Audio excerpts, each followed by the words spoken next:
All right, we are back. We are live, man. We are here finally. Finally, we are here.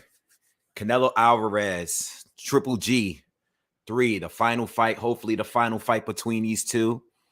All right, and I'm excited. I can't wait for later. It should be a great fight. For all the people that are new here, welcome. Please subscribe to the channel, and everybody, please hit that thumbs up on your way in. All right. There's a couple people here that left comments. Dr. Johnson asked me to not post the or reveal the outcome of this fight, so I will do that. I have had a couple of complaints before based on the title of my recaps, so I'll do my best in not doing that. I won't do it. And Stephen Barr says hopefully it'll be a good fight, and I believe it will be. I don't think it cannot be a boring fight. You know, I don't think I've ever really seen a boring Canelo fight or a boring Triple G fight. So it should be a good fight. There's no way it could be a bad fight. All right. All I'm hoping in that is all I'm hoping is for everything to be fair. If it's gonna go to a decision, which I believe it will, hopefully that everything is good, everything is clean, the judges do the right thing. I say that for every fight. Like I hope nobody gets hurt to a point where their life is in danger or something, something bad long term. But I just want to I want a good fight, I want a good fight. That's all I'm really asking for this fight here. All right, shout out to everyone. I see everyone's coming in. What's up, Cano Loco? What's good with you? Yeah, I just saw the Mark Castro knockout. All right, I didn't watch all of the pre-fights, but I was watching that while I was getting this set up to go live. And I did see that knockout. That knockout just a few minutes ago was crazy. I wish I was on live when that happened, but I just missed it. All right, so shout out to everyone that's checking in. This fight is going to be on DAZN. All right, it's going to be on DAZN, and this pay-per-view, I already purchased it. It's $64.99 for me because I am a DAZN subscriber. For the people that do not have DAZN, it's going to be $84.99. All right, so that's what we're getting with that. All right. I don't believe the Canelo fight it starts until like probably 11:30-ish. That's probably going to be around the time the ring walkouts are. So, I know it's going to be a million people coming in here asking when the fight starts. Fight doesn't start for hours from now, so we're going to be here for a minute. But I'm going to be breaking down all of the pre-fights. All right. Yes, please hit that like button on your way in if you can. I appreciate it. Spread the video, spread it, because we want more people to join. Hopefully we get a lot of viewers later on.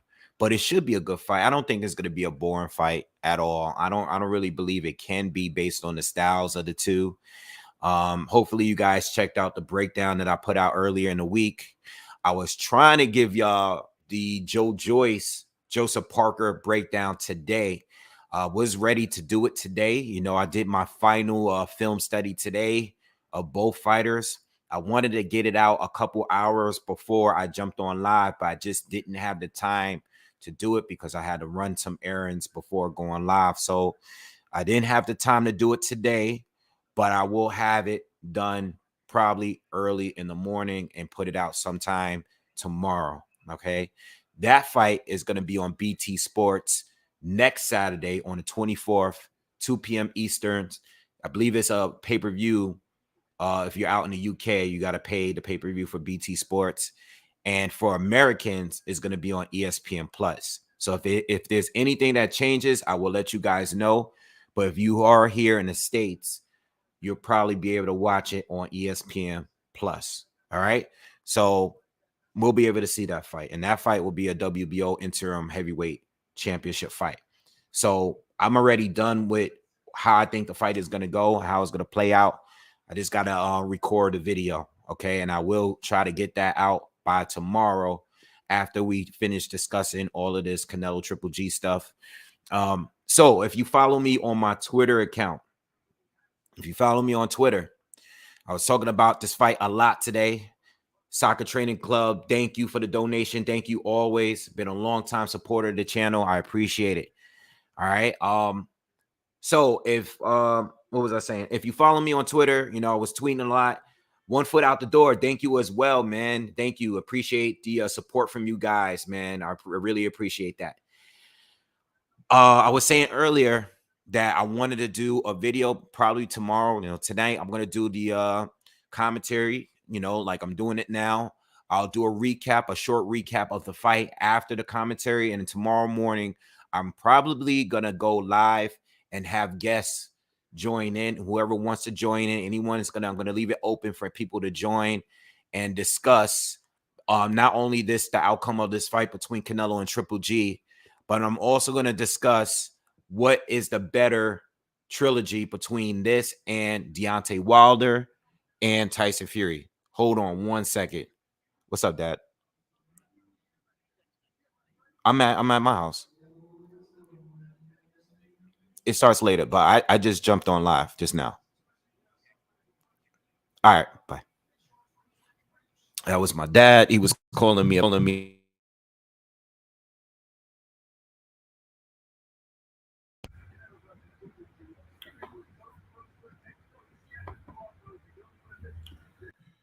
Yo, you guys hear me good? All right, sorry about that.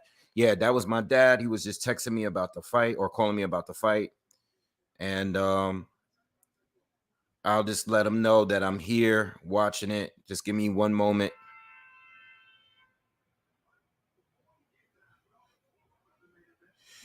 Yeah. So maybe he comes through. We'll see. All right, guys. All right. So where were we talking? So tomorrow I do want to have a live. And I'm gonna leave it open for anyone that wants to come in and discuss it. What was the better trilogy between Canelo Alvarez and Deontay Wilder and Tyson Fury? I want to be able to just leave it open. Everyone can join in and give you your views. I tweeted it earlier, and I'm already hearing different views all over about who, I think the majority says Canelo, but there's a lot of people that feel that Wilder, and even though we didn't see the third fight yet, they feel that Wilder and Fury was the better trilogy. All right. Kano Local Sports, thank you for the donation, bro. He says, let me know if you free this Friday night. I want you to join. I will have Juan Manuel Lopez on the panel. Oh, Friday. I think I'm not going to be around this next weekend coming up for anything. So, yeah, next Friday, I think I'm not even going to be able to cover the fight live. Or next weekend, I'm going to be unavailable. All right, but I'll definitely join. I would have loved to join up, but I'll definitely be tuning in, Kano, because I'm not going to be available the whole weekend. So we could try to link and do something else on a later day, and I'll come. But I'll definitely check it out if I get a chance, because I definitely would love to hear that interview. All right, so I got you. And thank you again for donating. Yo, all right, so yeah, I want to jump on live tomorrow morning, and we could discuss this outcome of this fight, and we could talk about the trilogies and maybe even bring up some other trilogies, and we'll just do our regular thing, our boxing talk. All right, and I will get the Parker and Joyce breakdown out there. I'll throw that out there tomorrow as well, so be on the lookout for that. All right, but I will not be able to go and do live commentary for Joyce and Parker next weekend. All right, I'm going to be out all weekend next weekend. All right, so I'm going to miss you guys next weekend with the commentary, but I'll have the breakdown as early as tomorrow, some point probably in the afternoon. All right, so let's talk about this fight, man. I'm going to be asking you guys all night, what are your thoughts on the fight tonight? Triple G, who you got? Triple G, do you have Canelo? Do you have a knockout? Do you have a decision? In my breakdown, I predicted that Canelo would win a decision. I've been hearing all kind of different views all week long. There's still a lot of people that feel that Triple G at 40 years old will still beat Canelo. All right, a lot of people feel that way. There's a lot of people that I'm even getting comments of Triple G stopping Canelo. He didn't stop them first two, but they feel that Canelo is on his way on the downside, losing the Bivol, and they feel that Canelo mentally is not there. They don't like his behavior leading up to this fight. And they feel that Canelo is not going to be on point tomorrow and they think that Triple G is going to win. Some are saying by stoppage. Not many people are saying that, but there are a good amount of people that's saying it. All right. A lot of people said Canelo by knockout. All right. They think that Triple G is too old. He's 40. He's slowing down. And it's been 4 years since the last fight. And they feel that Canelo's going to beat him. All right. Jazz, thank you. Thank you for donating. Appreciate you, man.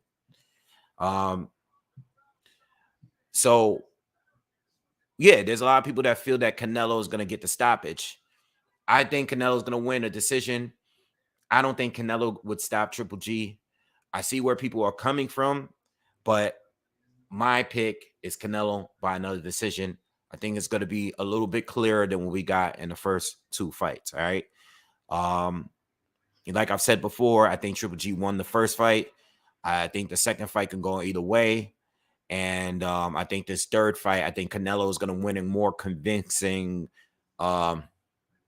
You know, I'm thinking 116, 112, or 115, 113 clear for Canelo. All right. I don't think it's going to be as disputed as the first 2 fights, in my opinion. You know, I think Canelo has had the better wins. He's proven at 168. He's been more active than Triple G. He's younger. I think he's in his physical prime right now. And I think he's going to be able to get it done. Whereas Triple G is still elite, you know. Maybe the weight is better for him at 168. Maybe it's not. I don't know. We'll see.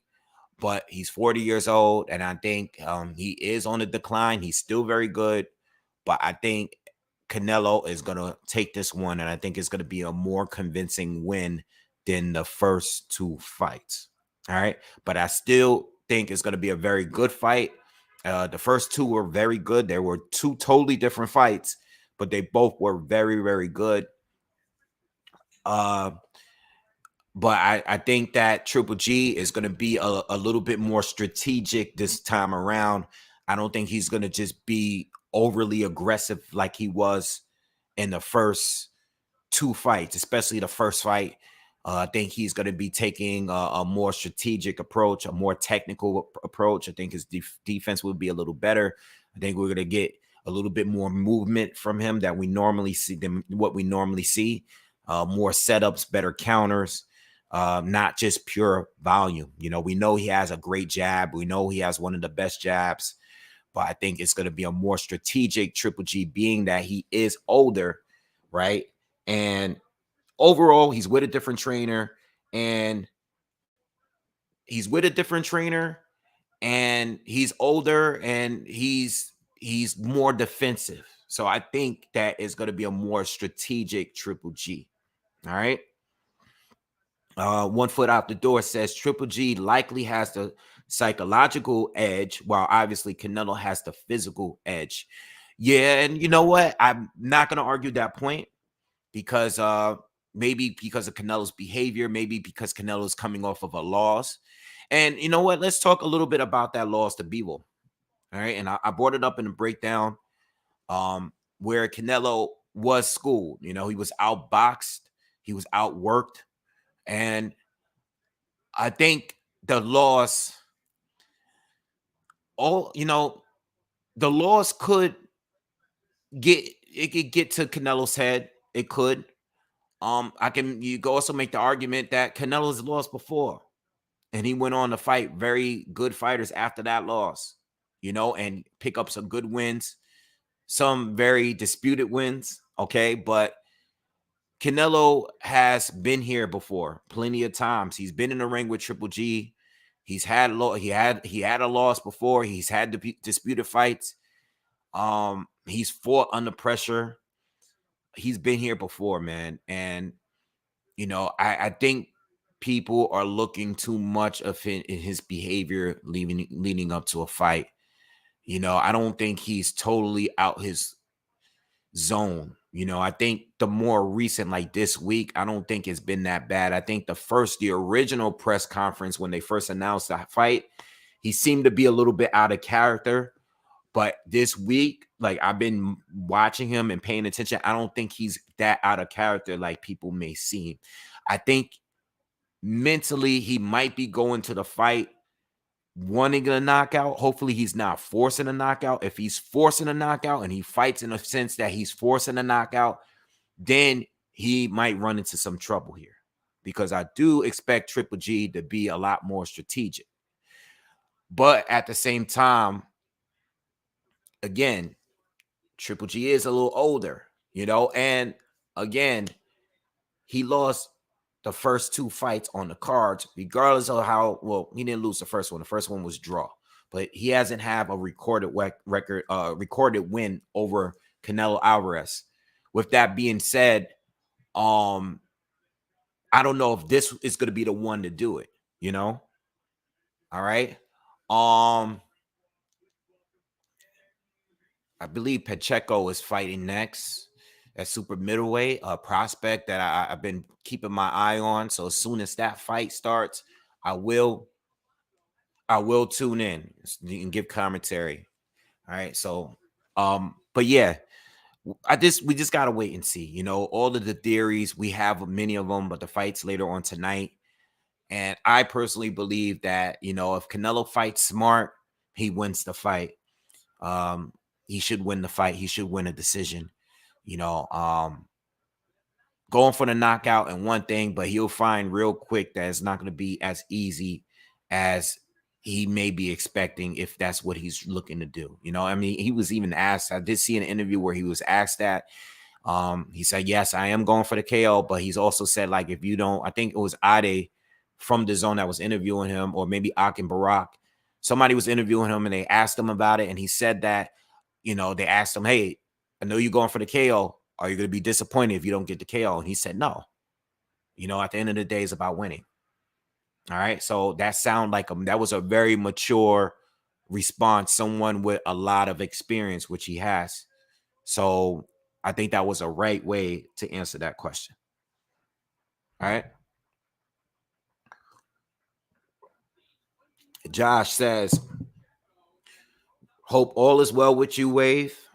Thank you. Everything is well. And he says, my heart is with Triple G, but I expect that Canelo will bring an emphatic close to the trilogy. Enjoy the fight. Thank you. Thank you. My heart is with Triple G too. I would like Triple G to win, especially because I believe he did win a fight in this trilogy. I think he won the first fight. It would be a great way to go out. Canelo will still have his career, a long career ahead of him, if he chooses to stick around. But you know what? I want Triple G to win because I'm more of a fan of Triple G. But at the same time, like, I don't dislike Canelo. There's a lot of fights that I still want to see from Canelo. And I think if he were to lose, it would kind of spoil some of those fights, in my opinion. So if Triple G loses, I do expect him to lose tonight. But if he loses, it's not like I'll be disappointed. It's more like I'm expecting it already. So it's not like it's going to like keep me down, because it's not going to really take anything away for what I already thought about him. I think loss for Canelo is a tougher loss, because he just lost his last fight. And if he loses tonight again, it changes a lot of things. It changes a whole lot. So we just got to wait and see. What's up, Boxing Nerd? What's up, everyone that's joining us? All right. So we just gotta wait and see, man. There's plenty of options. I try to bring up some of the options of what these fighters can do if they lost. Again, a Canelo losing would be, it would be big. It would be big if he lost again. Especially after coming off a great a great year last year. But the show don't stop. It doesn't stop.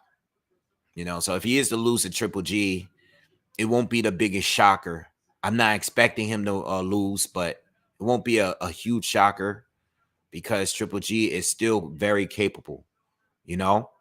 What's up, La Vida Boxio? What's up, everyone that's joining? Kevin Fry, MAW, ADAC, Scott, 1 foot out the door, Outer, Vidalodge, what's up? What's happening with you? Rock Sports, what's good? Andy, Simone, Shout out to everyone that's here. LC Clark, Newman, word of the day. Shout out to Brendan. I see you. What's up, everyone that's here? All right. All right. So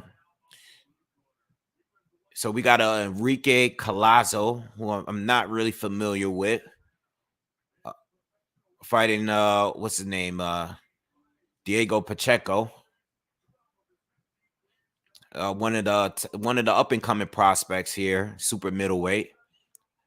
Very huge for the weight, 6'4" fighter. I believe he's 6'4" or something like that. I think he's really tall. All right, he's 15-0, 12 knockouts from LA. KJ Glass, thank you. What's up, Dominique? What's up, Cap Quest? What's up, the Awoken one just joined us?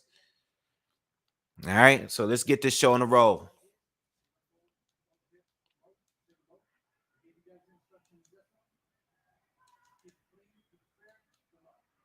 All right, here we go. Round one is about to begin.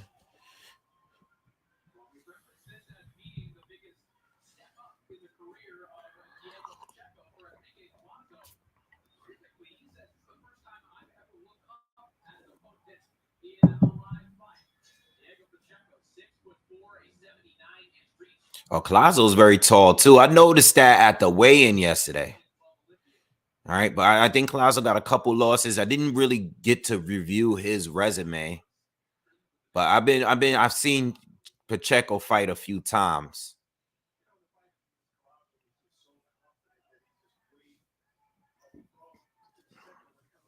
What's up, Nocturne? What's up, Tony Yayo? Kufu Jitsu, what's up? All right, so we're in round one here. These guys are just filling each other out here. Not much action yet.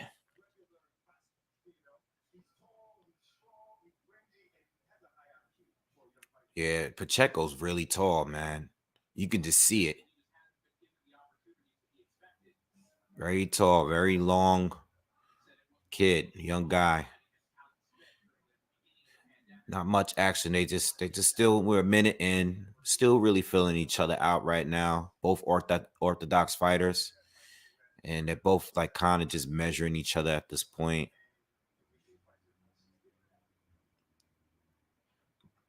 Definitely notice a little bit of both got decent hand speed here. Still looking for someone to really, take a chance here. Outside of a few jabs, it hasn't really been anything heavy that landed between the two. They're still trying to get the range down. They're both really long fighters, but they're both really staying on the outside. Pacheco's coming forward a little bit. You got Collazo that's moving to his left.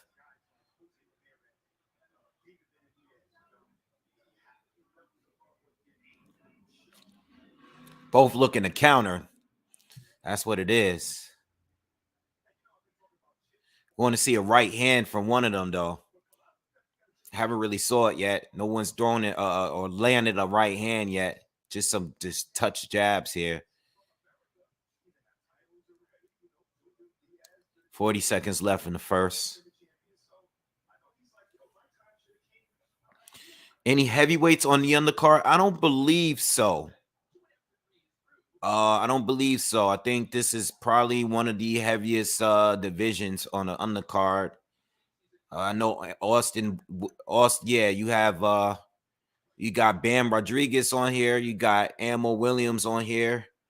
You got Gabe Rosado on here. Yeah, we don't have any heavyweights tonight. No heavyweights. Mostly filled up with mostly Mexican fighters, up and coming guys. No, let me pull up the card real quick. I'll let you know.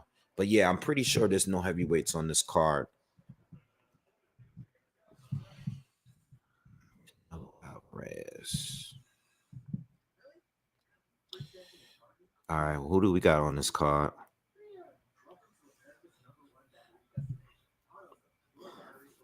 All right, so we got Gabe Rosado against Akhmedov. We got Bam Rodriguez against Israel Gonzalez. Austin Williams against Karan Conway. Diego, yeah, and then this fight here. All right, so we have 4 more fights. This fight, including 3 more until we get Canelo and Triple G 3. All right, a lot of good fighters on the card. I think the Akhmedov Rosado fight should be good. All right. I think that should be a good one. Very competitive one there. And Conway and Ammo Williams should be a good competitive fight too. Should be a good one. I believe Conway. I'm expecting Ammo to take him out. I'm expecting Ammo to take him out. All right, but I think Akhmedov and Rosado should be a pretty good fight. We know that Akhmedov took a loss to Carlos Gongora not too long ago. All right, his first loss. He was another prospect. All right.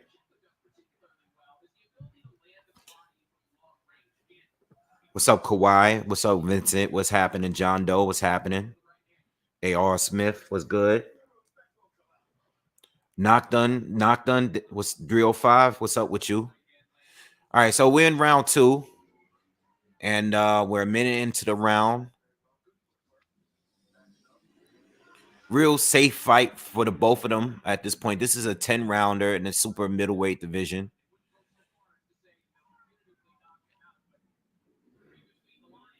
Two really big guys at super middleweight. Be 6'4".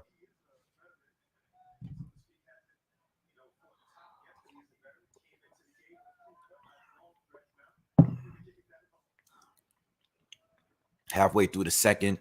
Still not much action for both.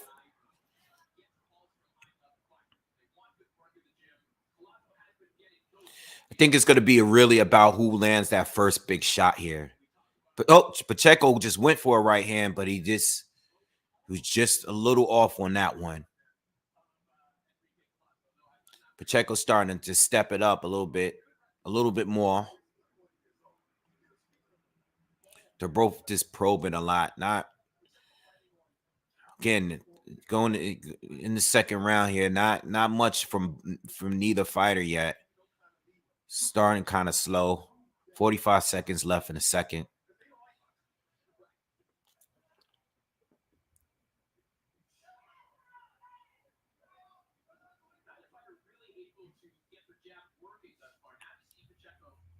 Pacheco got one in.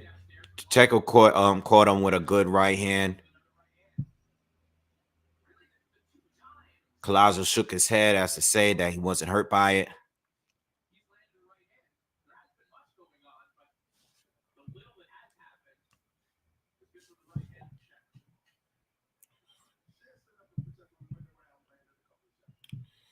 Fighting is not on for a while. All right, the main fight is not on. We got some hours to go. MAW says Collazo is quietly confident. We'll see. Maybe we'll get maybe we get an upset like we saw last week with Valenzuela. Was it last week or the week before? It was a couple weeks ago, I think. And that knockout loss at the prospect down at 135 got destroyed.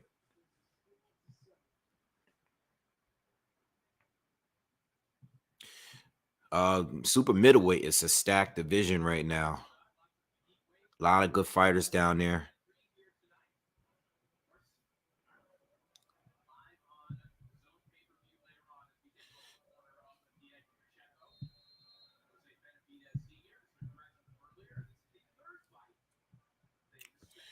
Yeah, CapQuest says Diego seen what happened to Ryo last week, so he's taking his time. And I ain't mad at that. I ain't mad at that.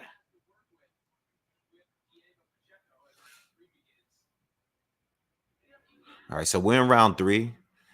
Let's see if anything changes here. See if any one of them. Collazo seems to be very comfortable with keeping at this pace. You know, he's been a fighter that's backing up. He's been working his jab. Pacheco's been the one that's trying to carefully close the gap between the two. You know, I think he's probably not used to fighting other fighters this tall, as tall as him at the division.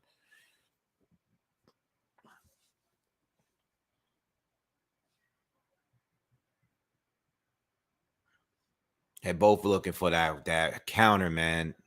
Oh, nice counter uppercut by Pacheco. Lands Collazo. Collazo got to be careful when he's lunging in. That's exactly why he got caught with that uppercut. He reached a little too far with that jab and the right hand to the body and caught the uppercut to the face.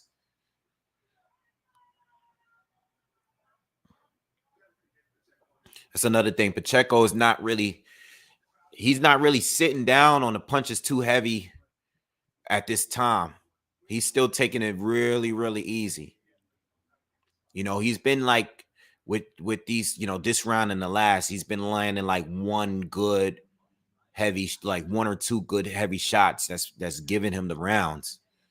You know, but he's still being very, very cautious, very disciplined. No mistakes here. He's just taking it easy. He caught him with a right hand counter again. All right, and then Collazo's just moving. Oh, no exchange between the two. He's being very, very cautious still. But he's starting to pick. He's slowly picking up the pace with every round. Nice jab lands for Collazo.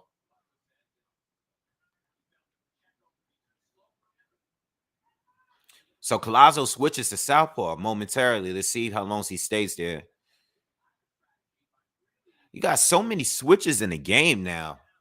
You got so many switchers. You know, I mean, I've been watching boxing forever, and it's just like so many guys just casually switching now. He switches back to orthodox, so he didn't really get anything off. You can tell though the way he was standing is not his dominant position. You know, Pacheco just grazed Collazo with a right hand. Oh, caught him with a right hand counter. And we're ending this round here any moment. Third round's done.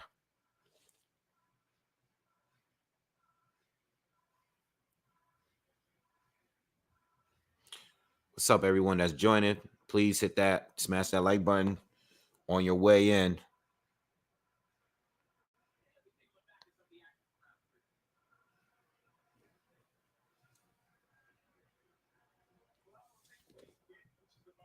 Yeah, I'm really hyped for Bud and Spence too. I just want it to be finalized, and hopefully within the next. I mean, we only got 8 weeks, so if they're gonna really have it on November 19th, and that's the terms they agreed on, they should be announcing it any day now. You know, because how long are you gonna just not tell us when the fight is going down?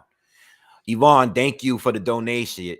Appreciate you, one of my favorite supporters here. Thank you for the donation. Yeah, so I'm waiting for them to announce the fight. You know, I mean, we got 8 weeks and they should be announcing it in any day now. You know, if there's the terms are agreed on, hopefully they sign the contracts and we could get this fight announced some point this week, you know. If we don't get the fight at this point, I'm gonna be very disappointed, you know. Because if these guys go separate ways, I really doubt that it'll be an undisputed fight by the time they fight. You know?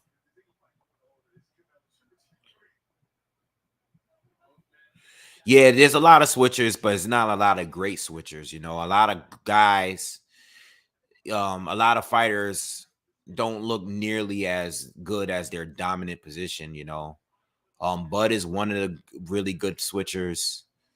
Boots Ennis is it looks like Boots. I can't even tell you which position is better for him at this point. You know, he switches throughout the entire fight. He switches right away. Oh, big right hand, biggest right hand lands for Pacheco, but Collazo responds with a right uppercut. All right, another right hand lands for Pacheco, And I think that one hurt Collazo. Collazo ties up, but it looked like he was about to go down. All right, halfway through the fourth. All right, and we got a couple big shots landed by Pacheco. And Collazo looks like he looks a little shaky right now. Let's see what happens. Pacheco's starting to be a little bit more aggressive here. He's starting to open up a little bit more, but he's still fighting very cautious. Full text, thank you for the donation. Can't buy lunch due to chip damage, so here. Thank you. Appreciate you.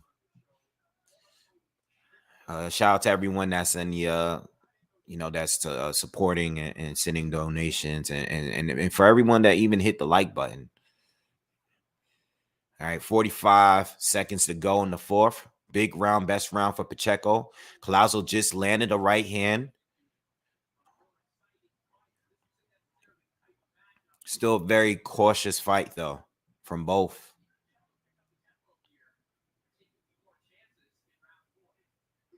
See, I'm trying to see what Collazo, Collazo's definitely being cautious here, too. But, I want to see, okay. He caught him with a short right hand while they both were stepping in. Lands a good shot against Pacheco. Didn't hurt him, but it was a clean shot.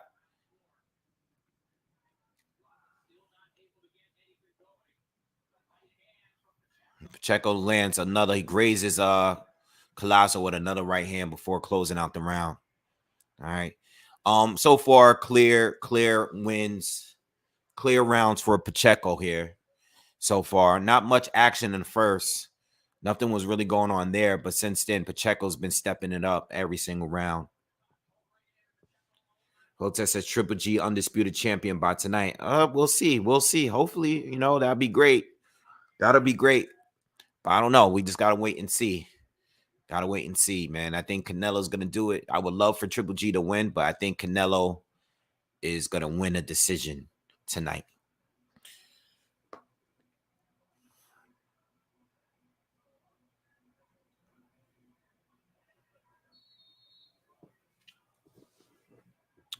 Yep.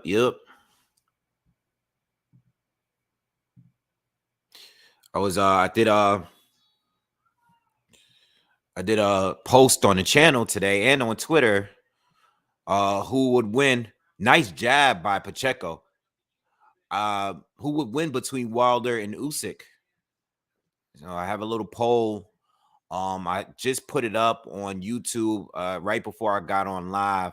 I think we were at 250 votes so far, and I think over 50% had Usyk winning by decision, and the thing was like another 20-something% had Usyk winning by KO, which was kind of surprising. I think maybe about 28-29% had Wilder winning by KO, and not one person voted for Wilder to win a decision, which I'm not surprised. I think that if they were to fight, I would be expecting Usyk to win a decision or Wilder winning a knockout.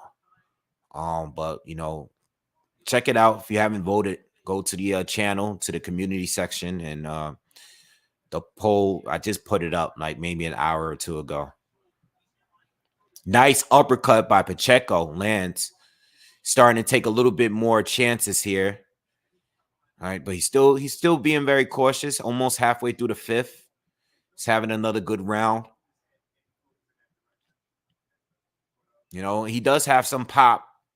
He does have power, but he's being very cautious on how he uses it here.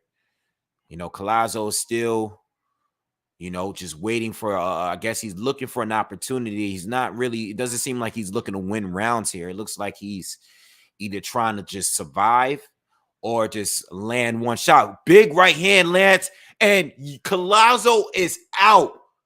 He's not getting back up. He's trying to get back up. Oh, he got back up.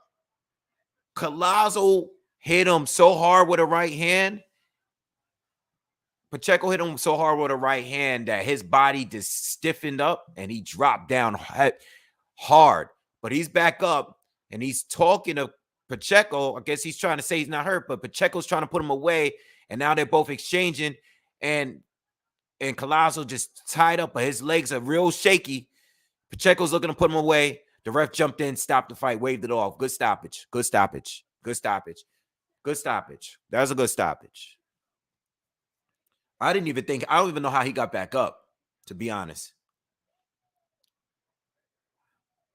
No, not Louis Collazo. Not Louis Collazo. That's not Louis Collazo, the welterweight. Pacheco gets the knockout win. That was a very good. Collazo looks so disappointed that the fight was stopped, but it was a good stoppage, man. And he was doing a lot of talking. Every time he got a shot landed on him, he was shaking his head. He was trying to be tough. But at the end of the day, he got hit hard, man. He got back up. I give him credit. He has a lot of heart. He got back up, but he was just jawing too much.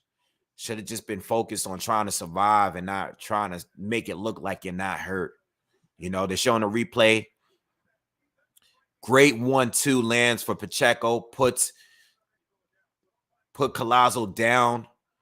Collazo looks stiff for a minute, but he gets up. They trade. Collazo was still on shaky legs, and the ref jumps in. He was taking a lot of punishment.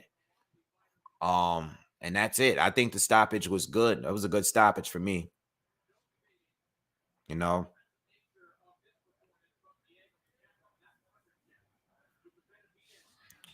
Yeah, like I was just saying, man, it looked like Collazo was either just surviving or just looking for one good shot to land in between the exchanges. And he just couldn't really get it going. No real power, and a few punches that he did land didn't seem to phase Pacheco at all. Pacheco stuck to the game plan. He just waited. He was patient, and he worked to get the knockout. He didn't try to rush it or anything like that. He boxed good. He's fought smart. Definitely someone to keep an eye out on at super middleweight, for future fights. Looks good. Still needs work. Still needs work, but he's working. He's learned. He's only 21. He's probably like extremely young. He's probably really, really young. I don't even know how old he is. He's probably like 21 years old. How old is he? Yeah, he's 21 years old. Big for the weight. Very disciplined performance. Good fight. All right, so yeah, so let's talk some more boxing. So what was I saying? Wilder, we was talking Wilder, Usyk, if they were to fight. The votes got matter of fact, we might as well check it real quick while I'm speaking on it. What do I have? Okay, so got pretty close to 300 votes in so far. And 21% has Usyk by KO. 27% has Wilder by KO. And 51% has Usyk by decision. And now we have a 1% for Wilder decision. So somebody probably just went on there and just voted for Wilder decision. But it was a while before we got a Wilder decision win. But yeah, as far as the poll on my channel, a lot of you guys got Usyk winning a decision. The majority of you guys have Usyk winning against Wilder. All right. I'm not completely sure about how I feel, but I would probably pick Usyk winning a decision if that fight were to ever really happen. I don't think it's going to happen, but I think I would probably have Usyk winning a decision against Wilder. But you never know, because you can be outboxing Wilder for 6-7 rounds and then get caught. It only takes one punch. Only takes one punch with Wilder sometimes. We've seen him being outboxed. Luis Ortiz rematch. Luis Ortiz won pretty much every single round. I felt like Arthur Spilka was even having a close edge over Wilder in their fight back then. another southpaw that Wilder faced, and Wilder caught him too. So those guys are not as good as Usyk. I don't think either are as good as Usyk, obviously. But Usyk, you know, I don't think Wilder has the best cardio, and I think the longer the fight goes, the less likely Wilder is to win the fight. You know.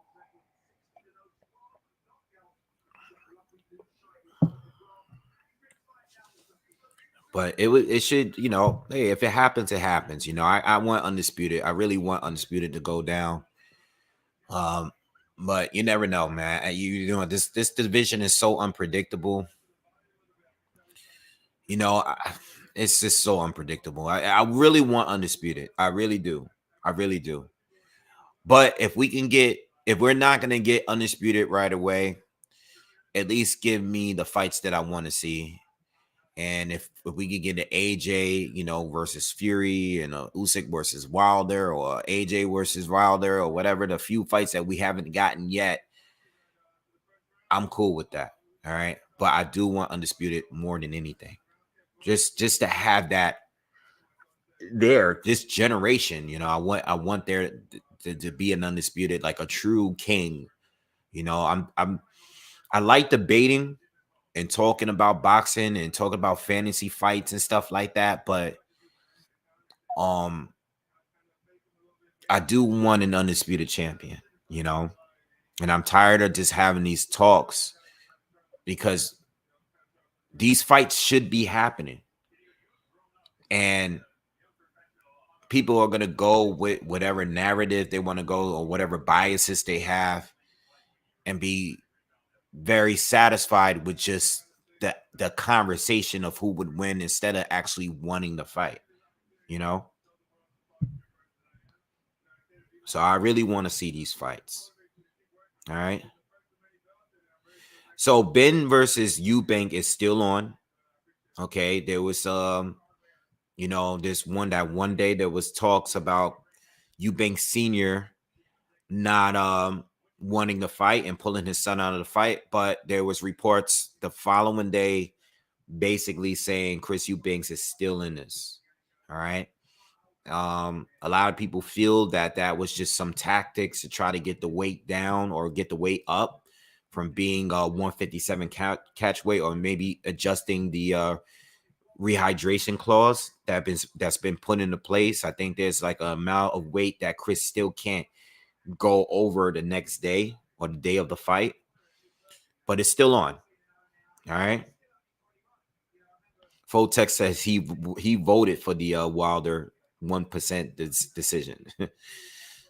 I figured somebody that was watching the listening to the commentary did that, went off and did that. El Gallo said Pacheco looked great, future champ. Oh, we just gotta wait and see. Gotta wait and see. I'm not gonna go that far yet, but he did look good. He does look good. It's a lot of guys at super middleweight. Kufu Jitsu says, obviously, no doubt Usyk wins most of the rounds. The intrigue of the fight is what happens if Wilder lands. Exactly. Fotex says, I got Usyk by decision, real talk, but Wilder just needs one shot. Absolutely. That's all it takes. There's been plenty of guys. Gerald Washington was winning. Ortiz was winning. You know, Arthur Spilka, you know, I don't think the judges had him winning, but I think a lot of the viewers felt like Arthur Spilka was outboxing him at the time. I thought it was close, maybe 5 rounds of 4, something like that. You know, there's a lot of fighters that had a good shot against Wilder until he landed. You know, I mean, even Tyson Fury almost got knocked out. You know.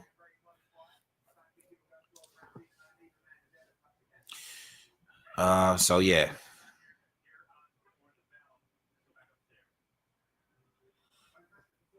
Yeah, quietly confident got stopped. Yeah, absolutely. He got stopped. Kufu Jitsu says the problem with the biggest issue with today's boxing is that the fights get delayed, and Spence and Crawford might be past their best at this point. Yeah, they might be, but I don't know, man. I know the age is a number, 35 is a number, by the time a lot of fighters, most fighters get to that point, they're outside of their prime, but you can't say that for everyone, especially super athletic, super highly technical fighters like Bud. He still might be in his physical prime right now.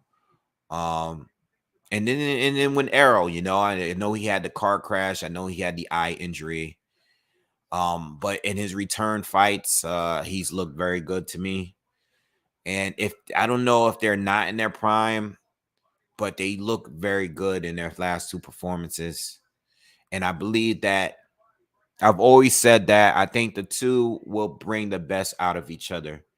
I don't think either one of them has faced anyone that's going to make them have to force them into going into a different bag, taking it to a different level, you know? Um, Most of the time, these guys were favorites going into fights and stuff like that. So I think with this fight, I think they're going to be forced to being their very best, you know? They both had tough fights, but now they're fighting like, yo, that this is the other top guy at the welterweight division. No debating. So with that being said, I think that they're gonna be on point, you know. All right, so we got one pre-fight down. We got many more to go. All right, we got a few. I think we got 3 more fights to go before Canelo and Triple G fight. And I'm expecting more stoppages. I think Akhmedov and Rosado goes the distance. It's a 10-rounder. I think Ammo Williams, which is next, and Conway. I'm expecting Ammo to try to get a stoppage. That's going to be a 10-rounder as well, I believe. Yes. And I'm expecting Bam Rodriguez, to get a stoppage win tonight. All right. Against a solid, formidable opponent. I don't know. We'll see. We'll see. He's fighting a good opponent, so it could go the distance. I remember seeing Gonzalez fighting Roman Gonzalez. All right. And Chocolatito did a lot. He put the pressure on him. He landed a lot. And Chocolatito just could not get him out of there. you know? So we'll see. You never know. Mike, do I plan on going to the Spence Crawford fight? So I spoke about that yesterday. It really depends, on it's gonna be in Vegas probably. So I just gotta look at my schedule. I gotta see if I can, if anybody's gonna roll with me, and just work all that out. I would like to see it live. This is my most desired fight, so that is one that I want to go see live. But I gotta wait and see if it works out for me, as far as my schedule and everything like that. But I would like to see it, as much as I love to go live with you guys and do live commentary. I think certain fights that are special like that one, I do want to go see live.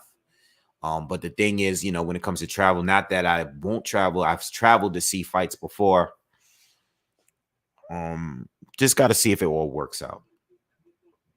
Ticket prices, booking, hotel, flights, all that. It adds up. But I do want to see it. And the thing is, I like paying for good seats. Sometimes, like, if I feel like the seats that are good seats are not worth it, then I won't go to the event. If the ticket, like, I want to like get really good seats. Like, I don't want to just go to be there. I want to get excellent seats.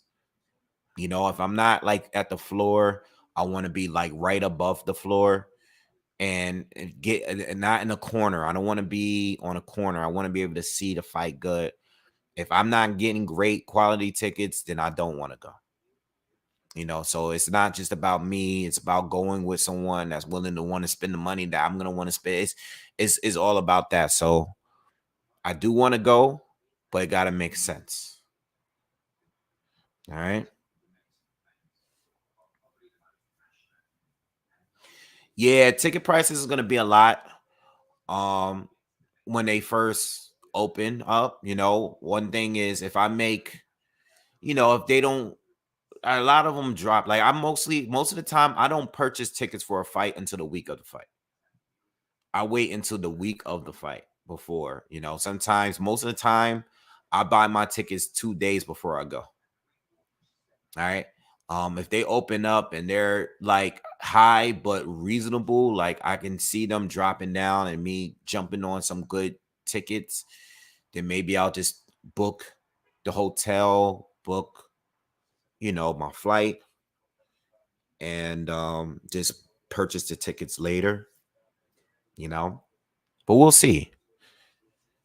But I can't look, you know, I can't wait till they announce a fight. I look forward to doing a breakdown. I look forward to doing commentary on it, and I look forward to you know, doing just content on the fight. You know, I've been waiting for it to be announced. I've been tired of doing years of them just content of talking about the two and blaming who's at fault, you know, and explaining it. I think the fans have already decided how they feel about the two fighters. And at this point, all I just want is the fight to go down. And that's it. You know, that's it. You know,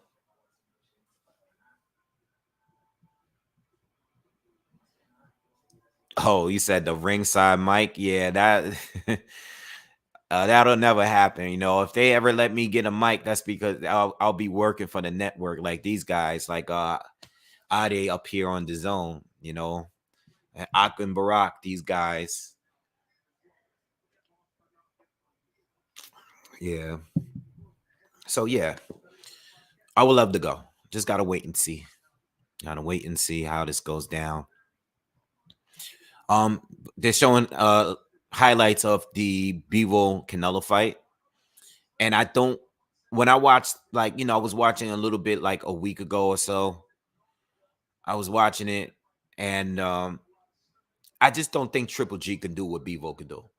You know, I think there's certain things that he couldn't do that he could take away from that fight, but I don't think that what Triple G, that's his game. That's not, he's not good at, and even if you look at the punch stats, the punch numbers of the fight, you Bevo is just too great of a defender. He's a much superior. Don't, regardless of how you feel, who you think is a better talent between him two, pound for pound, Bevo, and excuse me, Bevo is a far superior defender. Okay, and you know, he took Canelo's body shots well. That's a key thing that you got to understand. Not many people were taking the shots from Canelo and not like at least tighten, you know, like tying up with Canelo, or moving away from Canelo when he went to the body. You know, like Bevo was taking the punches and he was fine and didn't seem to really bother him. You know, he had that high guard, and he was tight with it, and Canelo just couldn't get through that guard, couldn't land clean really. His jab wasn't really there. If they ever were to rematch, I do think Canelo can do better, but I still don't know if it's enough to win, you know?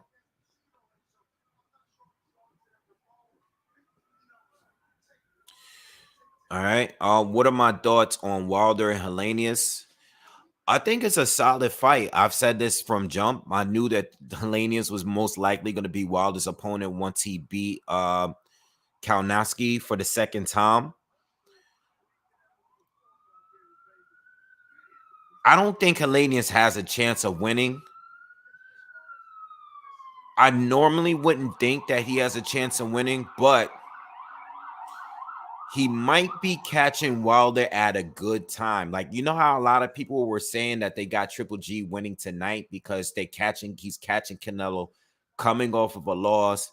Canelo mentally might not have the advantage here. You know, maybe, you know, he's acting a little out of character. Maybe Helenius is catching Wilder at a time where Wilder is not at his best, coming off of 2 knockout losses. He got pummeled in his last couple of fights. Maybe he's not the same. Maybe he's not confident. Maybe Helenius knows him well. I mean, they sparred together preparing for their last fights. So it's not like Helenius is unfamiliar with him. Helenius has sparred with him, you know, and Helenius is familiar with Deontay Wilder. So you really never know. You never know. You can't sleep on Helenius. It's a good fight against a good opponent. You know, I've been watching Helenius for a while.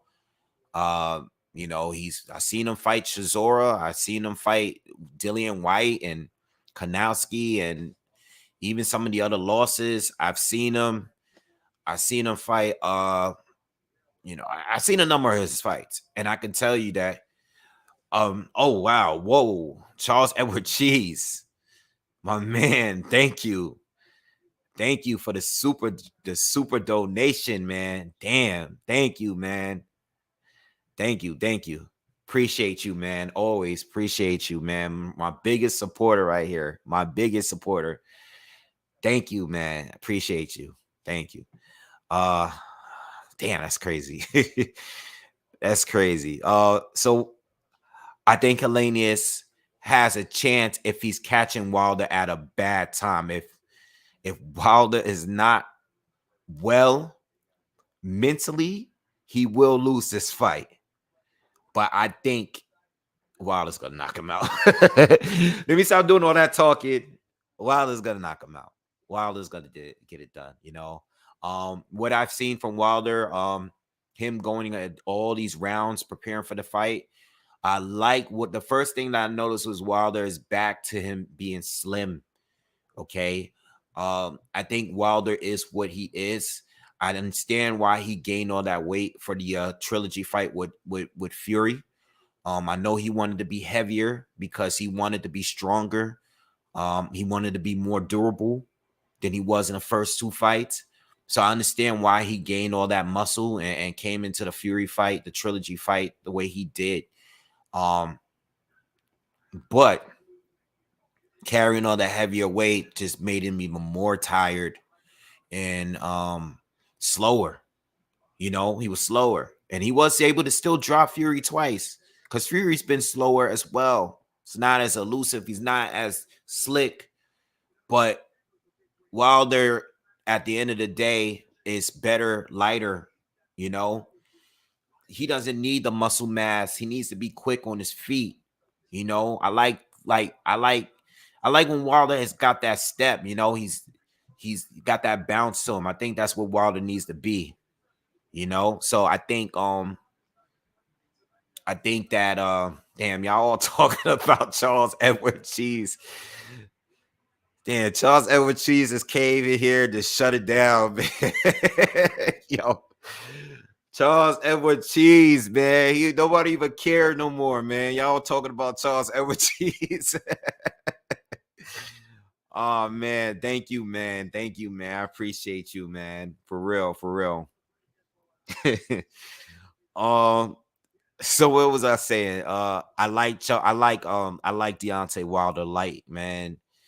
I don't want him moving slow like I want him to be quick, you know, and I think that's where he needs to be. And I think he's gonna be good in the Helenius fight. I think he's gonna stop Helenius at some point. He's just gonna be too quick, and he's gonna connect with the right hand at some point and go night, you know. Also, I want to see him, you know. I noticed in the third fight, leading up to the third fight, I know Wilder was working on a lot of different, you know, mixing the punches up a little bit more. He was going to the body a little bit more. I've seen him using his hook a little bit more, getting better at other things, having other tools, not just the right hands. So I see that he's improved a little bit, but at the end of the day, You know, it's the right hand. It's really all about the right hand. And I think Wilder stops Helenius, but it's a good comeback fight. You know, coming off of 2 knockout losses, you fighting a good fighter like Helenius, and you can't sleep on Helenius completely because most of us didn't even think he would beat Adam Konoski. You know, when he lost to Konoski, I mean, we beat Konoski both times and stopped them both times. It was a shock to many of us because Konoski was stopping and beating up everybody. He stopped Gerald Washington easily. He beat what's this guy name? The guy with the dreads that just fought. Oh, I fought Luis Ortiz earlier this year. Charles Martin.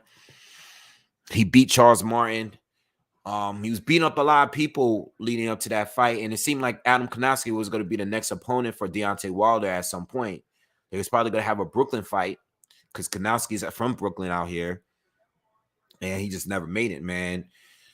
Just Helenius just shut him down, just completely, you know. And then Konoski lost again in his last fight, so you know it is what it is, man.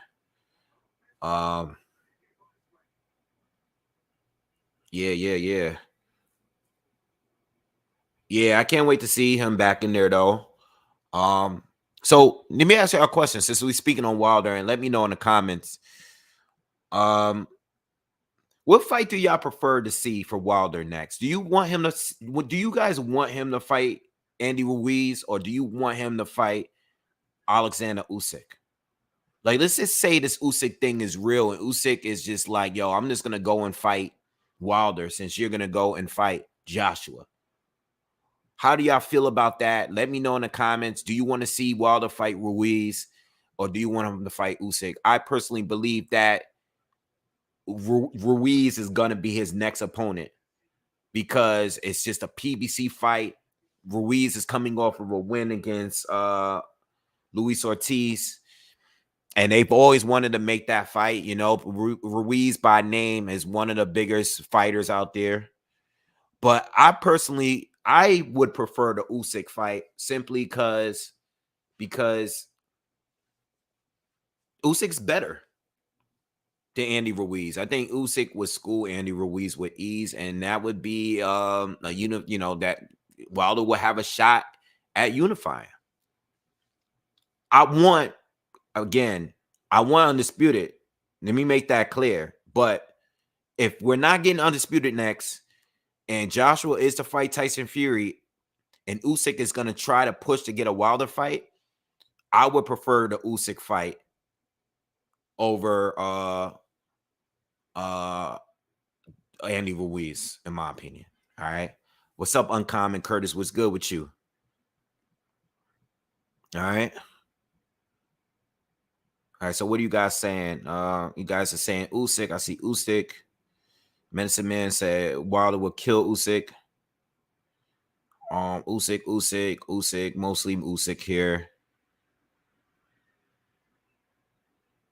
I think Usyk is a much more difficult fight for Wilder than Andy Ruiz. I'm not saying I'm not giving Andy Ruiz zero chances. You know, I do think Ruiz has a chance. I think he has a chance, but I think Wilder gets him, you know? I think Wilder beats him without too much trouble. All right, what happened with the pay-per-view here? What's going on with this?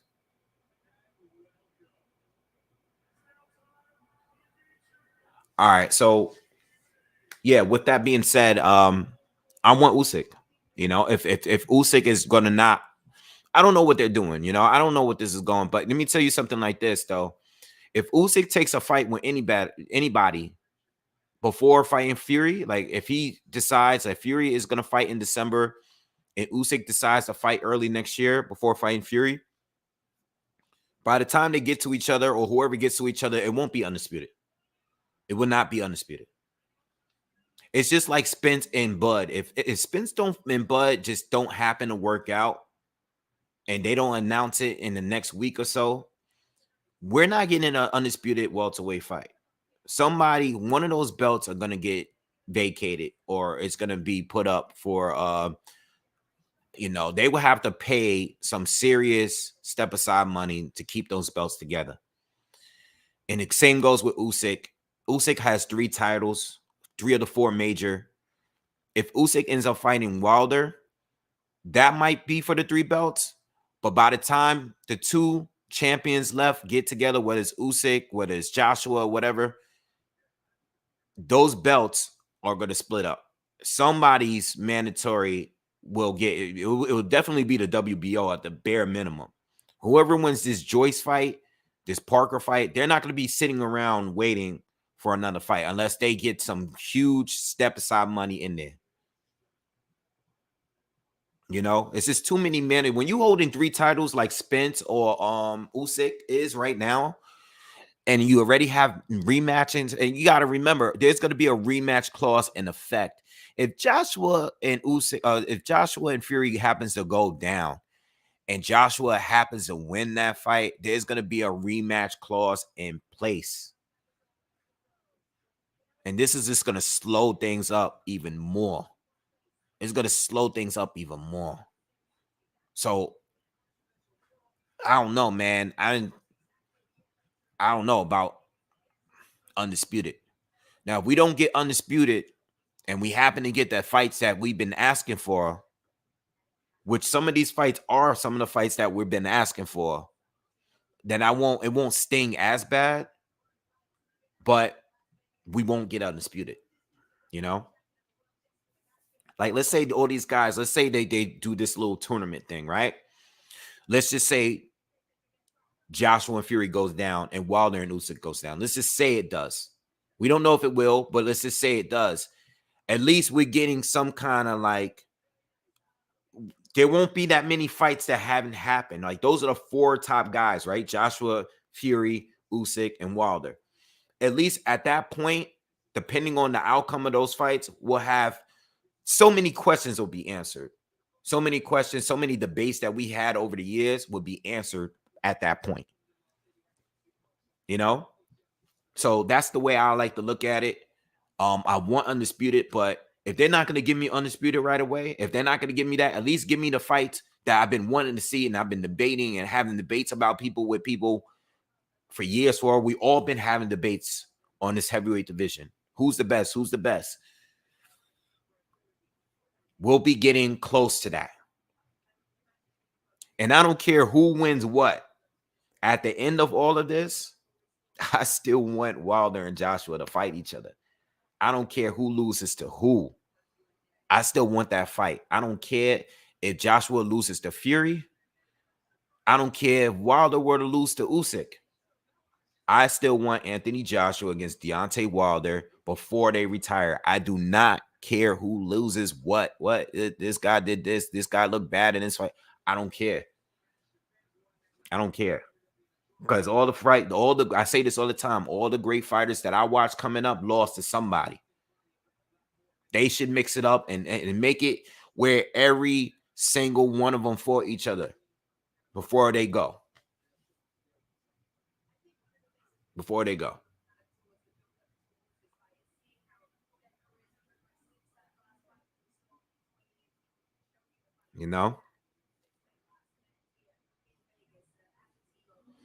But Joshua already, I saw a report today that Joshua already signed the contract and sent them back. So I think a few days ago, we heard that Joshua agreed to the terms to the December 3rd date, and he agreed to the 60-40 already. And he's already signed the contract for it. So everything's in Fury's ball. The ball is in his court at this point. So we should be getting a fight. I just want to see what Usyk does here.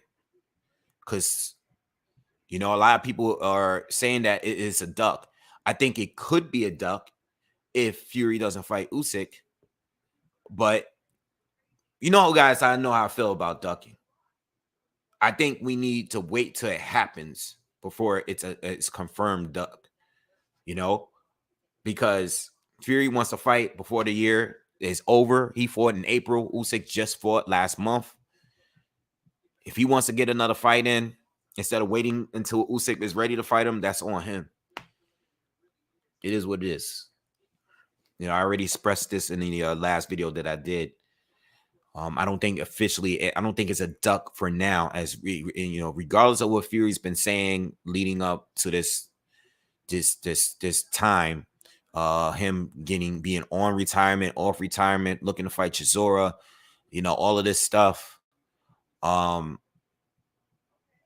I still gotta wait and see until what they decide next year. I knew they weren't gonna fight this year at the end of the day. You know, once they rescheduled the Usyk Joshua fight, I knew that we weren't gonna get the fight between undisputed fight for this year. It's just not it's not believable, you know. Usyk is not gonna be ready by December. All right, so listen, guys. I am doing pre-fight coverage. Diego Pacheco just got a knockout, and they are dragging this right now because they're going to be ahead of schedule, and I know that they're not looking to start this fight until after 11, and we got 3 fights to go. Probably going to get some knockouts in this fight, this card.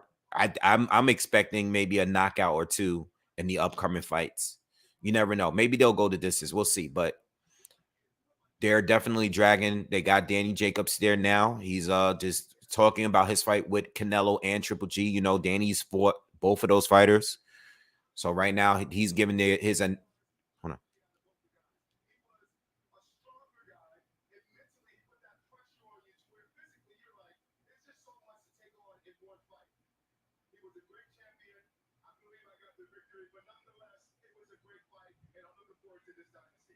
I think he just said that Triple G was a tougher fight for him, which it was clearly. The fight with Triple G and Jacobs was a very good fight. Before Triple G fought Canelo, that was my favorite Triple G fight. That was his most competitive fight before fighting Canelo. The Canelo Jacobs fight, I think it was just too much respect between the two. MAW, happy birthday to your daughter. Happy birthday to your daughter.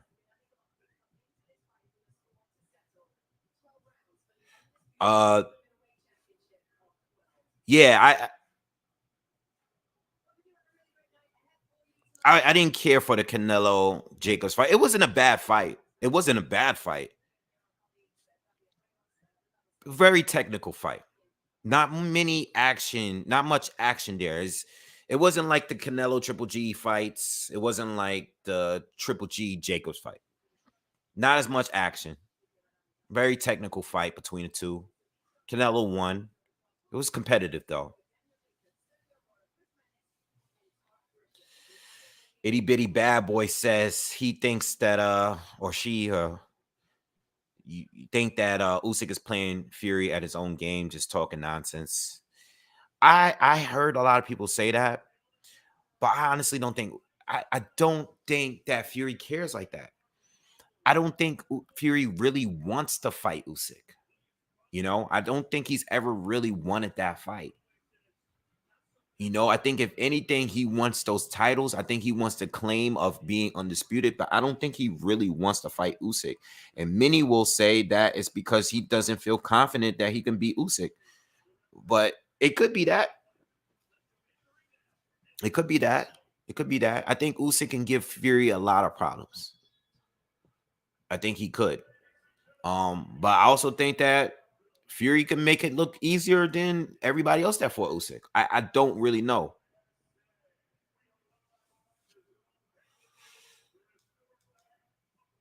What's up, Charles Edward Cheese? Nephew Papo, happy birthday to you. Happy birthday to you. Happy birthday to Papo. Who else wants birthday shout outs today? Shout out to everybody that's here that got birthdays or family relatives that's here having birthdays this week. All right. All right, so we got the next fight coming off. We got the next fight coming up.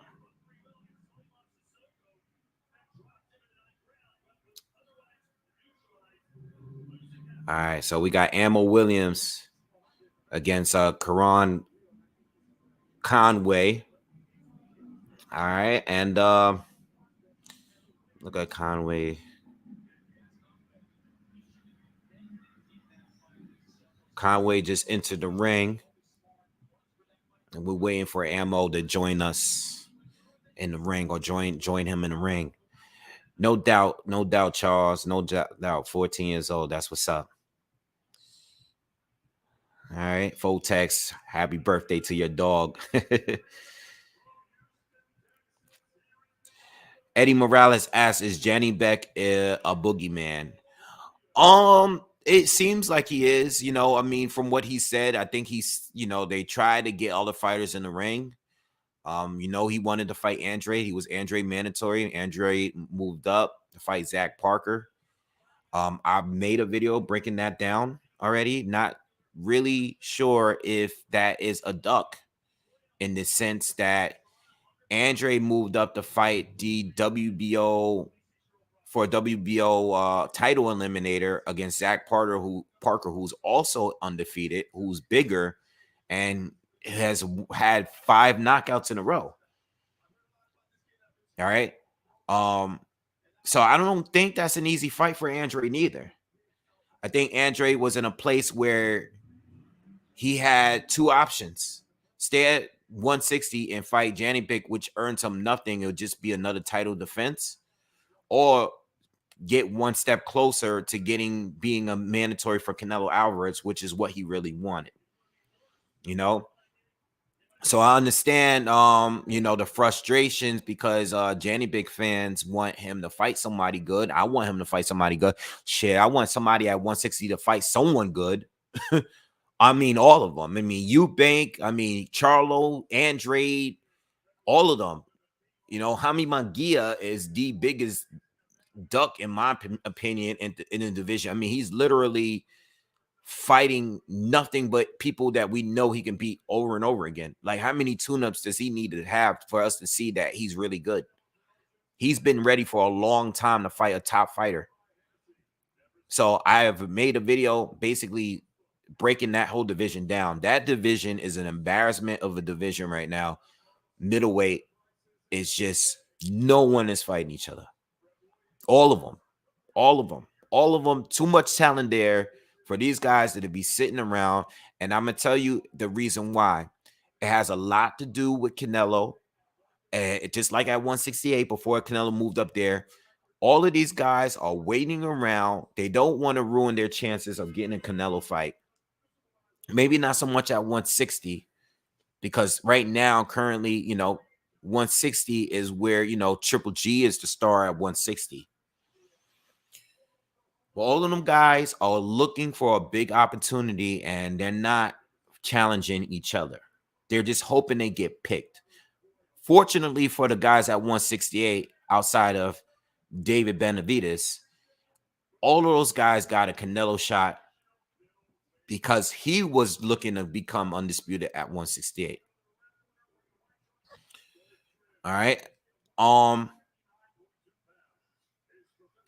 I've seen Conway fight. I just realized that I've seen him a couple of times because I covered fights that he were on undercard for. I'm looking at him now and realize I watched him fight a couple of times. I haven't seen him in a while. I don't think I don't know if I've seen the fights that he lost, but I've watched them fights on undercards before. This should be a good matchup here. Yeah, all those guys at 160, man, they're just, I don't know, it's so disappointing, especially Charlo and Andre. I think that one hurt me the most because there's so much history between those two. And for them not to fight each other ever is just really disappointing. I mean, I've been wanting those guys to fight since 154. I'm talking about when I started this channel. You know, we're talking like 10 years ago when I was like almost 10 years ago when I was talking about or just desiring that fight between Andre. You know, when I was watching Andre as a prospect Both of them as a prospects. And I was thinking about them having future fights. It's crazy.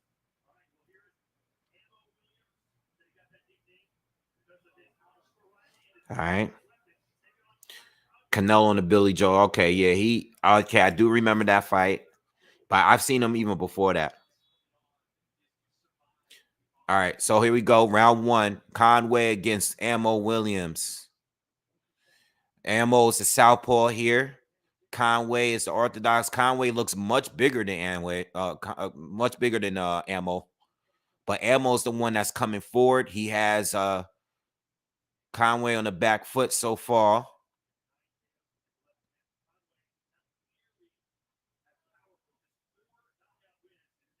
Much bigger. He's much bigger than Ammo, but just like they said, Conway is not really a knockout artist. Doesn't have a lot of knockouts on his record. But Ammo's putting a lot of pressure on Conway right now.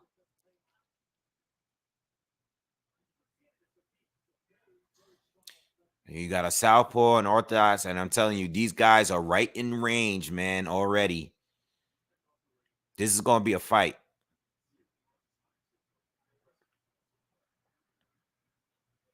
I just hope for Ammo's sake that he's just not. I hope he's still got to be cautious. It's boxing at the end of the day. Don't sleep on your opponent. I know he's trying to get a knockout, but Ammo caught him with a big left hand already, and Conway is forced to tighten up. Big left hand lands for Ammo halfway through the first round. Jab lands to the body of Conway.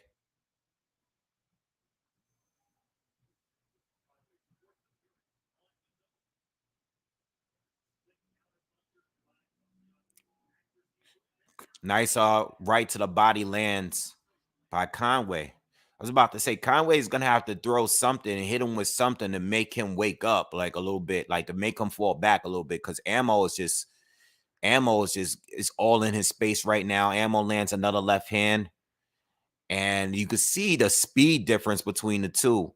You can also see the power. I know Conway's bigger, but Ammo looks to be the guy with the power here and the speed advantage here. Conway is being very aggressive. Nice right hook to the body lands for Ammo.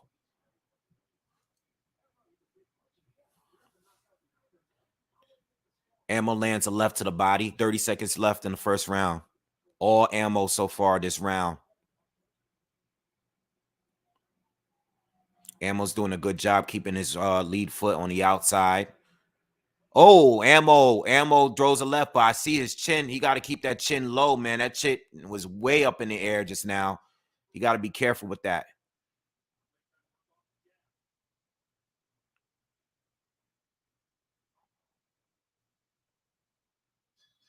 Yeah, Ammo, good round for Ammo. He just need to he got to be careful. I saw his chin take off. Okay, Conway and Cheeseman. I think that's the fight I saw. I think you're right. That's the fight I'm thinking of. How long ago was that, though? That might have been like 2 years ago. Yeah. Okay. No, it's 2019. That's the fight that I saw. I remember watching that fight. I think that's the first time I saw Conway fight was against Ted Cheeseman. Yep. I knew I saw him from somewhere, but I couldn't remember what it was from. A lot of these fights I'll be covering and I'll be looking at the undercards, and I saw that fight. I remember watching that fight. So that's the fight. I knew him from something. All right, round two. Easy, clear first round for Ammo. Who's being very aggressive. He has to be careful though. He don't want to walk into anything. So he's coming out being even a little bit more aggressive.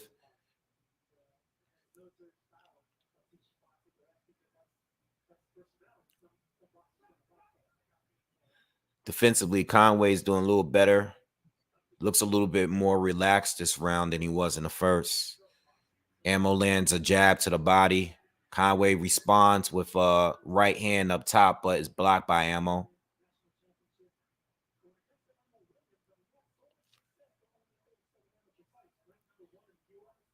Ammo lands another left to the body.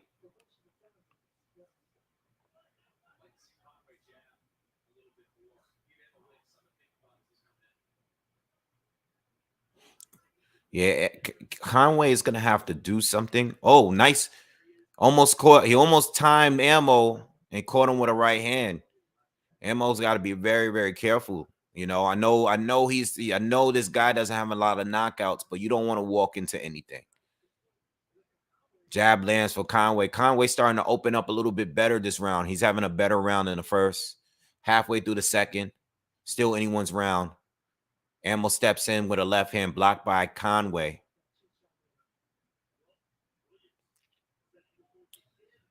Williams is starting to come in more aggressive now, doing a lot of head movement.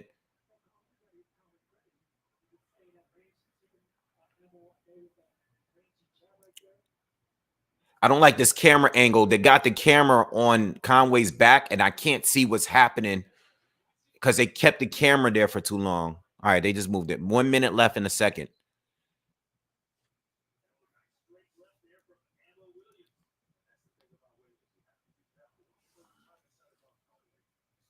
I think Ammo needs to relax a little bit. You know, I know he wants to get a knockout. But you know how we was just watching Diego Pacheco, very relaxed, very disciplined, stick to the game plan, defense awareness was there, all of that. I think, nice short right hand counter. Ammo tried to step in and lead with a right hook, and Conway countered it, blocked it, countered it with a short right hand. Good round for Conway. I can honestly give Conway this round. I think he's having a better round. I know Williams has been more aggressive, but Conway has landed a better shots to me this round. Again, like I was just saying, Diego Pacheco was just very disciplined. I think Ammo is being aggressive, but I think he's doing it. He's overdoing it. Just work for the knockout box, land some, throw some jabs, you know, feint a little bit more. Like, don't just force the knockout. Like, you can get the knockout. You have the power, but work on it. Go to the body a little bit more, but be careful. You know, don't get timed. He got timed quite a few times that second round. What's good, Young Hollywood?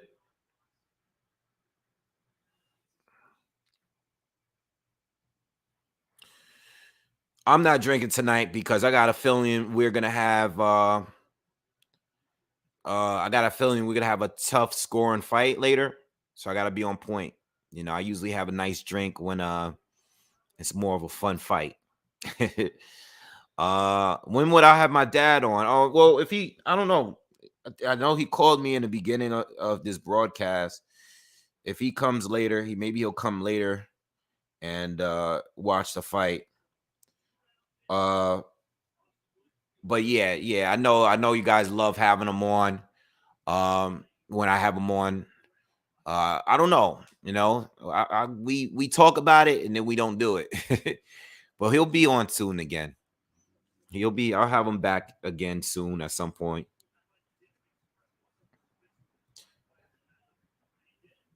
Happy birthday, Jewel. Happy birthday. Got you. Happy birthday, Jewel. So then we in the third round. We're in the third round and 40 seconds in. And again, from what I'm seeing here, Conway just needs Williams. Another short right hand lands for Conway, and he lands a jab. Williams gotta relax and box. He almost got caught again. He threw a wild left hand, and Conway barely missed the right hand counter. A right cross, barely missed it. He really needs to relax. Use that jab, right? Pop the jab. Pop that jab. Because Conway is just starting to get the timing down. And if Ammo's not careful, he's gonna get clipped. I think the problem is that, you know, these guys is looking at the fact that he doesn't have a lot of knockouts. and they just coming in reckless. You know, work for the knockout. Just work, win the round, score. Big right hand from Conway.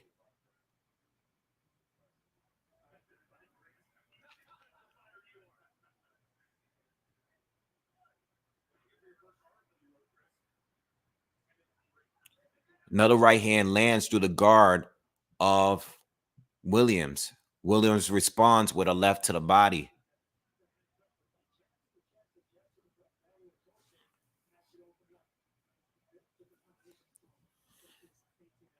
Conway's boxing better right now. He's been boxing better since the first round. About 30 seconds left in the third. Another left to the body lands for Williams. Another jab lands for Conway, and they tie up. Conway starting to open up with his jab now. Lands another right hand through the guard on Williams. And then Williams is looking, his body, nice left. Oh, come on. Yo, Conway's, Williams steps in and lands a left, but Williams starting to look a little frustrated. They need to tell him in the corner to relax. He lost that round again. He lost that round. I gotta be honest. You know, I like Ambo. I want him to win, but he lost those 2 rounds. He lost those 2 rounds. He lost those 2 rounds.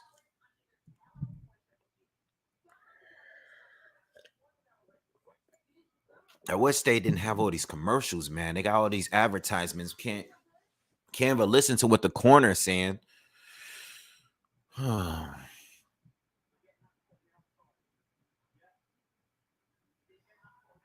What do you guys think? What do you guys got it? What do you guys got to score?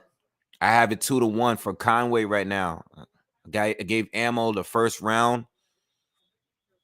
You know, Ammo's still getting off. He's landing some shots, but Conway's landing the better shots. He has the better counters. He looked more relaxed. He seems to be a little bit more in control here. What's up, Barry Barnes? What's up? All right, so we're in round 4 here. I have it 2-1 for Conway. And Ammo's even more aggressive now. He's starting to throw his jab a little bit more, but Conway seems to be into it. You know, he's there for it. Nice jab to the body lands for Williams. Oh, Williams caught him with a sweeping right hook. Very quick. Nice shot. It's one of the best shots he landed up to this point. Oh, he lands another one. And he caught Conway. Almost dropped him right there.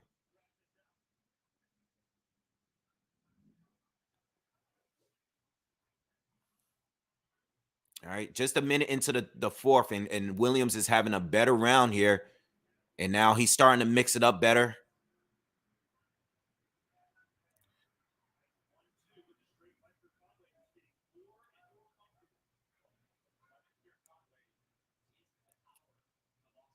Yeah, Williams is having a good round so far. Almost halfway through the fourth here. Better round for Williams.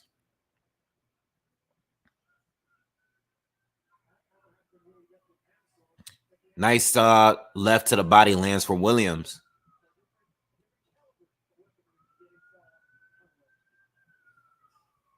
Another left to the body lands for Williams.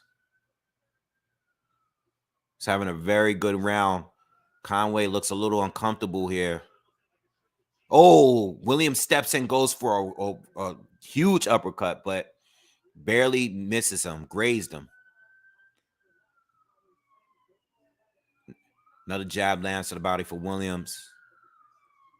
Great round for Williams so far. He's fighting a lot smarter. He's being aggressive, and he's mixing it up better. Conway hasn't really landed anything significant this round.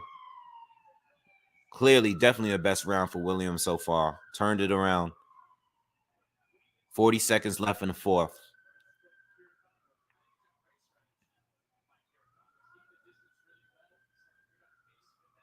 Conway steps in, lands a right to the body. Oh, big right hand lands for Conway. He slipped and landed a straight right to Williams. Nice counter. That was beautiful. 15 seconds to go. Best shot for landing in the round for Conway. Jab, 2 jabs landed by Williams. They both trading. And Conway responds. Backs Williams up. Closed out the round. Oh, Williams caught him with a left. Round done. Good round. Good round. Conway finished strong, but Williams had the better round. All right.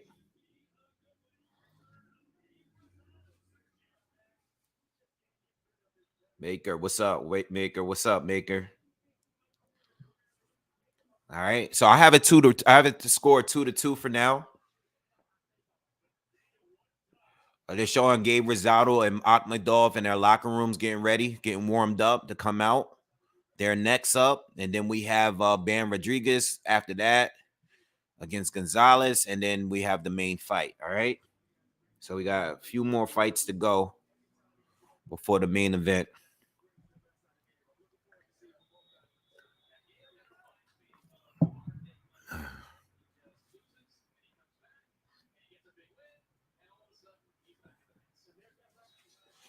All right, we're in round 5. I have it tied 2-2. Nice shot to the body lands for Ammo. Ammo's comes out very aggressive as normal. Let's see how this goes. No one has really hurt each other yet, though. Both have landed some big shots, but no one's really been hurt yet. I think Conway stumbled a little bit early in the 4th round, but besides that, no one's really been hurt yet. Nice right hand up top and right hand to the body lands for Conway. Well, the one to the body landed for sure. The one on top got blocked.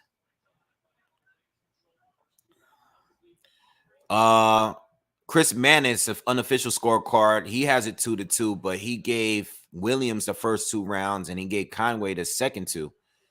All right, I have it 2-2, but different rounds scored.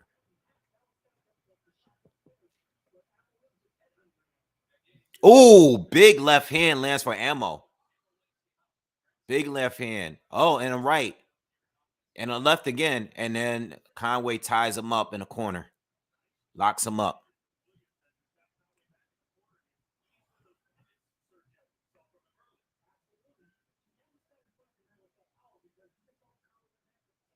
Another jab lands for Conway to the body halfway through the 5th round. Williams is having the better round so far. He's up this round so far, in my opinion. First half of it.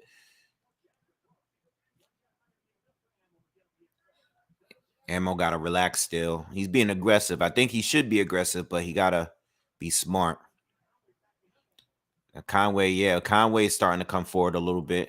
Now they're back in the center of the ring. Think someone gets hurt soon. Think someone is going to get hurt. I think they both done good jobs of countering each other and getting the timing down. They both figured out the range. I think someone is going to get caught with a good shot soon. Ammo goes for another left hand. Barely misses his mark. Oh, he might have. There's a cut somewhere. I see some blood on Conway's chest. I'm not sure where it's coming from, though.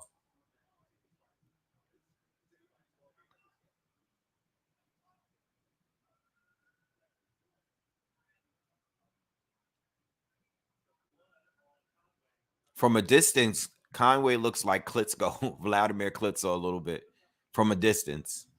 He has that same like haircut. He has that like muscular build a little bit.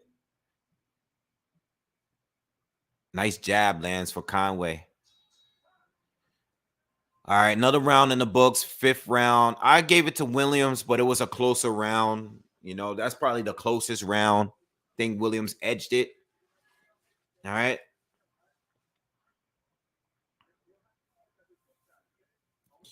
What's up with Rolly Romero claiming he can stop Bud Spence? I don't know. Rolly just say what Rolly wants to say. Rolly does what he do. You know, Rolly is good at keeping himself relevant by talking crazy. And that's gonna work for him. You know, I mean, this is the time, you know, this is the time where you could do interviews, you know, you could be on social media, you could do whatever, you could say whatever, and it's gonna keep you buzzing, you know. So I feel him, you know, I understand. I don't take it too seriously though.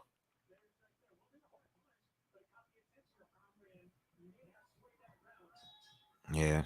I gave Ammo the round. I thought it was close though. I have it 3-2 for Ammo. But I like what Ammo did a little bit more than Conway.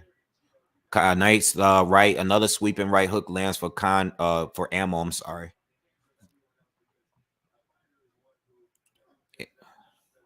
Ammo's being very aggressive down. Conway's been tying up, trying to lock him up. Ammo's being very aggressive here. He lands another right hook.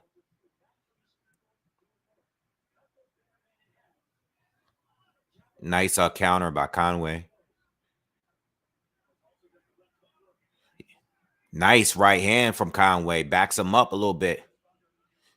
See, it's like when Ammo gets hit, he gets more aggressive. Like he comes in more.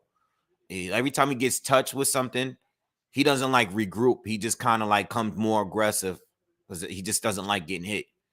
You know, and that's when Conway catches him more. You know, Conway will catch him with a good shot, and Ammo won't back up and regroup. He just comes in more and then gets clipped 2 or 3 more times before he backs up a little bit.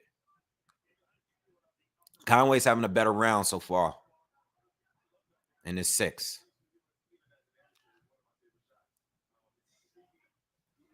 Oh, nice combination lands by Conway. Is back to boxing.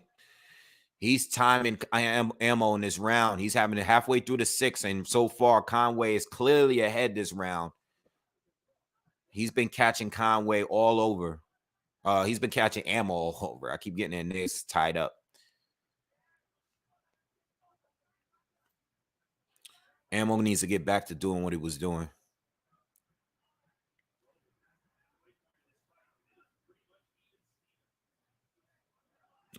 Nice right hand from Conway. Backs up Ammo. This is what I'm saying. Oh, another short right hand lands for Conway. Ammo got to be careful, man. I think, Ammo needs to have a little bit more respect for his power. He steps in with a lead right hook to the body that lands. He has to be a little bit more careful, man. Conway is having a good round again. It's looking like the 3rd and 4th round from earlier, or the 2nd and 3rd round. I mean, this is only a 10 rounder. We're in the 6th, and we're 15 seconds left in the round. Conway is clearly up this round, and I have it 3-3. You know, unless something happens right now, I have it 3-3. 6 rounder.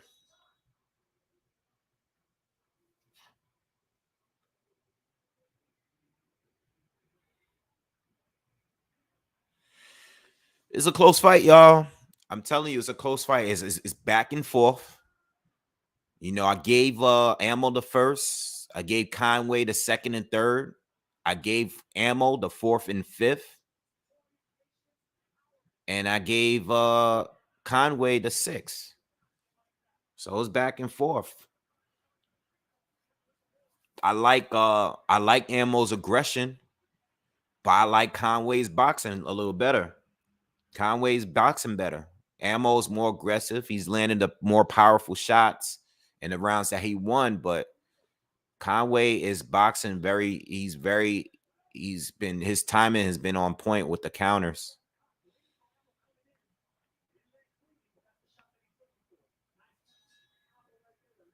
All right, round 7, 3-3, 3-3. So it's still anybody's fight, in my opinion.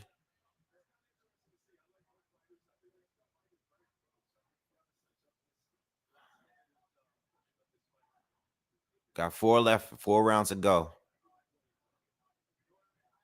So Ammo comes out, being as aggressive as he's been.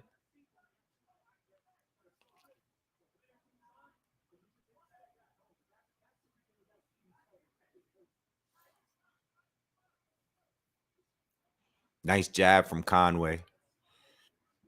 Nice jab from Williams. Williams steps in, lands a left and a right. Seemed to stun Conway a little bit. Conway had to tie up and lock him up real quick.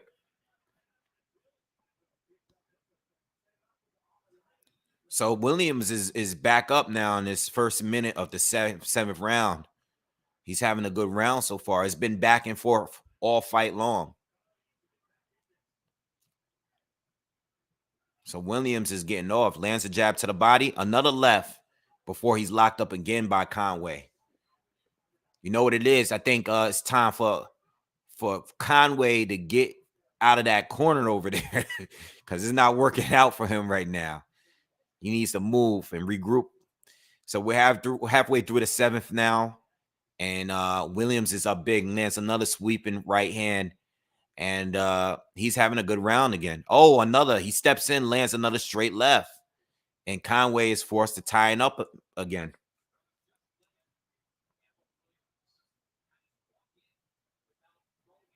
It's weird because, you know, it's like Williams is doing the same thing he's been doing all fight long. It's just that certain rounds, Conway is getting the timing down and doing great at countering, you know, even landing combinations. But it's like this round here, like other rounds, he's just catching everything that Williams is throwing. You know, he's getting caught with everything.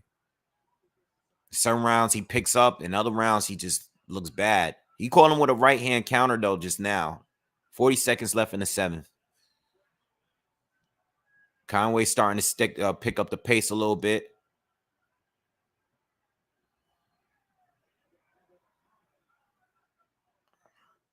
Conway starting to pick it up a little bit now. He's starting to get the timing down, but Williams has had a great round. There's no way that Conway can steal this round unless he gets a knockdown or something.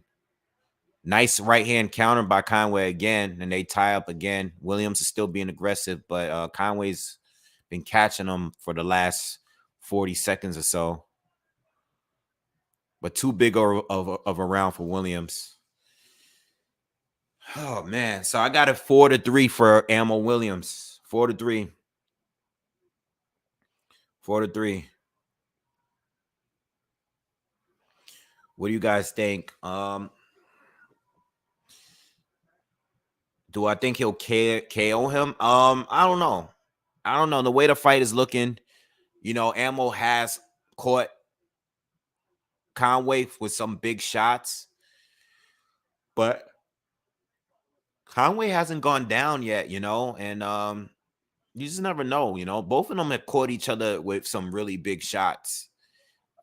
He did look hurt for a moment though, this round here, but not hurt to a point where I thought he was gonna go down. Pop champagne. Nah, I'm chilling. I'm chilling tonight. I don't even think I have alcohol here. I don't have anything, man. I haven't read up for a while. All right, so we're in the eighth round. I have a score 4-3 for Williams. Okay. Gabe Williams the last round. He had a big round. Let's see what happens from here. It's still anybody's fight, though. Still anybody's fight. Still got 3 rounds to go. Chris Mannix has it 5-2. He's only given Conway 2 rounds. I gave Conway 3. All right, so he has Williams up pretty comfortable. So far, not nothing major in this round. No one's is really in control yet. At least I don't feel that way. Still anybody's round so far in this first minute. So maybe the both of them are starting to get a little tired. What's going on? I'm trying to say, there's a little tape. They're fixing Conway's glove. There's a little bit of tape that's loose on the glove, so they put him in the corner to tie it up, tape it up.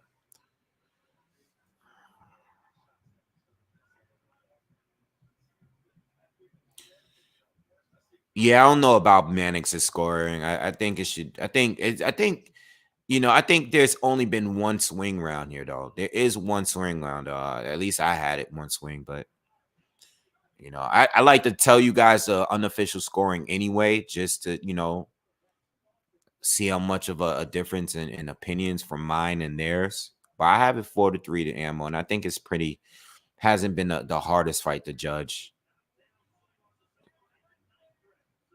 So Conway's starting to open up a little bit. He's landing a couple jabs, but Ammo's still being aggressive. He steps in, lands a right hand, and goes to the body. But I still feel this is anybody's round. I don't think anyone has been that sharp this round for me to say anyone is up. Let's see what happens in this last minute. This has been one of the least action-packed rounds from both. And I think both of them are just starting and getting a little tired. Probably want to have saved that energy for the last 2 rounds.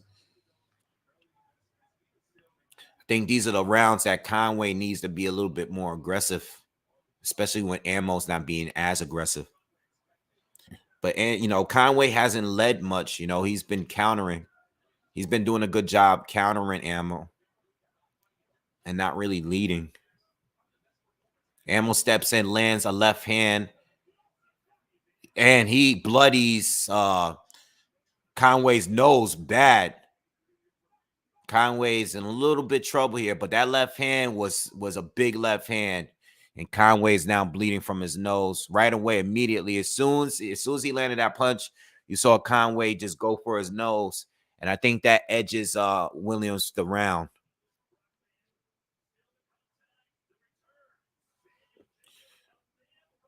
Sabrina asks, when did I become interested in boxing? Were you interested in it as a kid? Yeah. My dad, big fight fan back then, and I grew up watching it. So I've been watching boxing all my life. Yeah, since day one. I was watching Tyson, Holyfield, Pernell Whitaker, everybody from that time. Those were my guys. So yeah, I've been watching boxing since day one. Dad used to have these. I told you guys that, like, my dad used to have these huge fight parties at his house. And normally the kids would not be there, but I was there. All right, so Ammo comes out fast this 9th round, and he's all over Conway. He's really trying to get a stoppage here.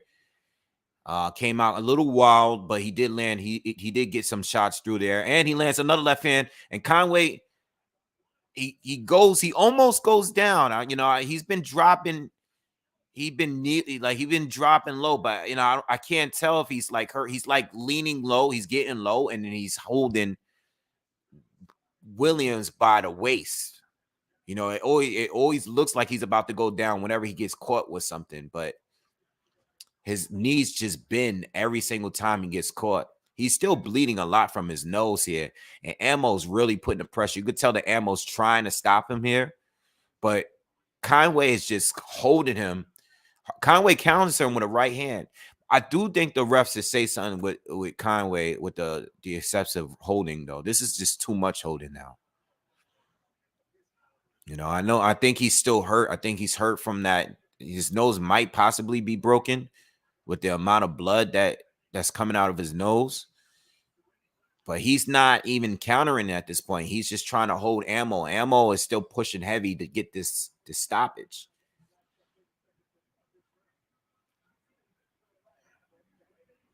Ammo's just walking him down now.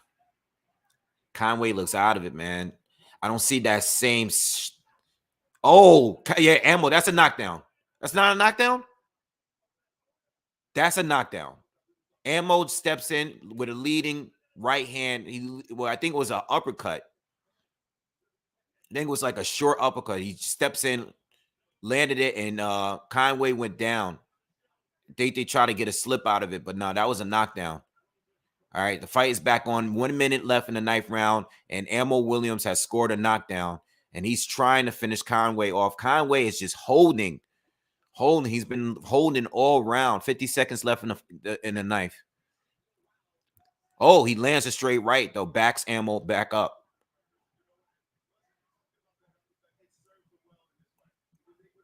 Ammo's having a great round. Big round for Ammo Williams. Ammo just stops and screams in the air. All right, that was random, but yo, he just pauses for a second and just screams in the air. But he just got caught with a big right hand coming in, man. He got to be careful. The fight is not over. So now Conway is coming forward. I think he caught Ammo with a big right hand. I don't know if Ammo might be playing possum right now, but he's backing up. 9th round's done.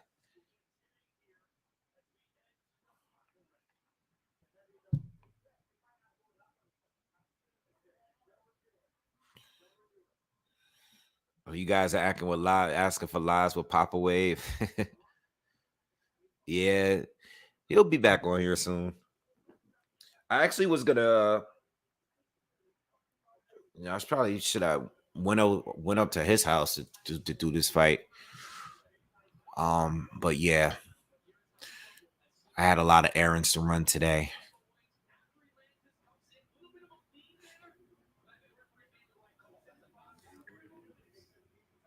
Yeah, but yeah, I started watching boxing as a kid. Who else did I like back then? I was a big fan of Hector Camacho. Chavez Sr.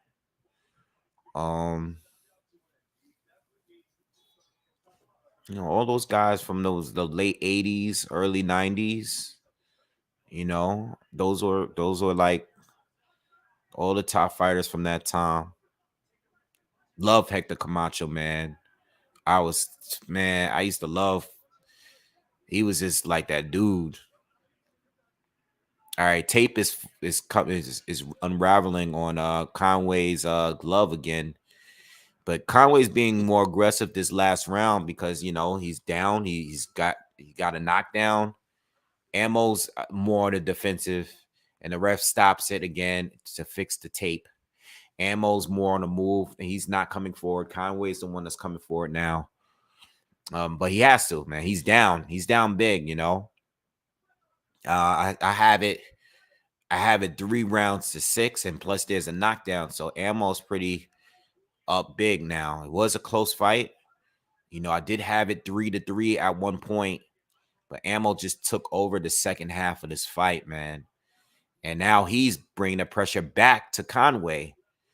Conway started out aggressive, but now Ammo is being aggressive. Just hope he's not reckless, man, and get clipped, man. He's being very I think he just really wants the stoppage. He just got to be careful though, because he's just launching himself in. Hopefully he doesn't get caught. I think he really, really wants to stoppage here. But Conway is still holding it down right now. But Ammo's clearly winning even this round. All right, now Conway's back to coming forward.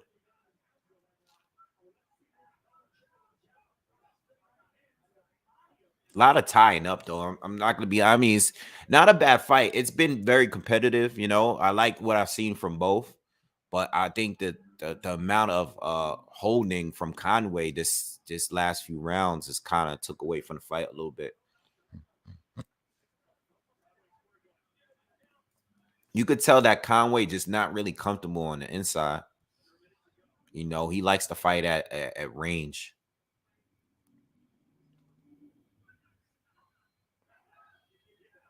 He's a good counter puncher though, for real. I'll give him credit for that. But he needed to be more aggressive in this fight. I think if he works on being a little bit more aggressive, he can definitely be a little better.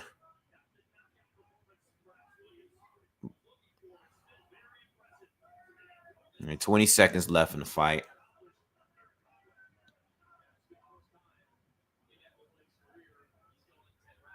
Close round.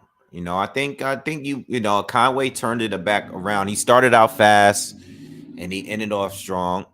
So you can make the argument that he gets to the 10th. think he did more work. I think he was more consistent in the 10th. But yeah, clear win for Ammo. Clear win. Plus he scored a knockdown.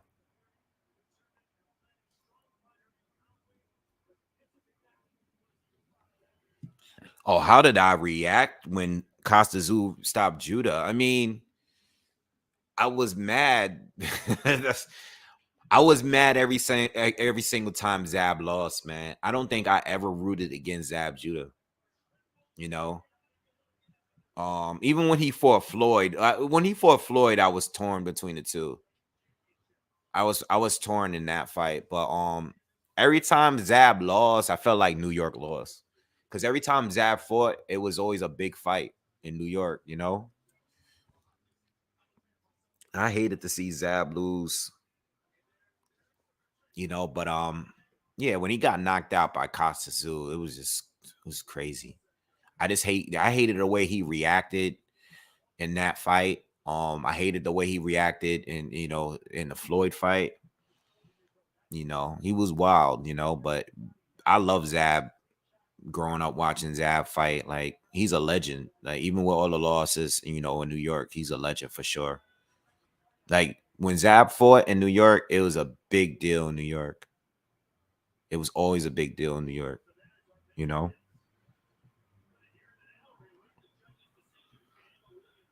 Like as far as like the New York fighters, like since Mike Tyson, you can easily say like Zab was one of those big fighters. Like when from a New York standpoint, whenever Zab fought, it was a big deal. You hear it on the radio, like Zab was big here.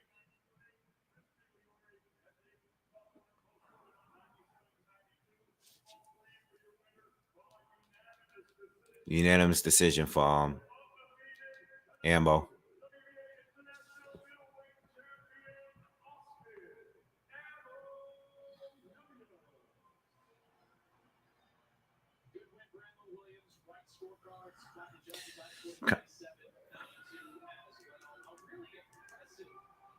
Yeah, I mean, good fight though.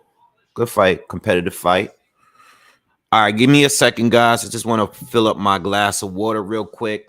I'll be right back with you.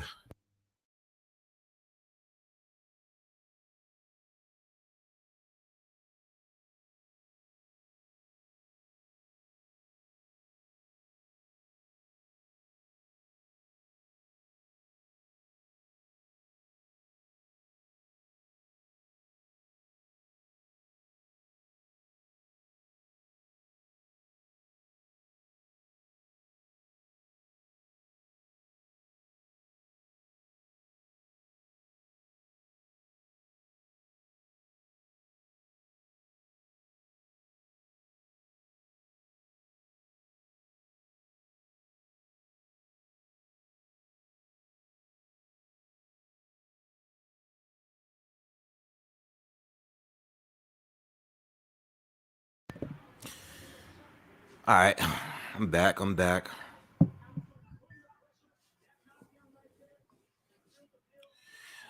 Yeah, yeah. Zab was one of my favorite fighters growing up. He's definitely come. He's one of my guys. Um, yeah, but I've been watching boxing forever. I remember certain fights. I remember live watching live. Like I remember having a. I think my uncle had a fight party for Hopkins and Roy Jones. No, I saw Roy Jones. I'll never forget watching Roy Jones and Bernard Hopkins. Obviously, I was really young at that point, but I remember watching that live. I remember watching Roy Jones with James Toney. That was another fight I was torn by because James Toney was one of my favorite fighters at that time. But I was so hyped about Roy Jones. Like the hype train for Roy Jones at that time was so crazy. So I remember the build up for that fight was like Roy Jones looked like the next big superstar, but at that time, you know, they were still saying he was untested and all that. So um I was hyped. I was torn. I was torn. I remember Roy Jones came with the tuxedo. And I just, damn, man, I was like, when James Toney lost that way, I was like, I kind of like Roy better, but I knew I've watched James Toney longer, you know. But yeah, I remember watching that fight live. Trying to think of what other like other little fight parties my parents had. My dad definitely had to fight for every heavyweight fight though. Everyone, anyone, all of them. Holyfield, Tyson, um, anything, any heavyweight, like top tier heavyweight, my dad had a fight party for everyone growing up. So kind of like I had no choice but to watch boxing. It was just, you know, even when the UFC started, you know, I've said all of this before in other lives, but the UFC, the first UFC, I remember watching the first UFC live with my dad. The first few we was watching in the beginning. I really wish you know what? I really wish I kept my channel based on both sports because I used to watch MMA a lot. And the up into, you know, once I started the boxing channel, I kind of like I was making videos earlier in the channel, like the first year or so, but then I just couldn't keep up with both sports. It's just too much. I didn't have the time to do to you know, because with the film study takes a lot of time. So I couldn't cover both sports. And I kind of just fell off with MMA. Like I still watch it, but it's more like casually. Like I watch certain fights.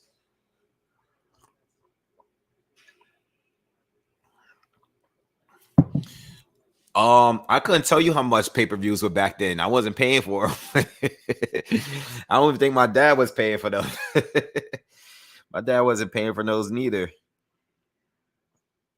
Um, I don't know how much they cost because I was a kid, so I really don't remember what pay-per-views cost at that time. I can't even tell you. You know,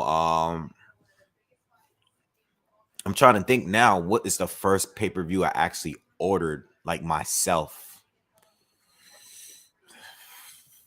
I don't remember. I think the first time I might have had people over my house for a fight was Sugar Shane and Floyd. Right? What year was that? I think that might have been the first pay-per-view I actually ordered, like out of with my own money. Maybe not the first, but maybe one of the first. I remember that only because I had people over. So that was in 2010. Oh, so no, I definitely no, I think of those times I was still going to other people's houses to fight. Yeah, because I saw Floyd against Oscar, but I don't think I wasn't even ordering pay-per-views yet at that time. So I think I want to say Floyd against Shane was the first pay-per-view I might have ordered ever. And that was in 2010. So that makes sense. Yeah. Yeah, my dad had the black box. He wasn't ordering no pay-per-views. Mm-hmm. So we got a lot of fights. Well, not a lot. We got two more fights before Canelo and Triple G. All right. So we're getting pretty close.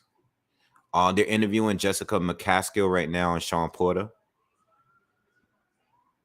Sean Porter is still one of the most unique dressers out there. I swear, man. He has his own style, man. It's cool though. I respect it. He like to have his own, he has his own way of dressing. He has like the suit with the irisons on right now. I don't know. That's his thing. That's his thing. Not my thing, but that's his thing. His suits though has stepped up though. He stepped his suits up than before.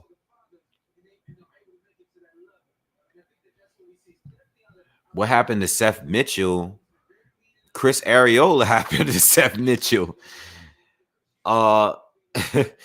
Chris Arreola knocked Seth Mitchell out, man, because Seth Mitchell lost to Jonathan Banks.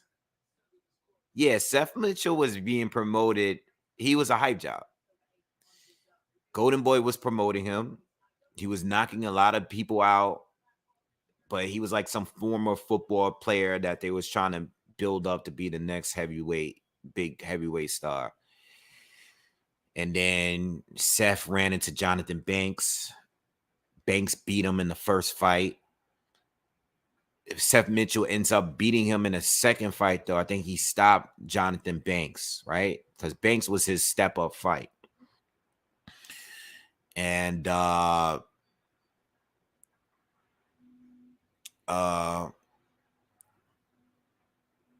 Banks, okay, so Seth Mitchell goes and fight Arreola, and Arreola just destroys him. And I think he retired after that. Yeah. This was like before Wilder. You know, I mean, Wilder was already boxing pro, but no one really knew of him yet at that time. Seth Mitchell was like that guy that they was building up to be the next big thing. And after Arreola just smoked him, he just gave up, disappeared. You know? Yeah. Thanks, Pato. Yeah, so I think the Mayweather Mosley fight was my first pay-per-view that I ordered, because I remember I had a small apartment at that time, and I had some friends come over, and I remember betting. This was the first time I betted against Floyd, because Shane at that time was, you know, he was one of the few people that I had that I was more of a fan of than Floyd. That's the only time I rooted against Floyd in a fight, when he fought Shane Mosley. And I told this story before, like, yo, I was talking so much shit, man, when Shane hurt Floyd in that second round.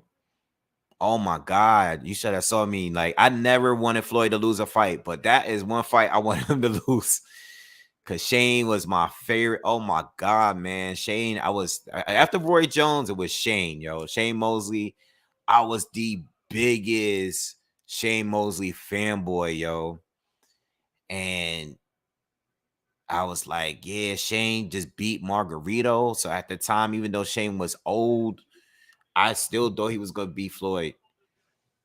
And he hurt Floyd in that second round twice. I was talking so much shit. My boy was with me. And I was like, yeah, Shane, but beat him. And then Floyd went on to beat the shit out of Shane Mosley for another 10 rounds, yo. I'll never forget that fight. I don't even like going back to watch that fight because it haunts me because of the fact that I lost money in that fight. And I was so stupid for thinking that Shane Mosley was going to beat Floyd Mayweather. And this is why I get mad at people when they say like Floyd just fought a bunch of older bums and all of that stuff. Because you got to remember at the time of these fights, there are people that feel ways about fighters until they fight them.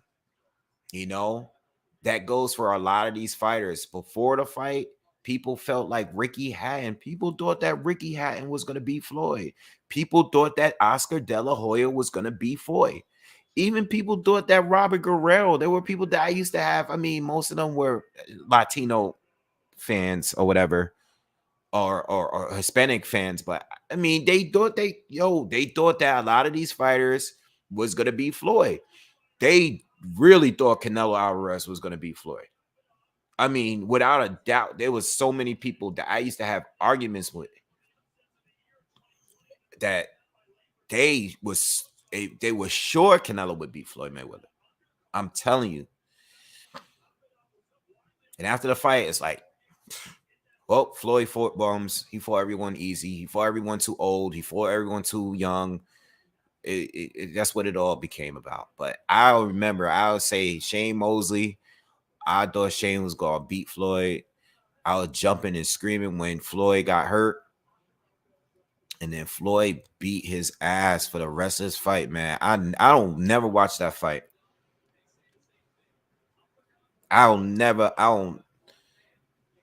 Yeah, no, Star Fox. I wasn't a Floyd hater because I love Floyd, but Floyd used to get on my nerves sometimes because there was certain people I wanted him to fight.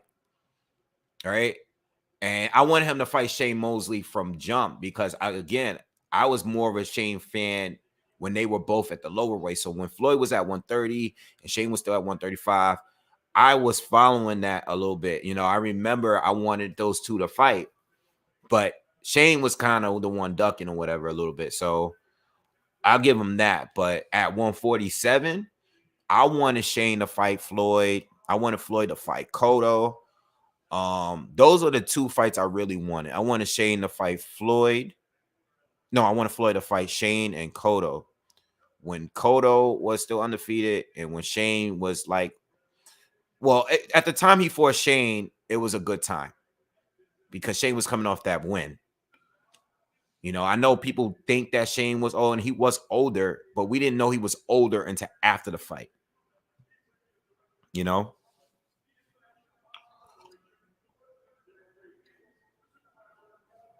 right, so we got Gabe Rosado fighting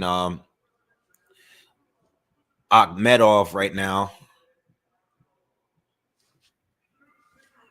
And these two are in the ring, and fight should be ready to start in a moment. So I'll let you guys know.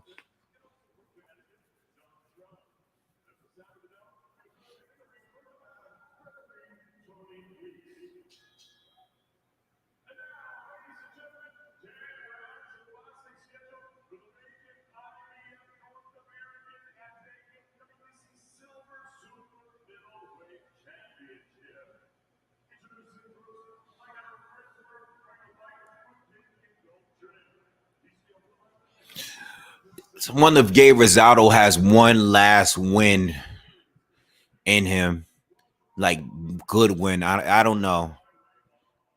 I don't know. That knockout of Bektemir was like shocking though. That I never saw coming, man. That knockout of Bektemir was a huge knockout, man. That was one of the best, if not the best knockout of the year last year. And that was just crazy. I do think Gabe won against Danny Jacobs, though. I gotta admit, I love Gabe and Danny. But I think Gabe's edged him that fight. What's up, Keith? How you doing? Boxing Degenerate said he should have retired after that bet KO. Yeah, but that's not even realistic with Gabe because Gabe is not about he don't care about losing. Like he do care. Clearly he cares, but a loss is not gonna get Gabe to retire, and a win is not gonna get him to retire. I think he's always the guy that if he picks up a win, he's always gonna feel like he can take it to another level. He's always gonna chase another bag.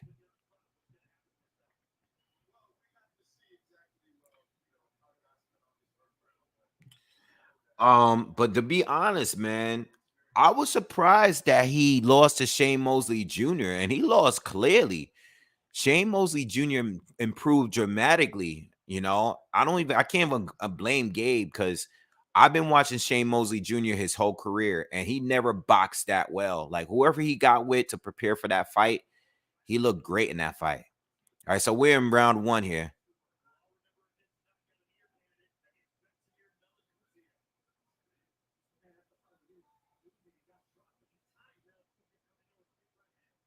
All right, so you got to remember, I know Gabe is the older guy here. You got Akhmedov who's been stopped, but he's picked up some wins since that loss. So,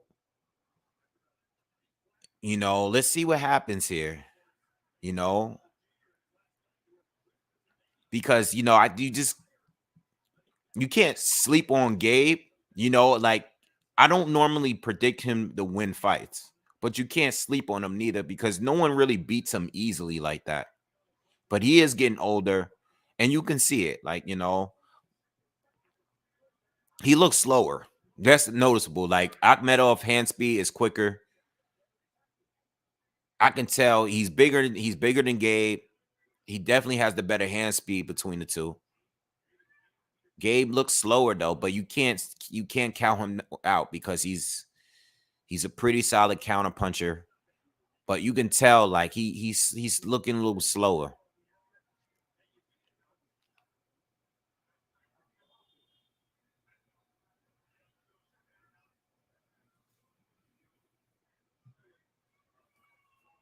And Gabe is very, very durable too. He's getting knocked down, but you gotta really like,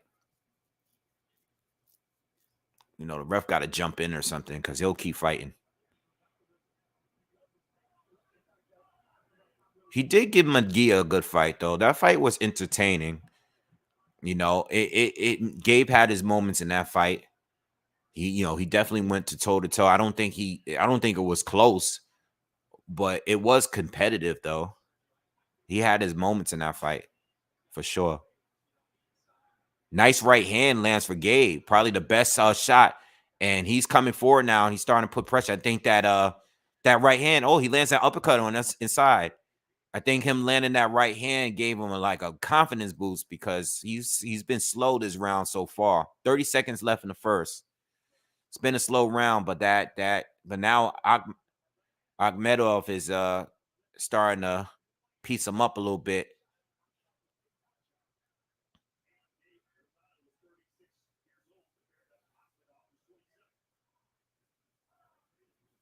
So Gabe is 36 and Akhmedov is 27 years old. 10 seconds in the first round. Better round for Akhmedov so far. Gabe have his moments, but I feel like I gotta give Akhmedov the round because he was just more consistent all around. I know Gabe probably landed a good shot, but Akhmedov was consistent the entire round.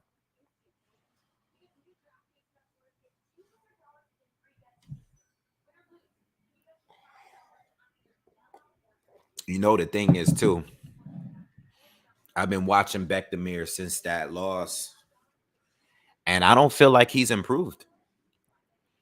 I don't know. I've been watching his fights, and I don't feel like I see him doing the same thing every single fight. Any guy that can time you and knows how to set traps good can beat him. You know, I don't know if they're going to be able to knock him out like the way Gabe. I mean, Gabe literally landed the perfect punch. It was similar to Marquez against Pacquiao.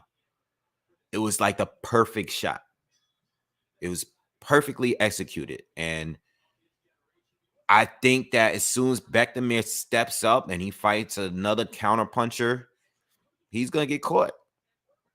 He's strong, he's powerful, he's a great body puncher, but he's just too wild.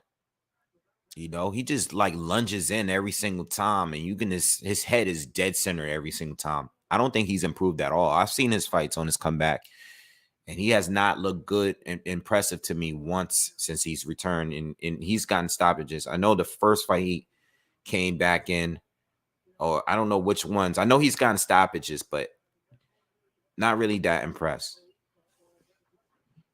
All right, so we're in the second round now. And both are showing a lot of respect for each other. Like Akhmedov is definitely the one that's coming forward. Um, but he's being very cautious, I mean, he has power. Excuse me. But he's boxing.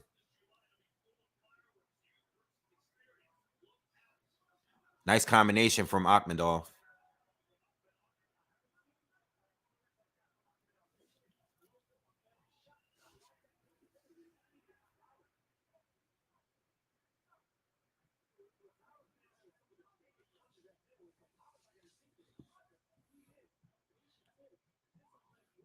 All right, we're halfway through the round. Nothing really from Gabe yet. Gabe is just waiting. I mean, not for nothing. This is the kind of fight that Gabe would want to fight, though. He's used to fighting guys that brought the pressure to him. Triple G, Lemieux, Munguia. He's fought plenty of guys that were aggressive, and Akhmedov is not that aggressive. Nice right hand counter lands for Gabe. That was the best shot in the round. But Akhmedov is busier, but he's not. He hasn't landed anything big yet, though. But he's definitely more active than Gabe. Gabe is fighting him now with his hands down.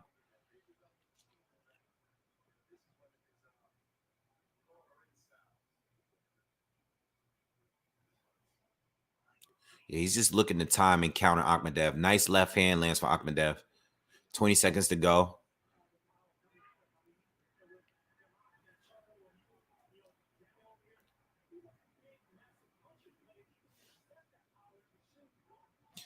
Right hand lands for Akhmedov.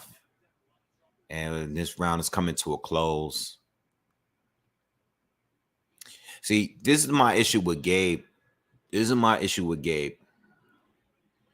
Gabe is a good fighter, and he's given a lot of these fighters good fights. Some of them, I felt that, he could have won or he could have edged it or were debatable, but I feel like in a lot of his fights, he gives too many rounds away. I feel the same about Bottle Jack. He takes a little bit too long to get it going. When he gets it going and he has you hurt or he has you in trouble and he's having a good momentum, I feel that whatever point that is, he's given too many rounds away to actually win. And then when he has his moments, like even in the fight with Selecki, I can't remember exactly how that fight went, but I remember he was losing and then he hurt Selecki a couple of times and then it became a real fight. And I'm like, at that point, you've already given up so many rounds that it's going to be one of those fights where, okay, you lose on points, but people are going to be talking about how well you did. But you are clearly losing because you're not winning enough rounds. He's going to have a big, let's say if this goes to full 10, if this goes a full 10, Gabe is going to have his moments. Just like in the first 2 rounds here in this fight here, I feel that Gabe landed the best shot in the first 2 rounds. The problem is Akhmedov won the majority of the round. Like right now, Akhmedov is stepping up the pressure. He's throwing more. He's landing more. He just landed a combination. Gabe might mess around and land the biggest shot of the round, but if you're not active, you're not throwing enough, the volume is low, you got to work more to win these rounds, to secure these rounds to the judges. If you're not going to score a knockdown, people are not going to give you a round. These judges are not going to give you the round. You got to win the round. We know you're a warrior. We know you're a dog. We know that already. This is a 10-round fight. You got to give us more than 5 clear rounds, And then it's always about, well, I got robbed or I should have got this fight. I think he should have won the Jacobs fight. I think he should have won, but the fight was still very close. Even if you gave it to Gabe, regardless, it was a debatable fight. I think Gabe edged it. I think he did edge it. I think he should have definitely got that one. There's a couple of ones where I felt like he could have gotten. I remember the Peter Quillen fight. Peter Quillen was winning, but then there was a point where Gabe started to gain the momentum. He won a couple rounds, and then they stopped it because of his cut. They stopped it because his cut. He had his cut issue. It kept opening up in every single fight, and it opened up in that fight, and they stopped the fight as soon as he was doing better.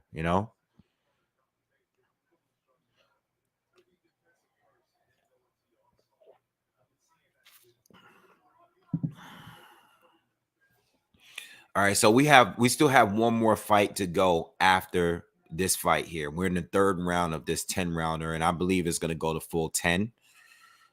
We still have one more fight with Bam Rodriguez before we get Canelo and Triple G. All right, we're 30 seconds left in the 3rd. And from what I see, it's a solid round, but I still feel that Akhmedov is doing more. Gabe is displaying some great defense here. But, if you're going to slip the shot, make him pay. Win these rounds. Secure the rounds. Don't make it close. They're going to give it to the younger guy, man. Don't make it close.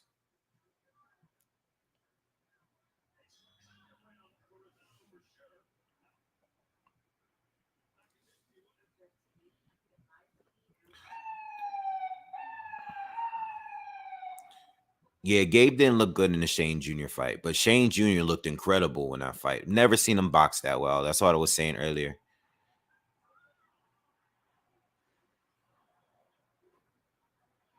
Johnny, I agree with you 100%. Johnny says adult Gabe probably only won a couple of rounds against Munguia. He fought pretty well in that fight, and he fought well in majority of his fights, man. Um, Again, he has his moments. There's points where it looks like he's going to come back and turn the fight around, but usually when that happens, it's too late. He gave up too many rounds. And this is a 10-round fight. He needs to pick it up now. He needs to get not just a big round or two. He needs to consistently win rounds instead of making them close. And I don't even feel like Akhmedov is really doing much. He's just being busier, but he's not really landing anything that's bothering Gabe at all. Gabe looks comfortable. Akhmedov is just being the aggressor. He's coming forward, but Gabe is comfortable with walking, stepping, fighting on his back foot. He looks comfortable in there. He doesn't look like he's being pressured or anything, but he needs to pick up points. He needs to score.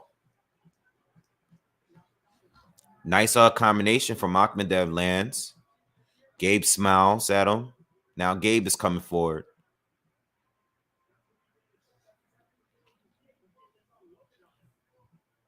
Akhmedov is just boxing, man. Gabe is talking to him. Akhmedov is throwing counter punches. Throwing combinations and jabs. Now Gabe is coming forward on him, walking him down, starting to pressure Akhmedov. Gabe is coming in with that high guard, shooting the jab. He's having a little success fear. He needs to, though. We need more of this from Gabe. Make it a fight. You got the experience. And Akhmedov has been stopped before. Put pressure on him.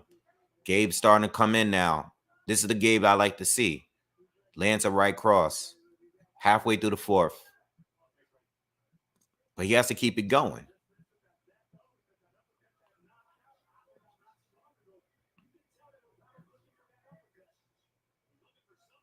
Nice right hand lands for Gabe. So now he has Akhmedov retreating a little bit. But Akhmedov is doing good with his jab still. Gabe misses the right hand.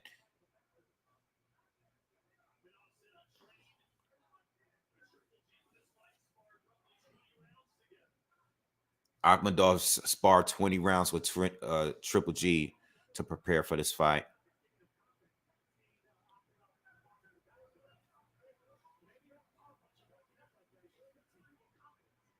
Gabe still trying to pressure Akhmedov. His best round so far is this round, and it's still a swing round so far.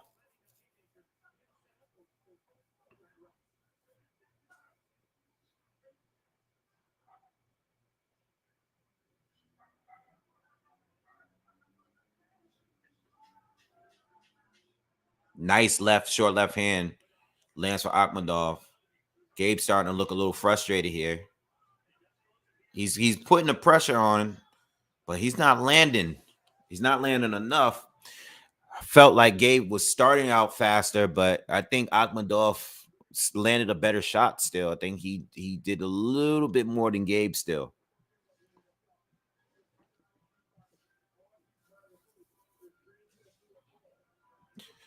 Yeah, I want Gabe to win. Absolutely.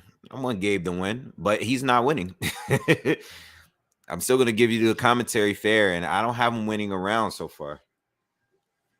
That's 4 rounds down. And I'm still waiting to see what Gabe can do.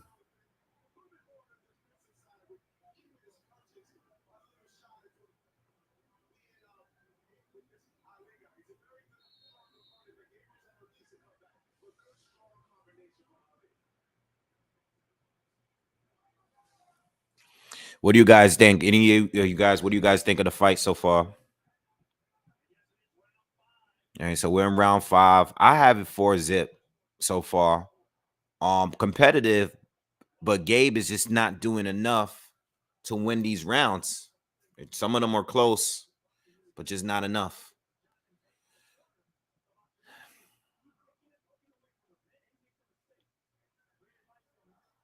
Try to give him the 4th round. I've seen this fight. I've seen this play out over and over again in Gabe fights. Akhmedov lands a nice right hand. Akhmedov's jab is the real difference between the two. Akhmedov is good. He's been moving. He's moving. His jab has been sharp. He's throwing jabs to the body as well. He's just outboxing Gabe so far. And nice 1-2. Stumbles Gabe for a second. Best combination Akhmedov land all fight long. Gabe's starting to look frustrated a little bit.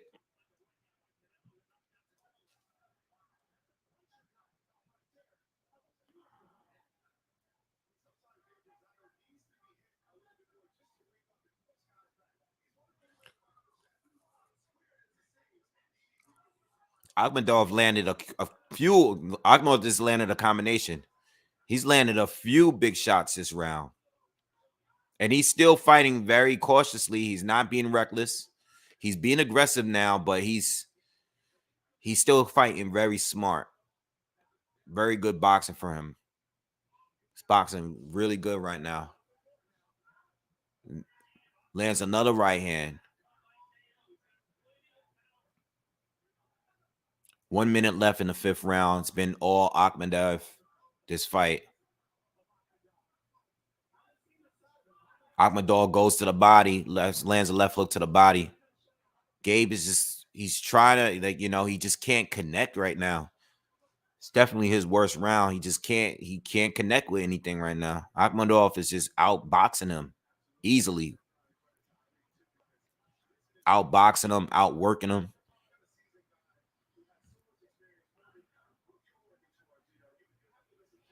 Yeah, he might be looking for a big shot. He might be trying to look for that Bektemir moment. But I don't think it comes that easy. I think Akhmedov is a more advanced boxer than Bektemir. I don't think he's as powerful. Oh, damn! Akhmedov landed a big right hand. Damn. Oh man, Gabe looking bad right now.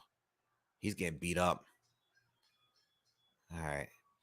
He's getting beat up, but he doesn't seem that none of the shots really hurt him yet, but he's getting hit with some big shots, man.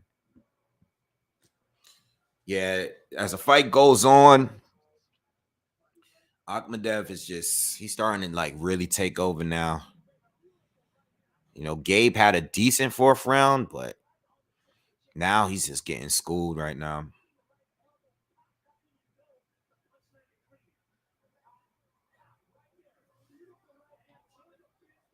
Yeah, I was just going to say, Crafty. I agree with you. Crafty says Gabe.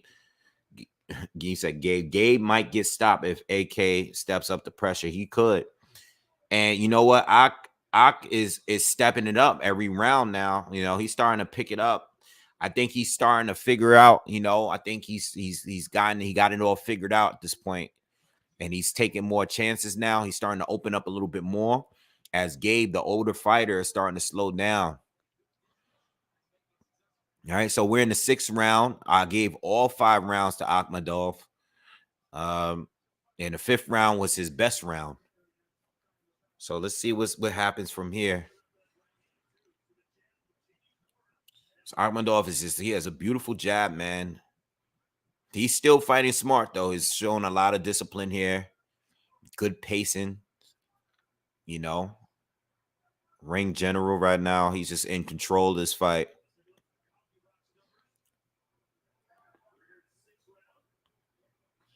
Ooh, watch the hook.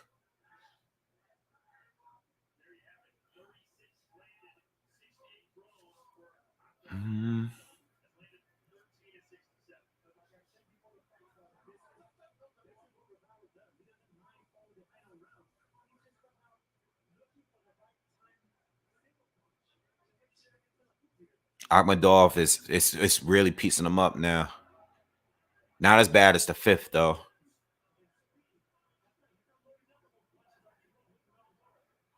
Yeah, he's not. In the Gongora fight, he was loading up a lot. In this fight, he's just been fighting smooth, like good boxing.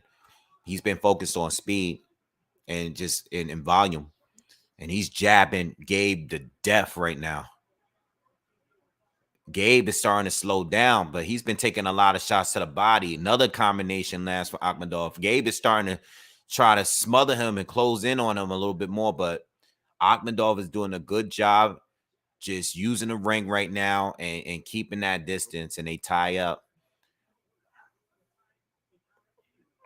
We got a minute left in the 6th round, and Akhmedov is having another great round. And he's looking to shut Gabe out if this continues, or even possibly stop him. But he's still comfortable with fighting on the back foot, you know. I think he could really, really try to go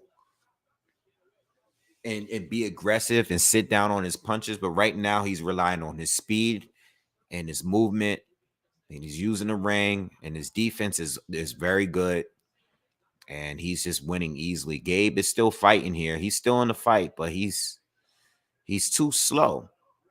And he can't outwork the younger Akhmedov right now. He's coming forward, but he's getting caught with shots coming in. He caught Akhmedov there. He's trying to come back, man. You know? But he's walking into shots as he's being aggressive, you know? All right. Another clear round for Akhmedov. Oh man.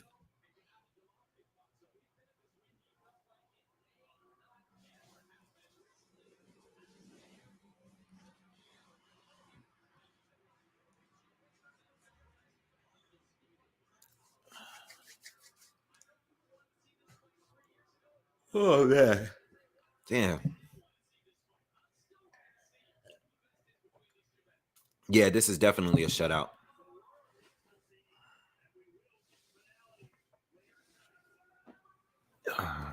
Pillow.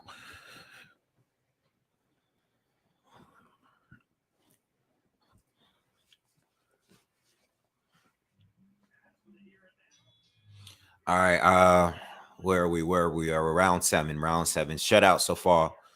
6-0 Akhmedov, and pretty clear 6 rounds. And I think Gabe needs a knockout, man. And that's a problem. I think he's just gonna be looking to get one punch in, and that's gonna lead to him just getting hit more. You know? No, I mean, to be honest, even him knocking out Bekdamir, like I said, it was just a perfect punch. You know, Gabe ain't really a knockout artist like that. You know, nice jab by Akhmedov lands. Ak is just beating him again. You know, he's coming out. It's exactly where he left off. Gabe trying to just come forward that high guard and just trying to close distance, but Akhmedov is punching him around the guard, through the guard. He's landed. Oh, this landed 2 hooks to the body of Gabe Rosado. He's just outworking him.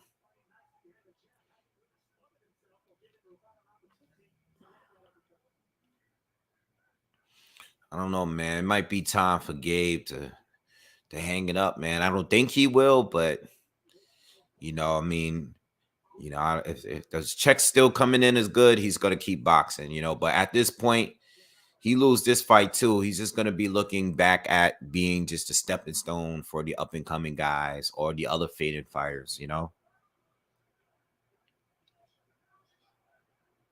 because he got thoroughly outboxed by Shane Mosley Jr. and now he's getting outboxed by Ak right now. And I don't think Ak is looking to stop him at all. I think he's just using the rounds to gain the experience, you know. And he fights much better now than he did in the Gongora fight, you know. To see the improvements 50 seconds left in the 7th round. And another Ak round.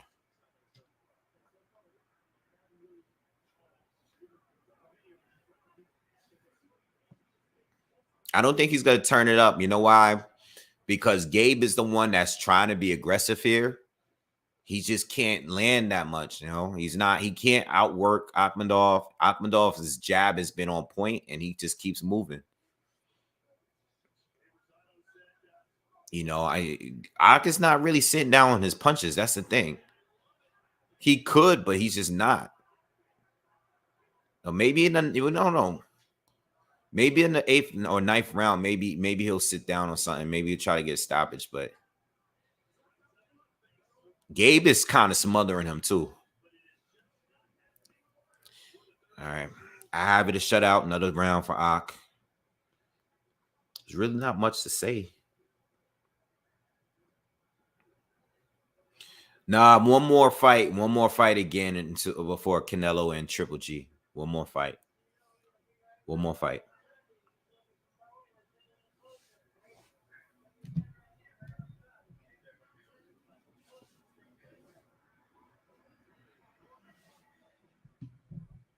Oh, they're showing Michael B. Jordan into the Canelo's locker room.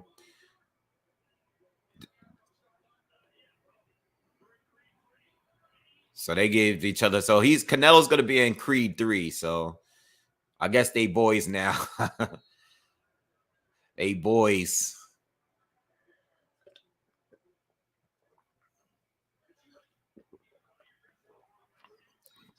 Yo, I can't wait for the fight, man. I'm excited for the fight, man.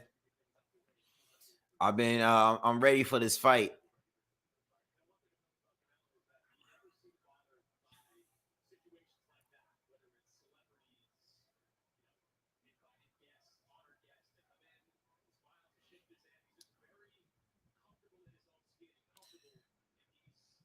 Europe.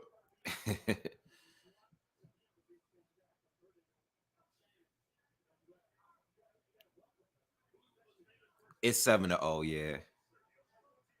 It's 7-0. Gabe won every round.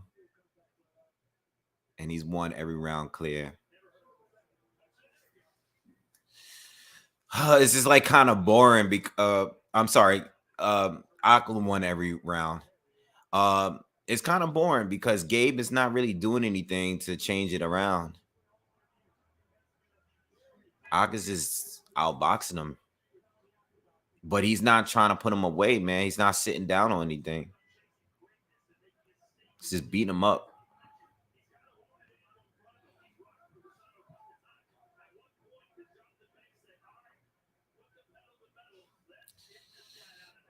Yeah, I would like Ak to step it up now. I think it's safe. He's probably concerned about like gassing out, but I think it's safe at this point in the fight to step it up and try to like sit down on some of these punches, you know, and put them away, you know.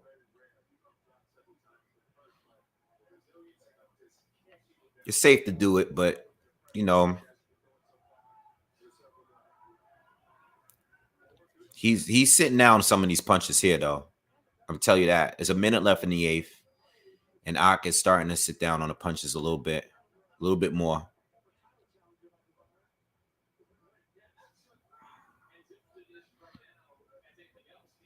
He's not. He's landing though. I think Gabe is got that guard tight though. Akhmedov is getting through, but I don't think he's landing like super flush to a point where he could hurt Gabe. Gabe lands a right hand. Gabe has got him backing up again. That's the thing. Gabe is still like he's still fighting, man. He's losing, but oh man, he just caught a nice 1-2 right through the guard too. But I gotta hit him with something heavy so he could just stop coming forward like this. Gabe just is coming forward. He's getting hit with everything, but all right.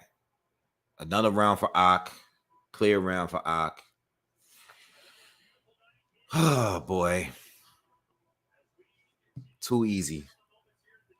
Nah, Bam is fighting next, y'all. Bam is fighting next, and then Canelo.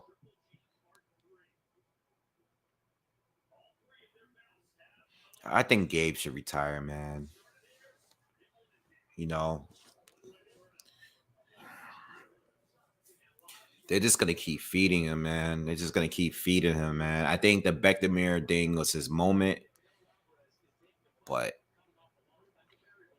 I think it's over at this point. You know,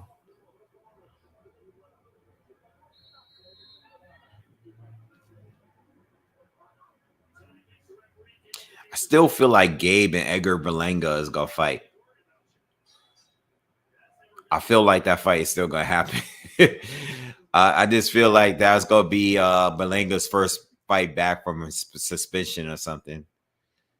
That could be Gabe's very next fight. You know, they could do it in Brooklyn.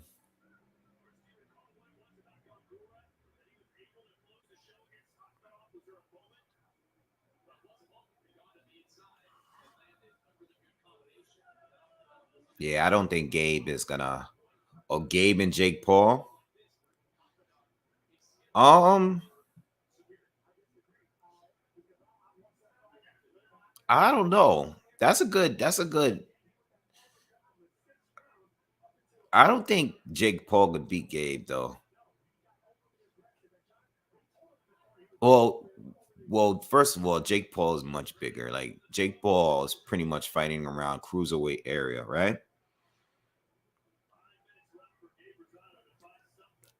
Yeah, Jake Paul is like around a cruiserweight. Nah, I don't think Jake Paul would fight Gabe. He could, but you never know. But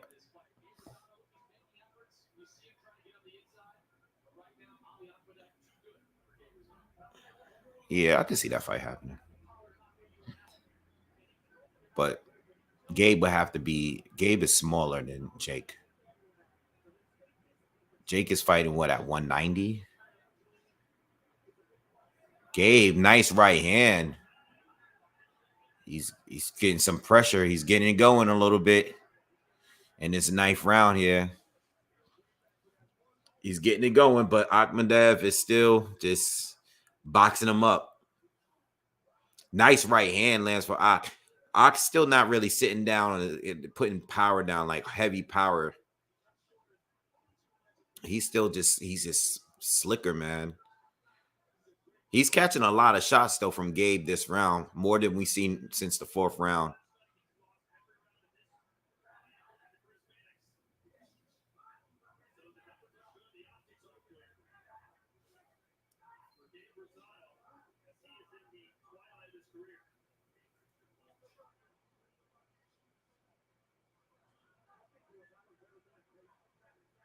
Triple G, if you're just joining us, Triple G and Canelo, we have another fight before that. We have one more fight.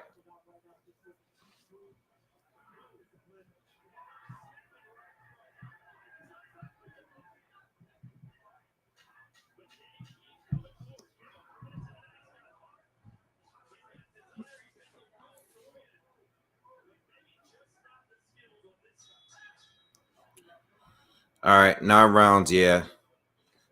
You Triple G spammer, please. I put you on timeout. If you come back and do it again, you're gonna get blocked.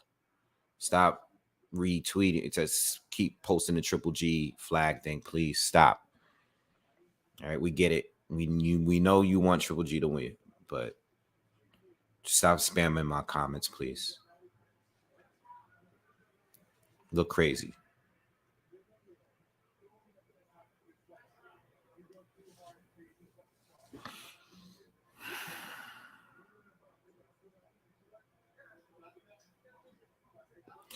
Well, they keep putting Gabe in there because they want to test. They want to test these guys that's coming up, or other guys that's fading too. You know, I know why they're doing it, but I hope this is it, man. Hope this is it. Hope this is it, man.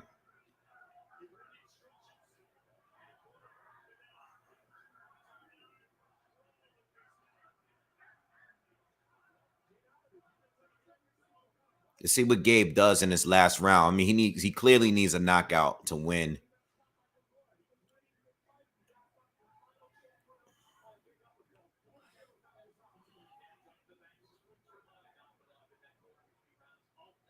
Gabe is coming forward. You know, Ak is still using his legs and his speed to stay away, stay out of distance, stay out of Gabe's distance.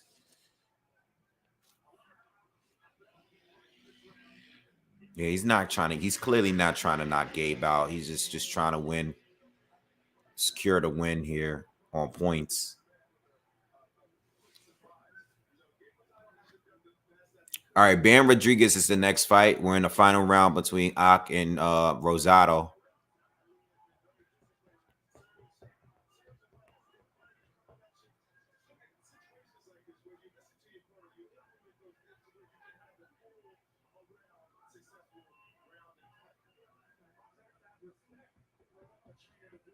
Jake Paul versus Andy Ruiz would be death for Jake Paul.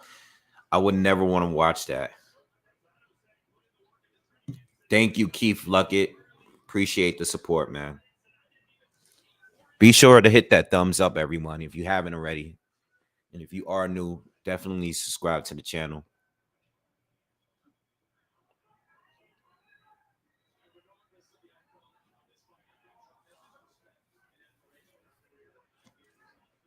I hope he retires, man. I hope this is it, man. I really hope so.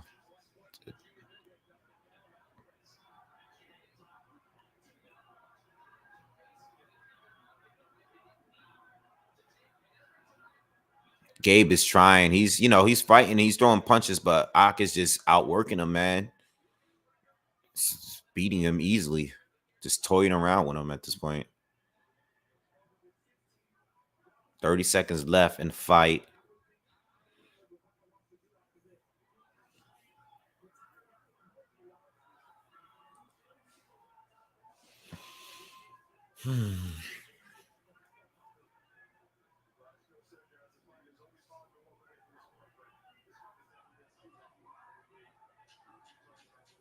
All right, this fight is done. Ak wins the 10th round, and we got a shutout.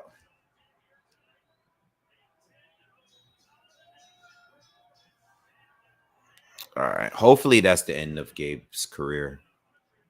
We don't want to keep seeing him fight and risk hurting himself, you know? Jonathan Banks is Akhmedov's coach too. He's in his corner right now. He's been in his corner the whole fight.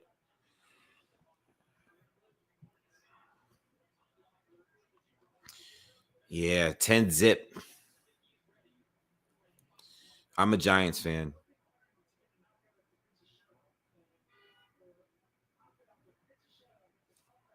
Luther says he has a draw.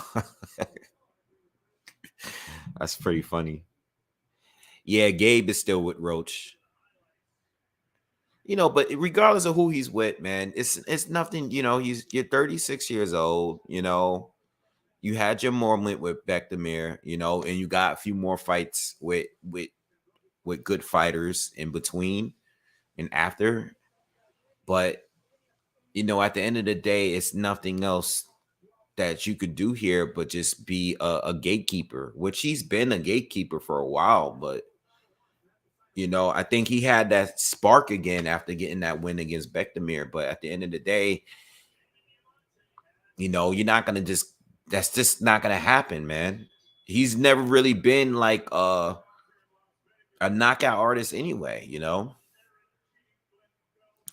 He's like Derek, but Derek Chisora had more success in his career, you know.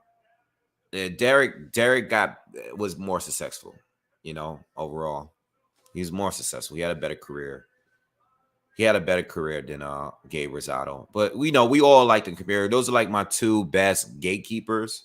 But Derek has had better wins because he's beaten a lot of like the fighters that are like not top tier heavyweights, but he's beaten those guys that's just, you know, like contender level. He's beaten enough of them to say that he had a better career than Gabe, where Gabe lost like just about almost all of them, had close fights, had good fights, tough fights, but he loses at the end of the day. Yeah, Ammo Williams won the fight. He won. It was close. It was close. I'm a Yankees fan. It was close. But Ammo took over in the championship rounds and scored a knockdown and won against Conway. Definitely the most competitive fight that we've seen on this card so far tonight was that fight between Williams and Conway. All right, so we have one more fight between Jesse Bam Rodriguez against Israel Gonzalez. That's the next fight up. And then after that, we got Triple G and Golovkin. All right.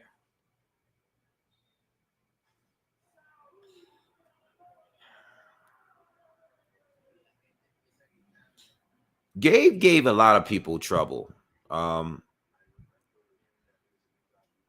He gave a lot of people trouble, but it was never enough to win. He beat Beck. I feel that most people felt that he beat Jacobs. He gave Selecki trouble. All right. Dropped him twice. He did stop Glenn Tapia, but Glenn Tapia at that time, Glenn Tapia has been, James Kirkland basically ended his career without ending his career. Like Glenn Tapia got beaten so bad by James Kirkland that Glenn Tapia never looked good in any fight that he stepped up in after that.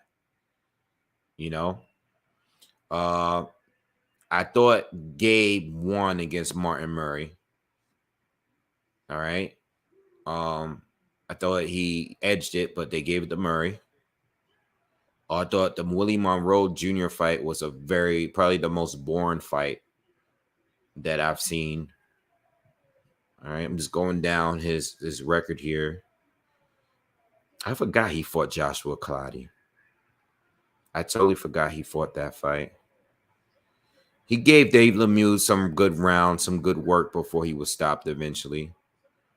Jamel Charlo clearly beat him. He shut him out too. Maybe like Gabe might have won like one round, maybe.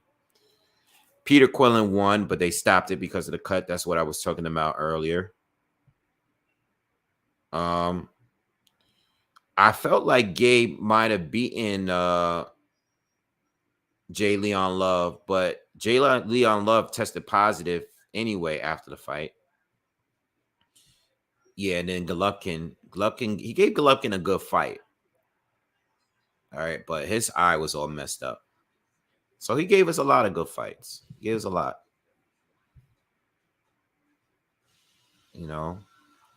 He did stop Soto Carras.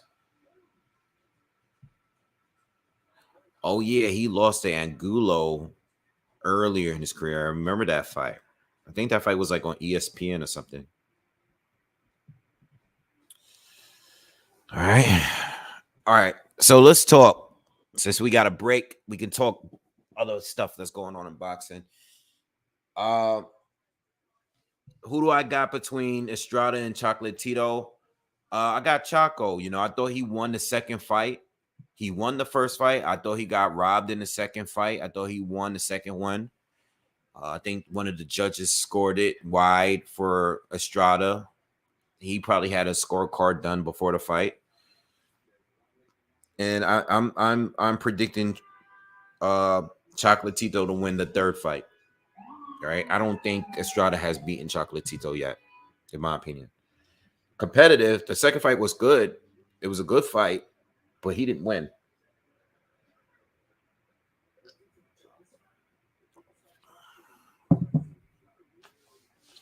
My prediction is Canelo to win on points.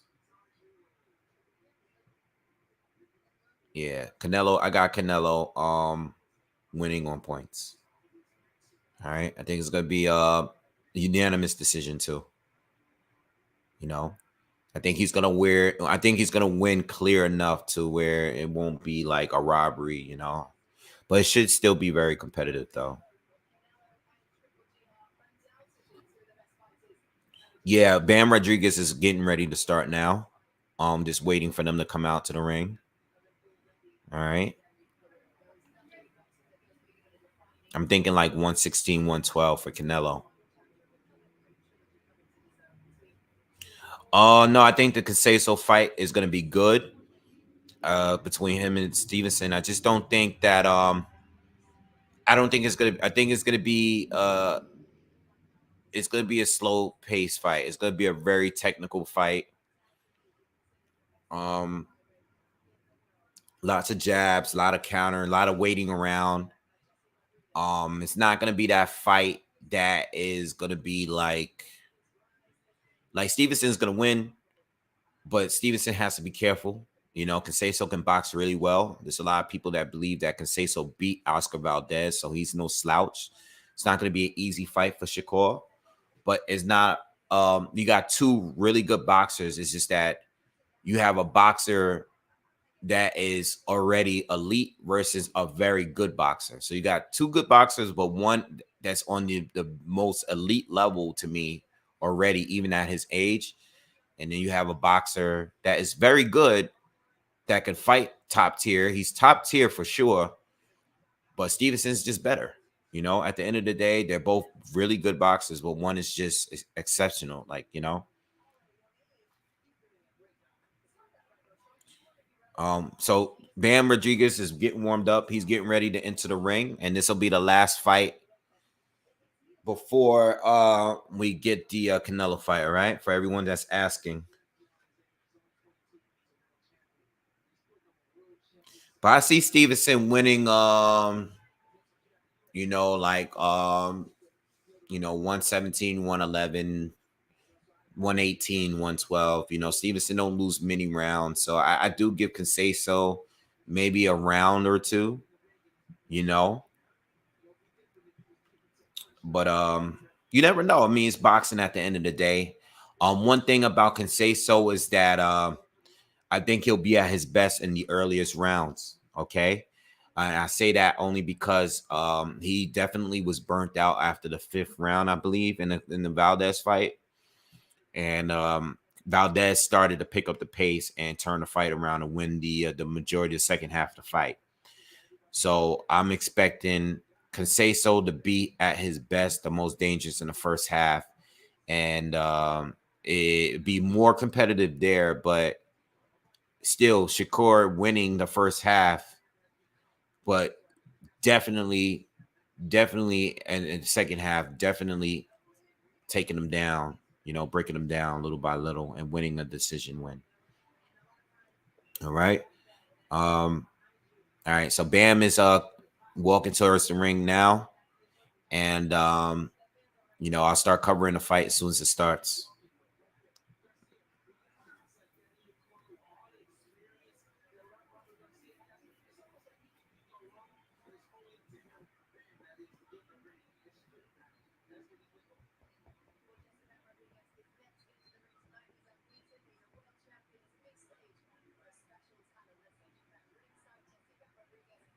Yeah, Bam. So when it comes to Bam Rodriguez, I personally believe that Roman Gonzalez is a I think if he's gonna fight any of the older guys like Ioka or Estrada, I think that Chocolate Tito would be the best fight for him right now, as far as it being competitive. You know, Chocolatito, even though he's older, he still has a very good engine. His volume is still very high. His pressure is still really on point. Um, I think Bam can probably beat Estrada right now. Um, but he just would have to be really careful because Estrada can just turn the fight around with one punch sometimes. But I think Bam beats Ioka and Estrada right now. I'm just not so sure about Chocolatito, but what I'm saying, that I'm not saying in a way where I don't wouldn't want to see a fight. I still would want to see all of those fights. But before Bam gets any of those guys, I kind of want to see I want to see those guys fight each other first. You know, I want to see Chaco fight Estrada. I would have loved to see Ioka fight one of those guys too. I've been wanting to see that. But yeah, I want to see those fights, you know. But we'll see what happens. We'll see what happens. But this is a good matchup for Bam tonight because Israel Gonzalez gave Roman Gonzalez a good fight. You know, it was still, you know, somewhat competitive. Now, I ain't sleeping on Ioka. I'm just saying if the fight was announced today, I'm telling you who I think who I would be going for. You know, I think that's fair.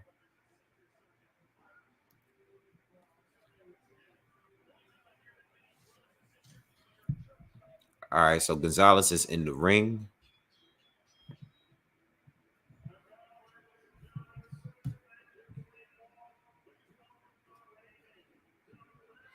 And Bam is coming into the ring now.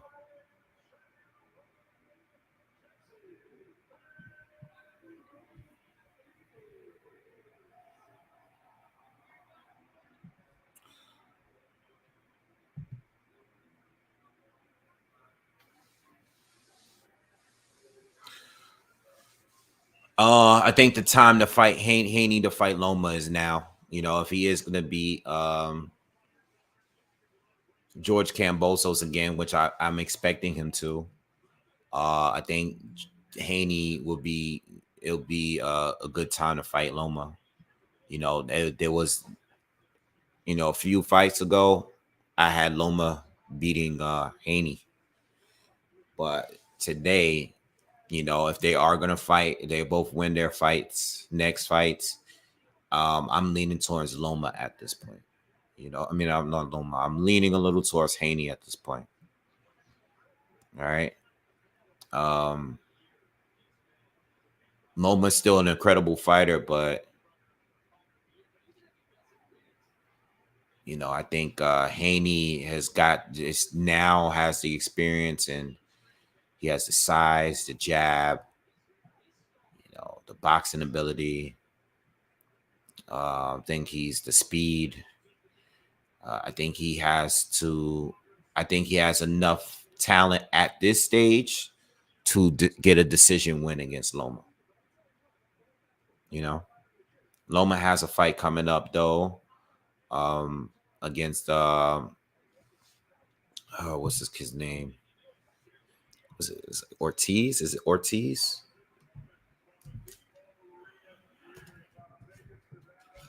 I think it's coming up in October. Jermaine Ortiz? Okay, I didn't want to get his name wrong. Yeah, Jermaine Ortiz. And it's a good fight. It's a solid opponent. You know, the guy boxes very well. He's quick. I don't think it's an easy fight for Loma. I think Loma's gonna win, but I don't think it's an easy fight. You know, so it's a good comeback win. You know, Ortiz is undefeated. All right, coming off a win against Jamel Herring. So it's a good fight. It makes sense, and that'll be his tune-up, and then he'll go straight into fighting Devin Haney, hopefully, and then we'll get that fight. You know, with all the talking that has been done over the years, I said this to you guys before because I made a video about this, and I know a lot of people were talking about whether or not Devin Haney should just move up after fighting George, and I'm like, no, if he can stay at 135, make the fight, you know, take the fight with Loma, with all the trash talking, just take the fight. And I want to end that whole conversation about franchise and stuff.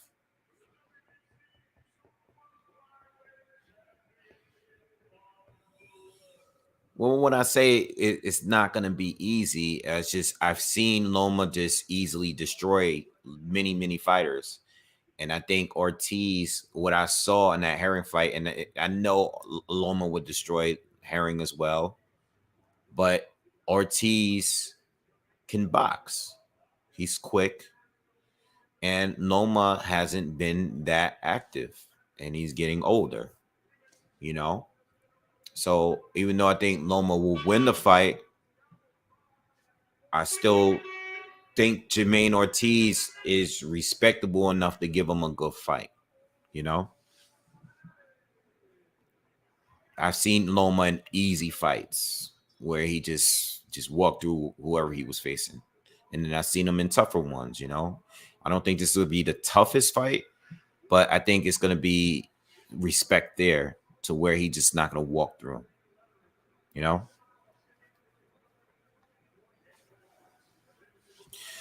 Who would I have preferred to see Canelo fight over Triple G?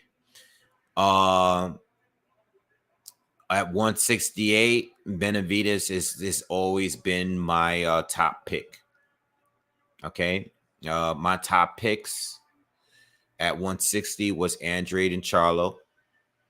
My top pick was at 168, and then all the other guys he beat. I mean, at 168 was Benavidez, and then all the guys he already beat. So he already beat all the other guys. But Benavidez has always been the most dangerous fight for Canelo at 168. You know? But Triple G is a good fight, you know. But I would have liked to see the Benavidez fight is because something I haven't seen yet, you know.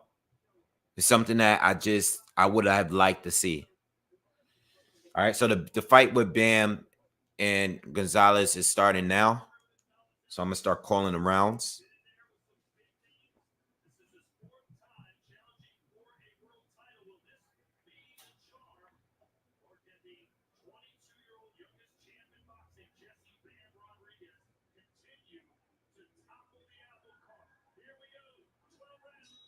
All right, here we go.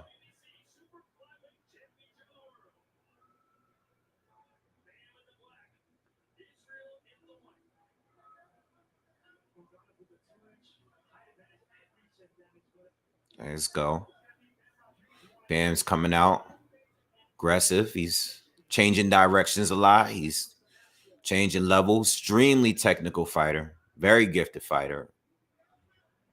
Definitely one of the best young fighters in the game. Anybody under 25, he's probably top 3 right now, in my opinion. So he's coming in. He's coming forward. Southpaw. Landed a couple jabs and shot, but Gonzalez is keeping him outside of range right now. He's the orthodox fighter. Gonzalez lands a right to the body.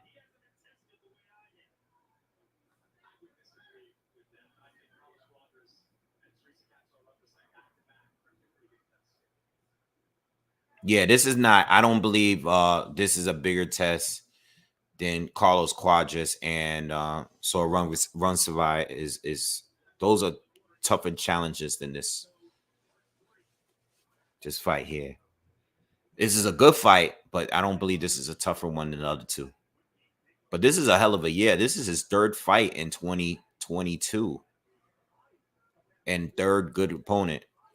Gonzalez is doing a good job landing to the body, though. He's landing about good 4 or 5 shots in a row to the body of Bam. And he's doing a good job in keeping Bam out of range right now.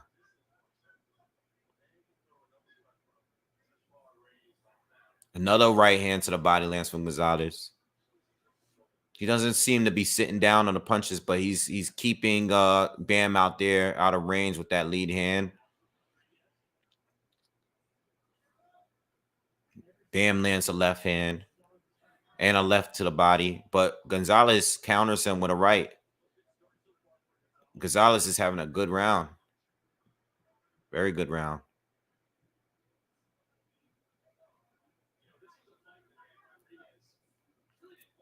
Nice right counter. Caught Bam again.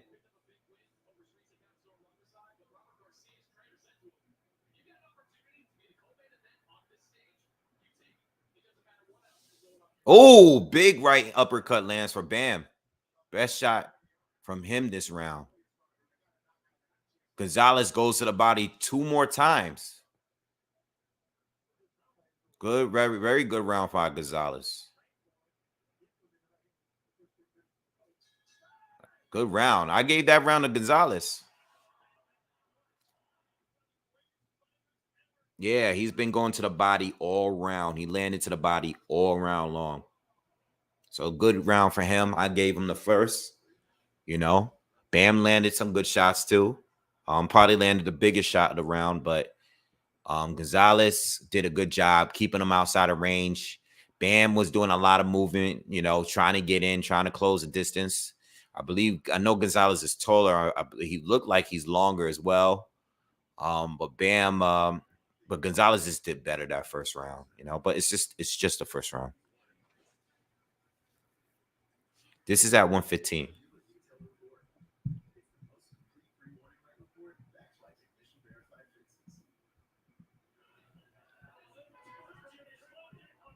Jesse's defending. Is this his second title defense at 115 or first? I can't remember which fight he won the title. I don't know if it was Carjas or Rungsavai. All right, so second round, and Bam is going back to, you know, trying to get in close on Gonzalez. Gonzalez is still trying to keep him outside of range, but Bam is being a little bit more aggressive. It's forcing Gonzalez. Gonzalez is throwing a lot, but he's not going to fight at that pace. So he has to be cautious because you don't want to get worn out. This is a 12-round fight here.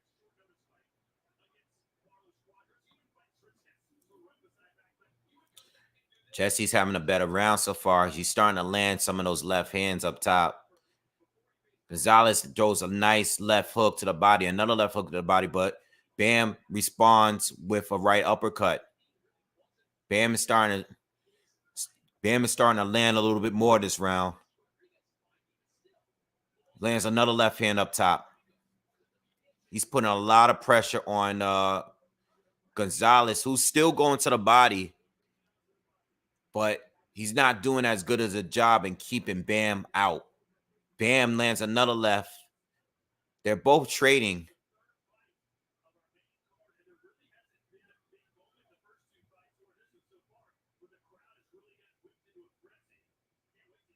Nice jab lands for Bam. But Gonzalez is doing a good job still. Oh, he lands a combo to the body, but Bam responds with an uppercut. Same uppercut we saw in the first round. That might be the punch right there, man. 1 minute, 1 minute left in the second round. Nice jab from Bam. Bam is starting to open up a little bit more now. He's starting to get a rhythm going.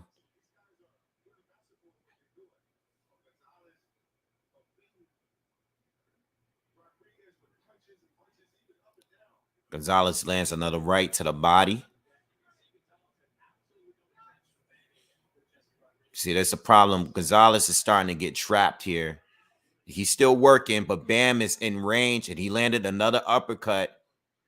And Gonzalez is not going to be able to keep this pace up the way it's going because now Bam is landing at will. It's not like the first round.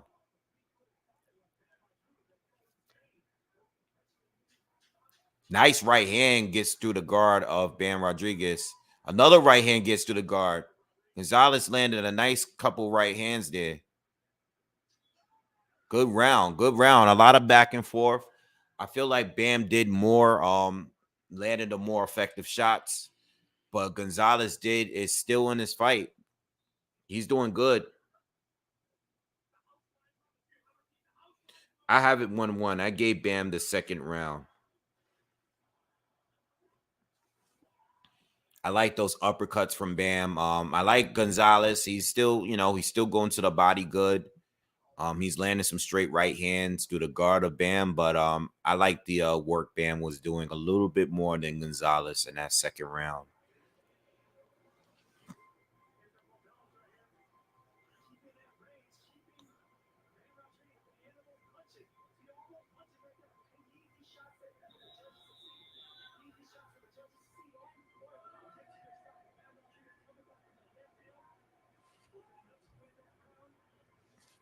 All right, round 3. I have it 1-1. Gonzalez comes out, lands a jab to the body. Bam is just back to trying to close the gap between the two. He's trying to make Gonzalez very uncomfortable, but Gonzalez is doing a good job still with his defense.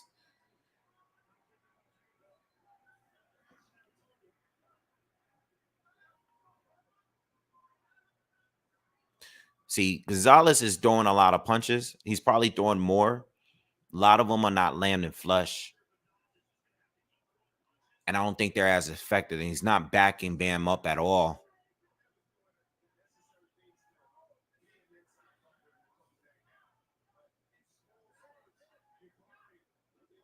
Nice combination to the body. Again, every single time Gonzalez throws the combination to the body, Bam uppercuts him. Every single time. Gonzalez is throwing them again. It's the third time throwing the combination to the body.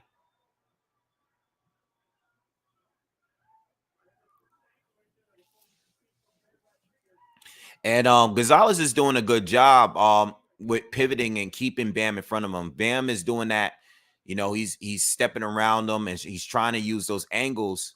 But Gonzalez, his footwork is very, very good. And he's doing a good job with keeping Bam right in front of him and not allowing him to just step around him and have his way. You know, Bam has been successful at points, but Gonzalez is doing a really good job. He throws another combo to the body of Bam Rodriguez.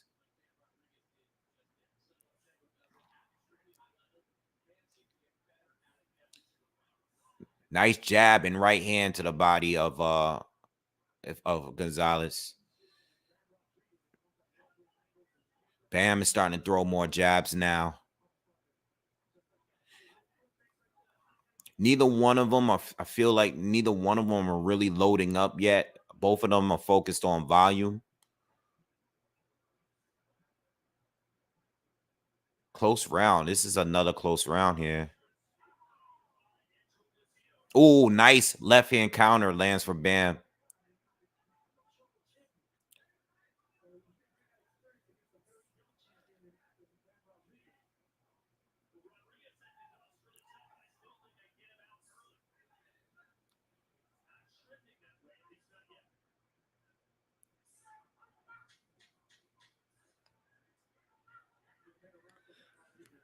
I like Bam's head movement. You know, I like him changing levels. I like it. Good round, not a good round from both. But I'm giving that round for Bam. I got him up the second and third. The main event is the next fight. The main event, if you are here, the main event is the next fight. All right. Oh, they're showing Triple G. He's getting taped up in his dressing room.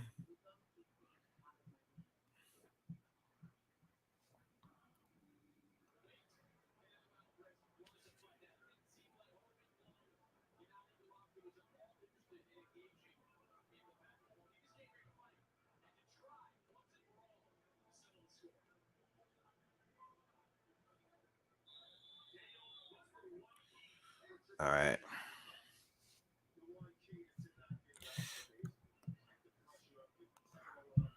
Ralph says 3-0 Gonzalez. Wow, okay. Bam starts out with 2 jabs.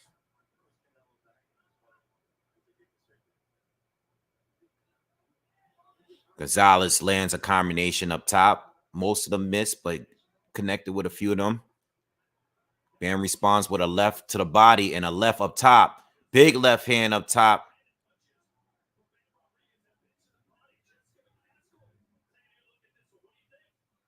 Nice right hook to the body lands for Bam.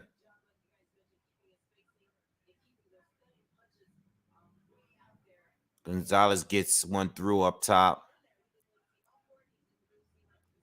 Bam is just marching forward now. Gonzalez, I feel like Gonzalez got to get back to trying to keep Bam out of range. He was doing better. But now he's just staying on the ropes.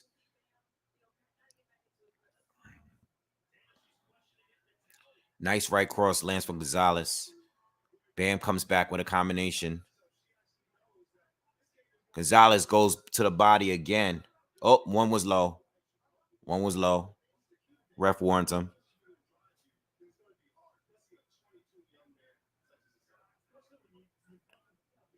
Bam lands 2 jabs. Oh, nice 1-2 lands for Bam. Halfway through the 4th.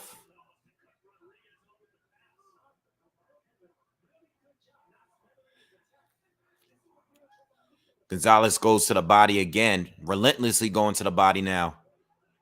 He threw like 5, 6, 7 punches to the body in a row. More punches to the body.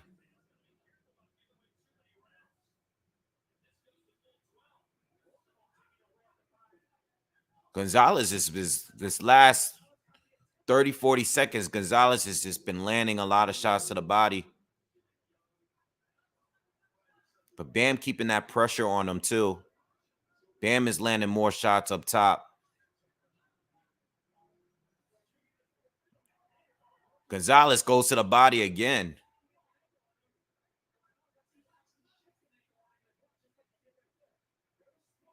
Nice combination from Gonzalez lands. I like that. 25 seconds left, and Gonzalez is starting to push back towards Bam.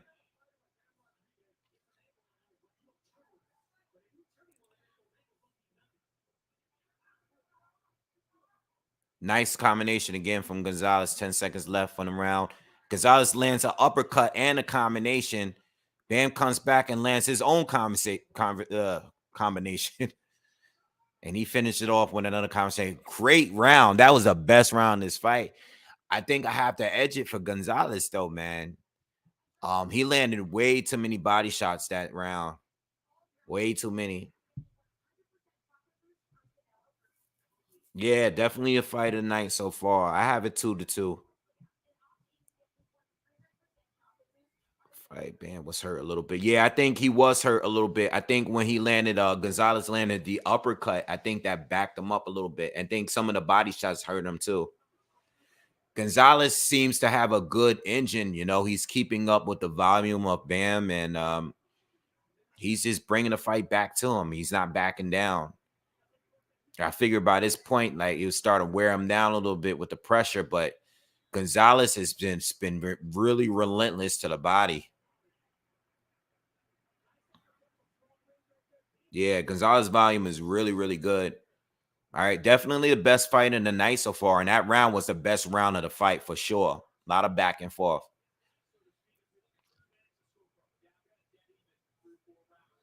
Mannix has it dead even in his unofficial card. Bam is coming in. Lands a nice left hand. Gonzalez is responding. They're both just tagging each other up right now. Oh, big left hand lands for Bam. But Gonzalez hits him right back.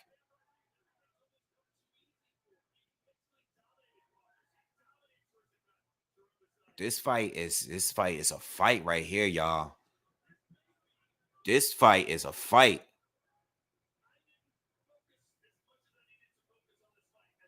Oh, nice right. What happened? I don't think he was low. The amount of punches these two are throwing, I mean, the rounds seem longer than they are. I mean, we're 1 minute into the 5th round, and it feels like we're halfway through a round already. It feels like these rounds are 30 seconds longer than 3 minutes, you know? Just because of the amount of punches they're throwing.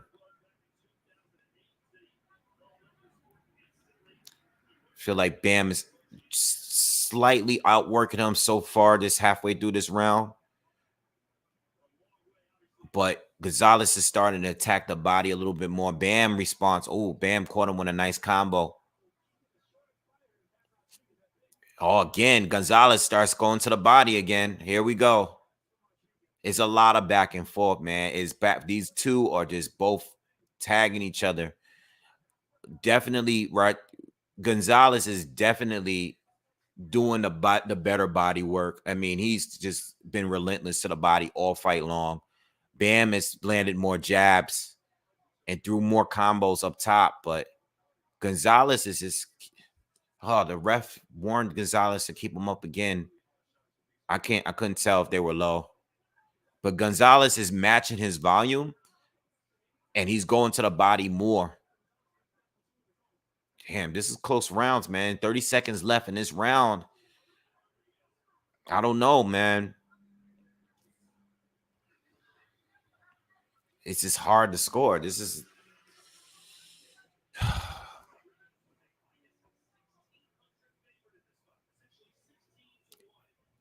damn.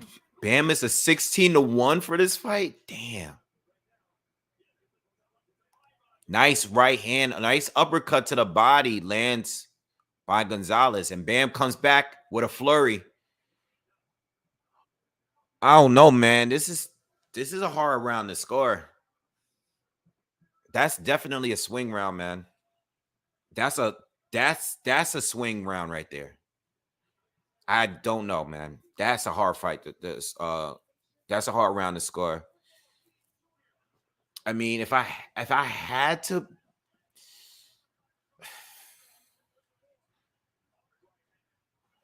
that's a swing round. I don't know. That round was probably the hardest round to score for me. I'm kind of leaning towards Gonzalez, but I can see Bam easily getting that round too.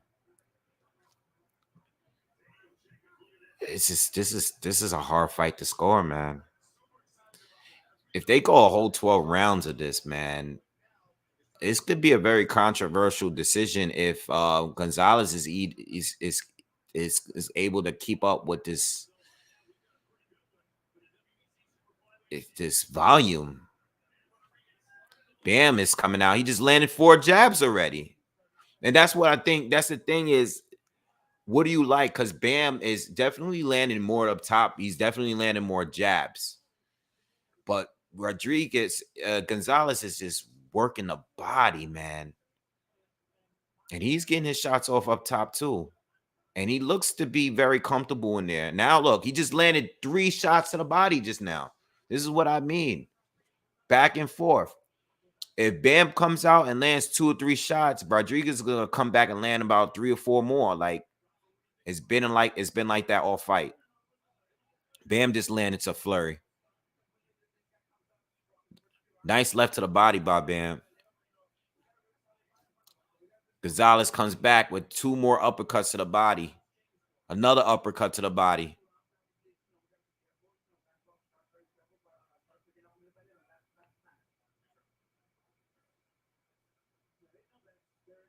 Nice combo by Bam.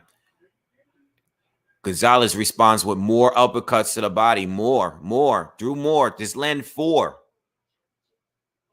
I don't know. I don't know how these guys do. We're in the 6th round. Nice big left hook lands for Bam. But Gonzalez responds with another combination and backs him up. He's hitting Bam a lot, man. Bam is getting hit a lot here.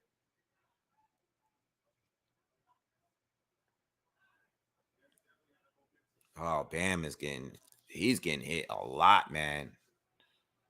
So is Gonzalez, but I don't know. I feel like Gonzalez starting to nice combination by Bam. Bam got him close to the works, but Gonzalez comes back with a flurry again. Bam starting to pick it up. Yo, it's going back and forth. That's all I can say. I can't call it, man. It's too much back and forth. 30 seconds left in the 6th.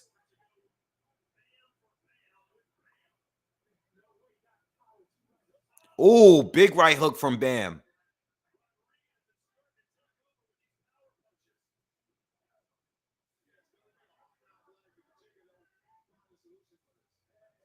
Oh, okay.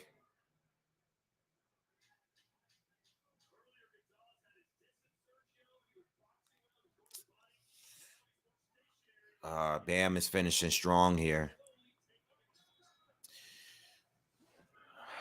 I got Bam for that round. So what do I have it now?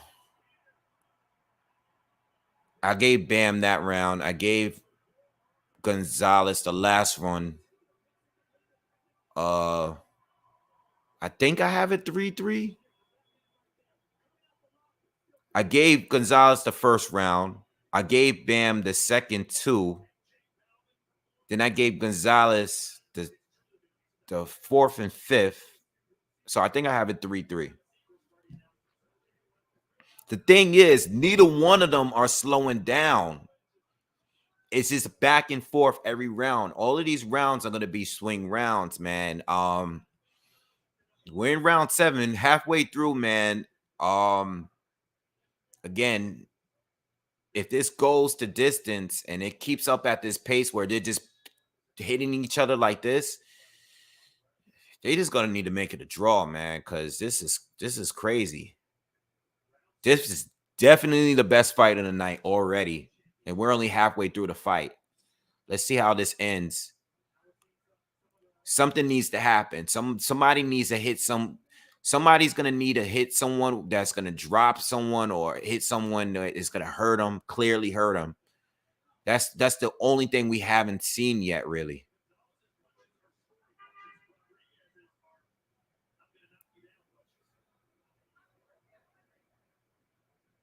Yeah, Bam definitely has the power between the two. But there's this periods where Gonzalez just lands like maybe 4 or 5 punches at a time in a row.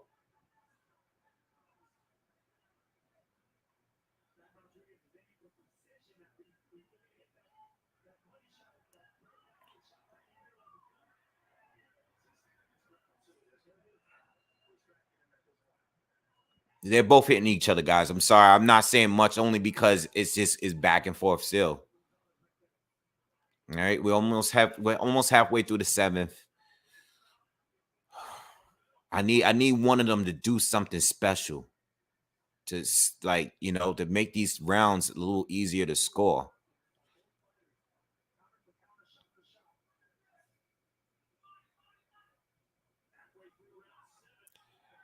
Another, Gonzalez is he's still digging to the body more. Bam is still doing his thing. Nothing's really changing here, and no one's really slowing down. I want to say both are slowing down a little bit, but they're both still fighting at the same pace as far as like they're matching each other's volume. Nice combinations from Gonzalez, though. He's been doing the better work the last 30 seconds or so. I think Bam started out faster. We're 1 minute left. Nice combination from Bam.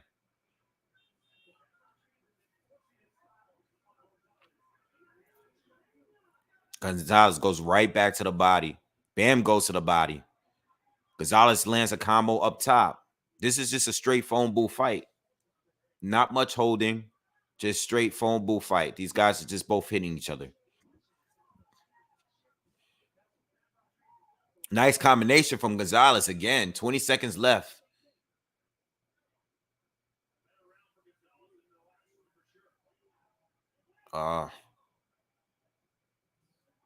Bam lands a left hand. Bam lands another left hand. Backs Gonzalez up. Bam responds.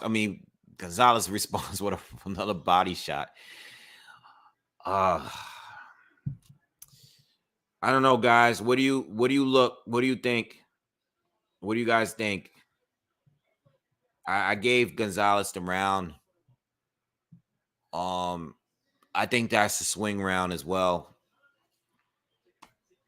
I don't like the way this goes if it goes to the judges. I don't like the way this is looking here.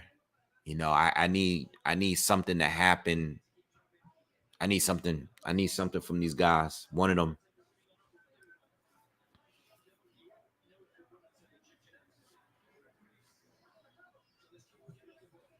You guys think Bam is going to get the KO? I see. Okay. I think, like I said, something needs to happen, man. And these guys are not really sitting down on the punches, man. They're not.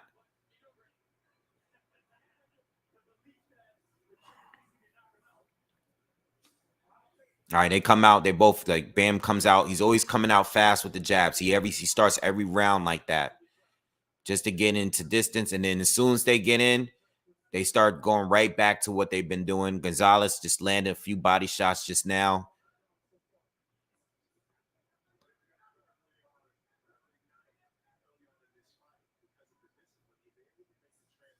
Bam's trying to be a little bit technical here. You know, he's staying.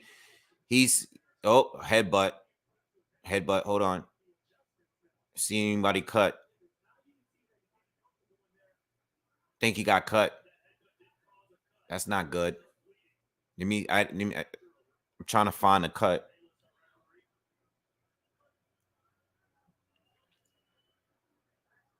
Yeah, there's I see it. It's on his left eye. I believe it's like right on the inside of his yeah. I don't think it's that bad though. The doctor checked it out. The doctor said it's good. But Gonzalez got a cut now from a headbutt. And I see it. So Bam is starting to pick up the pace, and Gonzalez is reacting to it. Gonzalez is picking up the pace as well because he knows Bam is coming at him now because of the cut.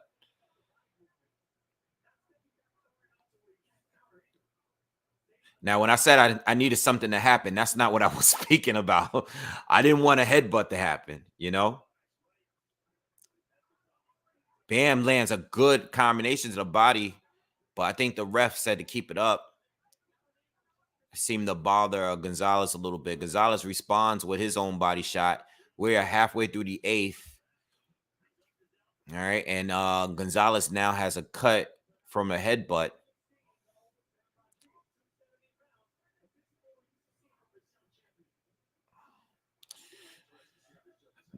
I'm not a fan of the commentary. The little bit that I'm hearing, it's a little too biased here, you know.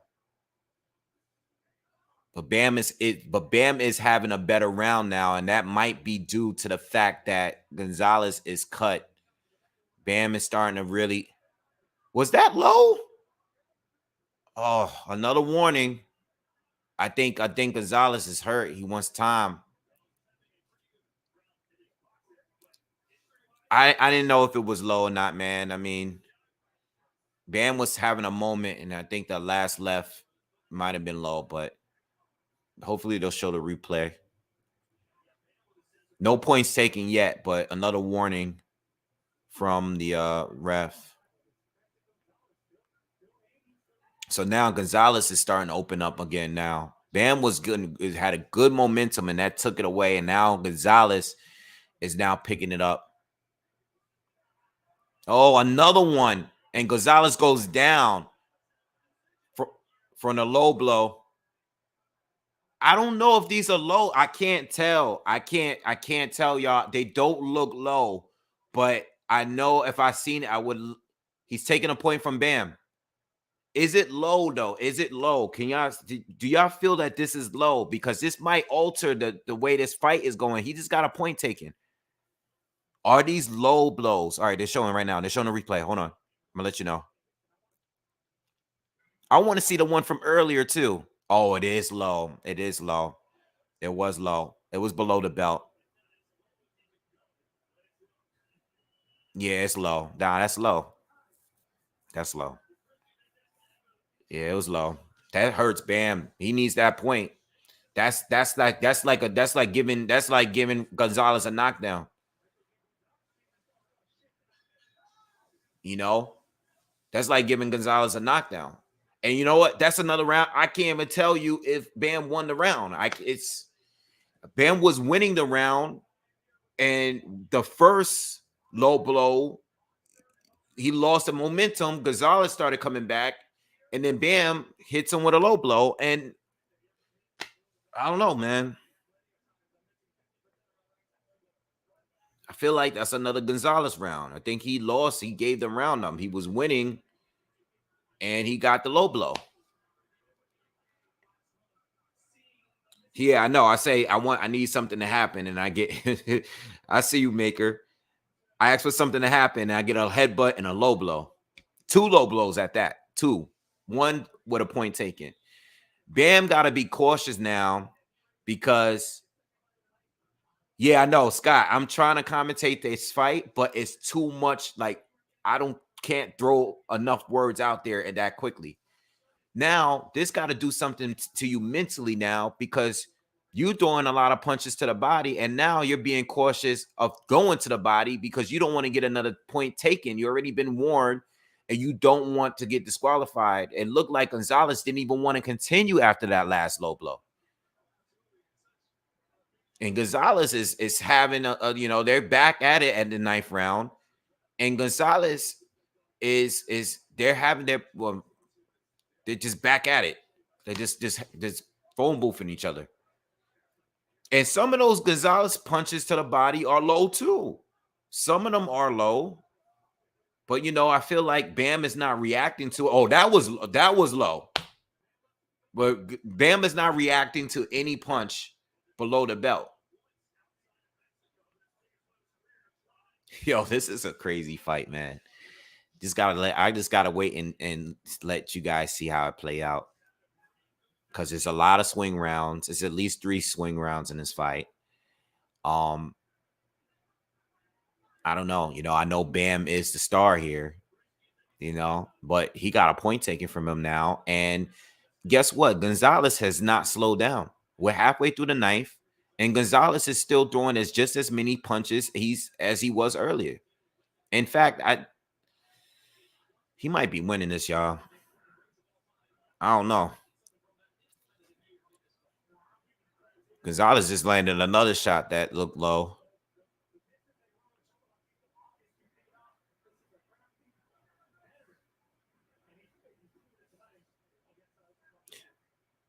I know Gonzalez gave Chocolatito a good fight, but I didn't know he was going to look this good.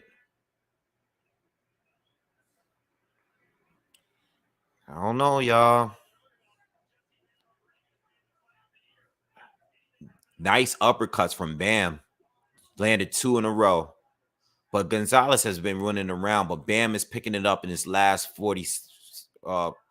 minute. 40 seconds left in the round, but this last minute Bam has picked it up. But I felt like Gonzalez was winning this round.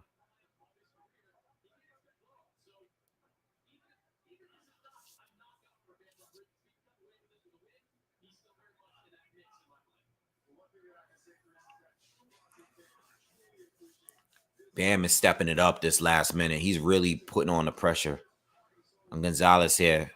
He's landing some big shots here. Gonzalez is still.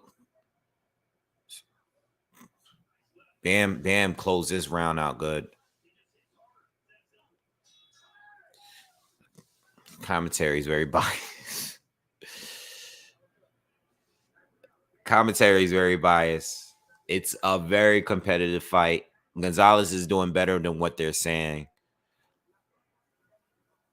But I think Bam had that last minute. He really poured it on him. I have to give him that round. I don't even know where I have it scored at this point. But I can tell you that there's a very strong chance that Gonzalez is winning this on the cards.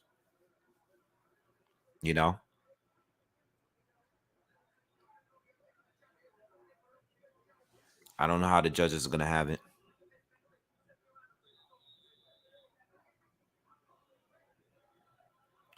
Just going to have to wait in this one. The judges got a tough one on their hands tonight. I'm glad I wouldn't want to judge this fight.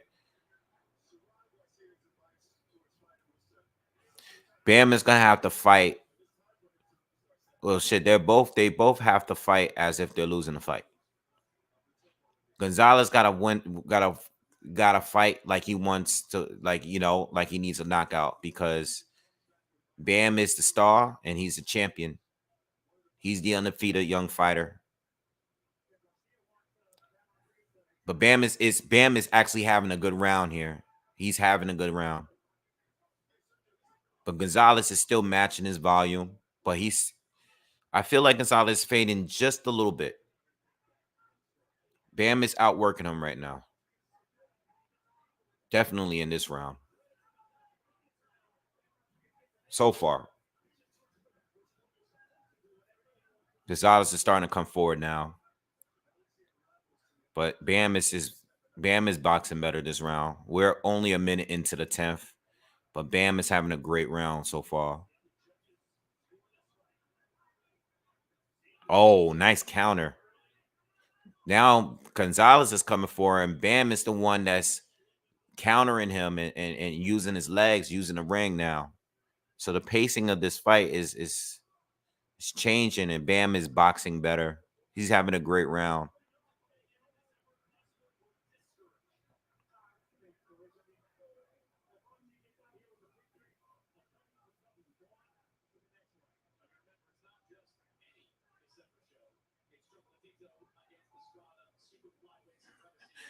Yeah. So we got just above a minute left in this 10th round. I feel like this is the first round that in a long time that I felt like someone clearly, or maybe in this fight, that I feel like someone's clearly winning the round. Every round has been very close and tight. But Bam is clearly winning this round, and I think that might be a sign that Gonzalez is fading a bit. Gonzalez is just not doing anything no more. Not like that. Not like he was. He's still fighting, but he's not. Since the final minute of the 9th round, he's changed. Oh, big left hand backs up Gonzalez. Oh, watch it. Bam almost went low again.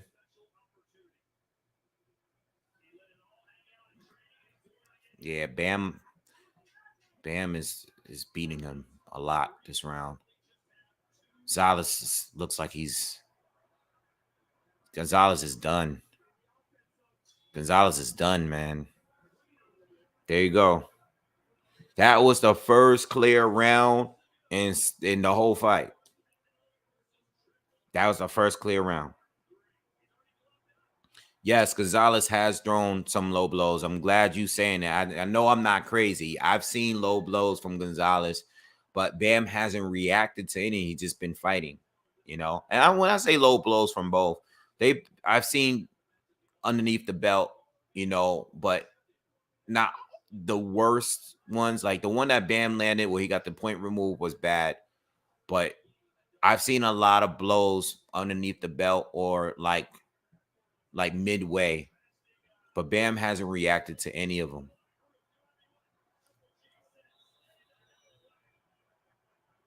They're not showing much in Triple G's dressing room. They don't have any cameras inside. They've only shown Triple G getting taped up. They've shown Canelo a lot, but they're not showing Triple G. Like they're really in that room and they have the door locked and they're not letting us see anything. All right, so now we're in the 11th round. I thought the 10th was clear for Bam, his best round. And now we're in the 11th, and Bam is still, you know, Gonzalez is still in this though. He's still in it, but Bam is winning right now. Like he's in control right now. Ooh, big right hand lands for Gonzalez. But Bam is good. Bam is still, damn.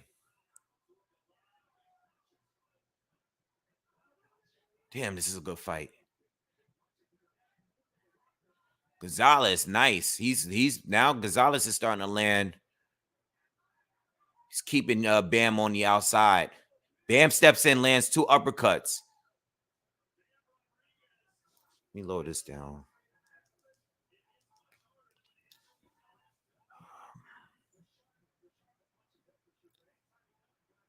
Good round. Gonzalez is back in this, man. He's back in this fight, y'all.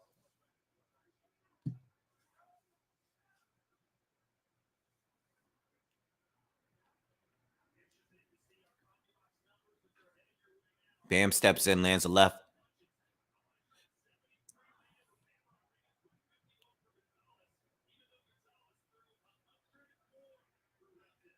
This is definitely one of those 1,000 total punches fights.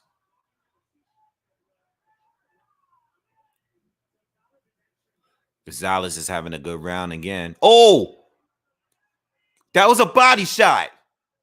Gonzalez is down and he's hurt bad. I think he's saying this.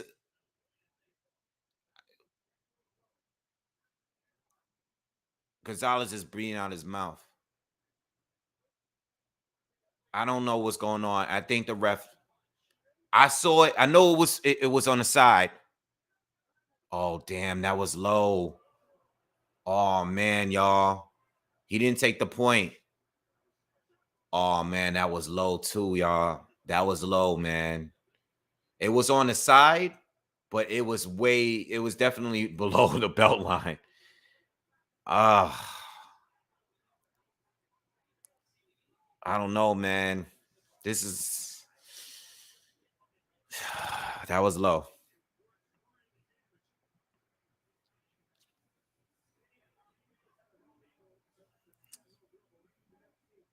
Oh, man. This fight's getting ugly, man. No point was taken. But you know what? I don't think Kenny Bayless is the coach. Bam looks like he has Gonzalez hurt, but I don't even know if he's hurt from the low blows.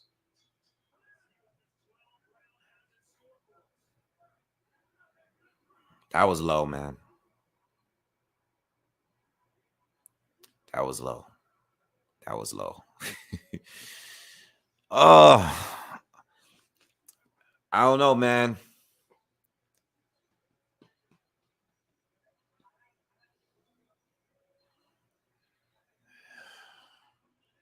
I don't know. I don't know what to think right now.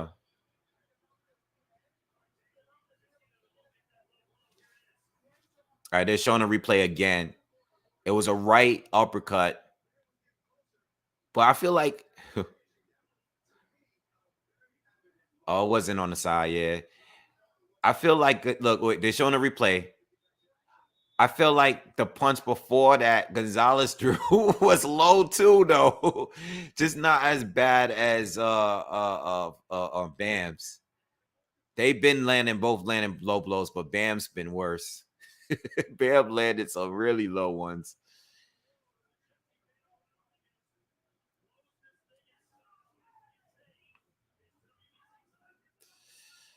No, I don't favor Gonzalez, Blake. You just got here. You must have just got here.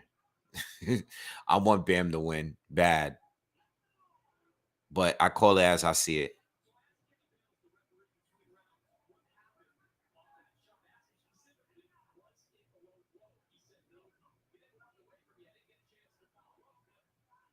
Bam caught him with a left. So we're in the final round here, and I just hope there's no more low blows, man, because this fight is kind of messy if you really think about it.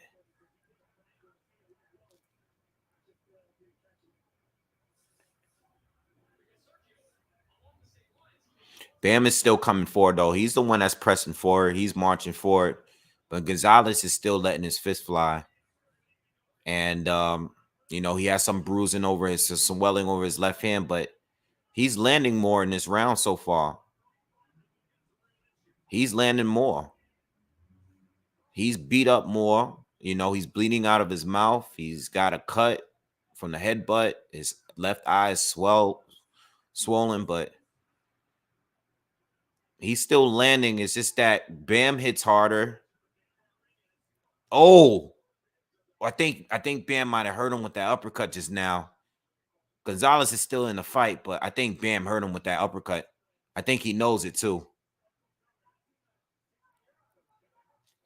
Bam should have kept it going.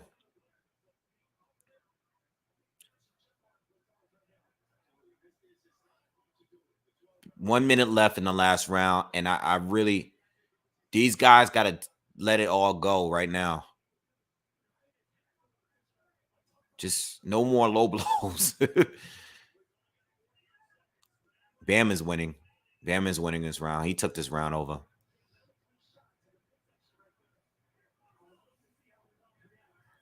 That was a low blow from Gonzalez now. Another one, but it wasn't. Bam doesn't react to him.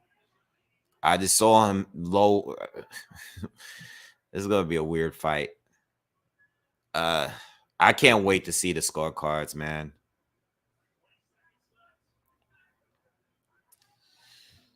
I don't even know what my scorecard is at this point, but it's an ugly fight, man.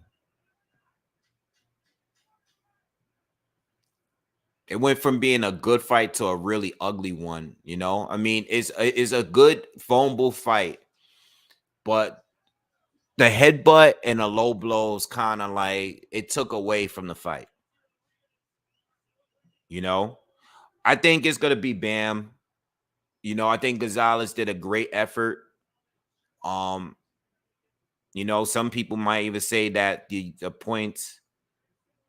I don't think he took the point from the second one. You know, I think to be honest, I think the fair thing to do is to be. I don't think there's a real true winner here, but I can't see them giving Gonzalez a win. I think it's gonna be Bam a win for Bam or a draw. I don't see Gonzalez walking out of here with the belt. You know, even with the point taken, I think it's going to be Bam or a draw. You know, and I'm leaning more towards them just giving Bam the win. You know, nah, that's not fight of the year. It was a good scrap, but I don't know. I don't know, man. It's a good fight, but it's messy fight, man. Let me see what you guys are saying.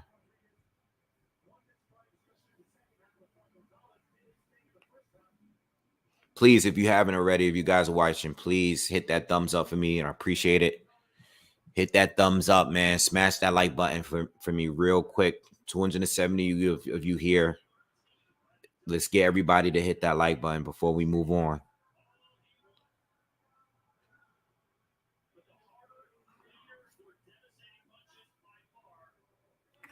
I don't know. You know, it's the way I feel about this fight. The headbutt really messed it up a little bit. The low blows. I do think Gonzalez threw a lot of low blows too. You know, I think if Bam reacted to it and Winston Payne, I think he could have easily gotten points taken too. But you know, it is what it is, man. This was Bam's by far the toughest fight. I mean, Rungsavai and Quadras didn't give Bam this much trouble. You know, that's crazy. You know. All right, hold on.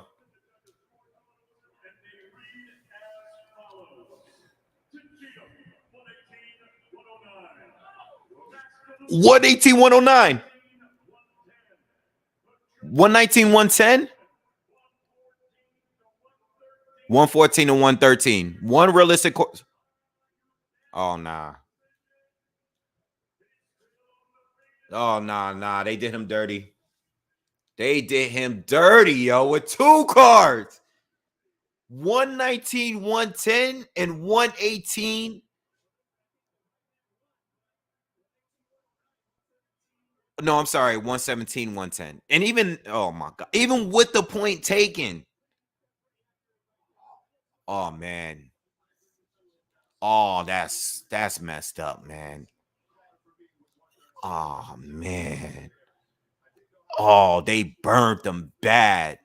114, 113 is realistic. The other two, I mean, 115, 113, you know what I'm saying? Like, oh my God, man. The guy, even with the extra point.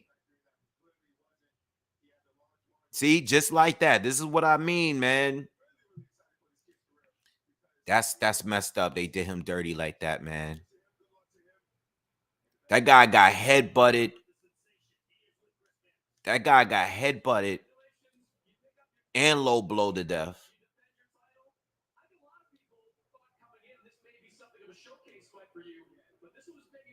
low blows, head butted. That's crazy. That's crazy. I like him, and that's not in his control. Well, well, the low blows.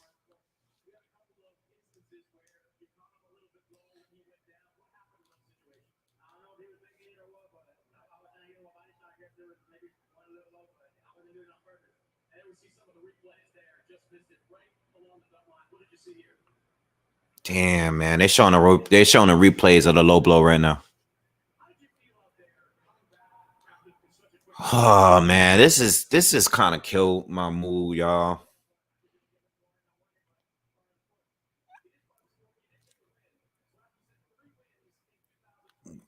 Uh, yeah, this is messed up, man.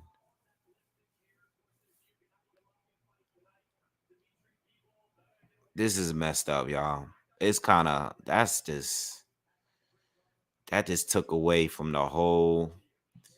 Yo, this dude did way better than anybody else that fought Bam.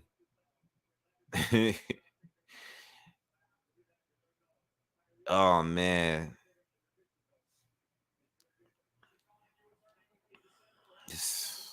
I'm disgusted right now.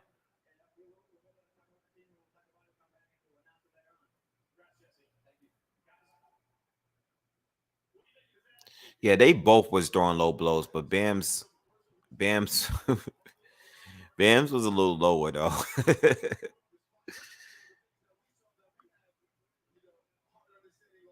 I'm disgusted, man. I'm disgusted. All right, Canelo's next, y'all. Canelo is next.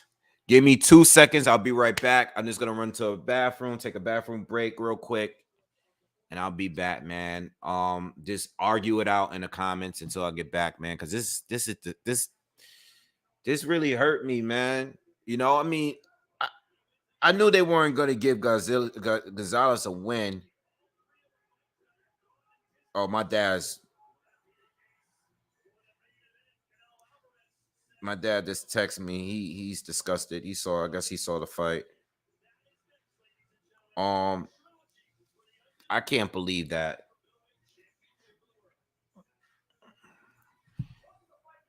Yeah, I don't know. And you know what? I already knew. You know how I know they weren't even trying to go with Gonzalez at all? It was when I was listening to the commentary, the little bit that I could hear, because I'm talking to y'all, but I can listen and hear a little bit. They were they were very, very biased for Bam. And I already knew at that point where they were going with it, you know? Where I just knew. All right, give me 2 seconds. I'll be right back. I'm just gonna go hit the bathroom before this fight starts.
All right.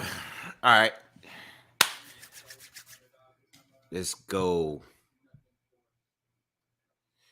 Let's go.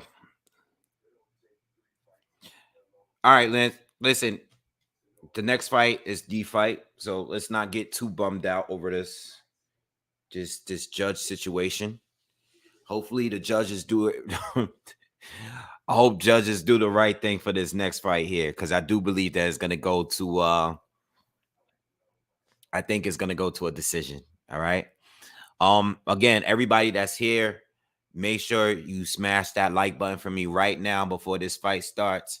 And let me know. Let's do our roll call. Let me know where everybody is from in the comment section. Everybody, where you from, where you located, what part of the states or whatever city you're from. Let me know, whatever country. Let's get a roll call going before we start this fight. And then we'll get the last minute predictions out the way, and then we could go to this fight. All right, where everybody's from. Got Southern Cali in here. BX is here. Phoenix is here. You got Japan in the building. Houston is here. Harlem is here. Austin is here. Austin, Texas is here. Southwest England, LA, Texas, Chicago, Brooklyn, LA, Botswana, Africa, Newfoundland, London, Washington, Canada. Who else? DC, Tampa. What else we got? Where you at? Tampa, Atlanta, El Paso, South Dakota, Mongolia, Arkansas, England, Pennsylvania, Arizona, San Antonio, Nebraska. A lot of San Antonios in here. Planet Vegeta. That's funny. Tucson, Cape Cod, Florida, Antarctica, NYC, Alabama. Okay. All right. Atlanta. A lot of we got a few Atlantas in here. Jersey is here. Okay. All right. So who's gonna win this fight? Let me know in the comments. Who's gonna win? And how are they gonna win? Is it gonna be Canelo? Is he gonna win on points? Is he gonna win by stoppage? Is Triple G gonna win by stoppage? We got Hawaii in the building.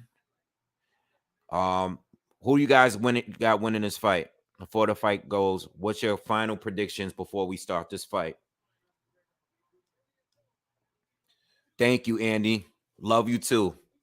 I love all of y'all. Thank y'all for supporting me. Triple G robbed. Triple G. Canelo. Triple G by decision. Canelo, unanimous decision. Canelo decision or a late round stoppage. Triple G 116, 113. There's a lot of Triple G people in here. Triple G is about to upset a lot of folks.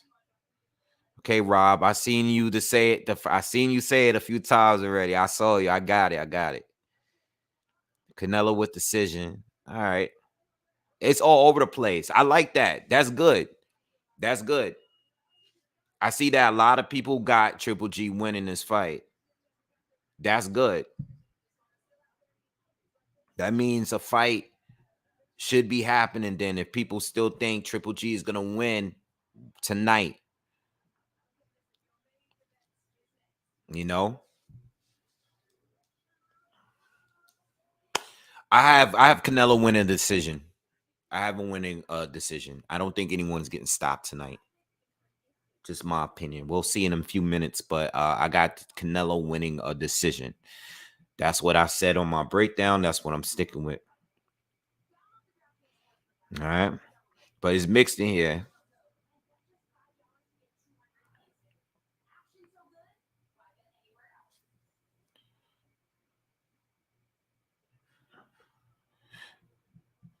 All right. Yeah, I think if Triple G doesn't get it tonight, I think he probably will retire. Or he can win it tonight and retire anyway, you know? You just gotta wait and see. I just hope that if it does go to the cards, I hope that if it does go to the cards, I just hope that the judges do the right thing, you know. I'm not drinking on anything tonight. I don't even have nothing here. I didn't stock up on anything. So I'm chilling tonight. And like I said earlier, um, I already know that this is gonna be one of those fights where we might have a close scorecard. So hopefully it's not as hard to score as that last fight. That last fight was the worst, trying to score that fight. La Vida Boxio, thank you for the donation. It says Canelo by stoppage. Keep up the good work, Wave. Thank you. I appreciate that. Thanks a lot. All right. Thank you. Thank you, Santos. Thank you for everyone that's donated today. Um, thank you. Appreciate the super chats. Oh, and I also appreciate thank you for everybody that sends donations to Cash App, and Venmo and PayPal, you know, all those other things. I have those. But thank you. Appreciate everyone that's donated and everyone that smashed the like button today. Really appreciate all your support. And please, if you are new here, is this your first time seeing my commentary, please subscribe to the channel. All right, hit that subscribe button right now. Let's get those subscribers up. All of you that's in here, make sure you subscribe to the channel. We're getting ready for Canelo to come out and Triple G to come out. And it should be a good fight. It's going to be a good fight. I know at the end of the day, it's going to be a good fight. I just hope nothing crazy happens. But it should be a good fight. There's no way that it can be a boring fight. Like their styles don't it can't be boring, you know. The first two fights were really, really good. You know what I'm saying? Both of them were fight of the year candidates. So let me ask y'all something before we start, because they still just doing some commentary and they're having conversation with Sean Porter. Which fight did you like better? Did you like the first fight or the second fight? Which fight did you enjoy more between Canelo and Triple G? Let me know in the comments. Fight one or fight two? Mario, thank you. Appreciate it, bro. Appreciate that. Love. Cash says the first. California says the two. Eric first. First one first. Two first. Okay, it's mixed. It's pretty mixed. Yeah, it's pretty mixed. Um, I always thought the second one was better because they were both way better. They both did better in the second fight. But I think the first fight was just more like wild, you know, like I think it was just a little bit. I think the first one might have been a little bit more entertaining watching it. Like, because I watched both the other day. Like, I watched both when I was getting ready to do the commentary. And I think the drama, like the highlights of it, was funner to look at. Like, you know, like the best moments. Whereas the second one was just they were both superior. Like, they both were much better in a second. You know, like everybody talks about Canelo being better in the second, only because a lot of people felt that Triple G won the first fight, but I think Triple G was better in the second too. You know, like looking at the first fight and going straight into the second one, I thought they both looked better in the rematch. But I think the first one might have been more fun to watch. Like when I watched them both the other day, I think the first one was just more fun. I mean, I'm thinking of like when Canelo was on the ropes and he was telling Triple G to come on.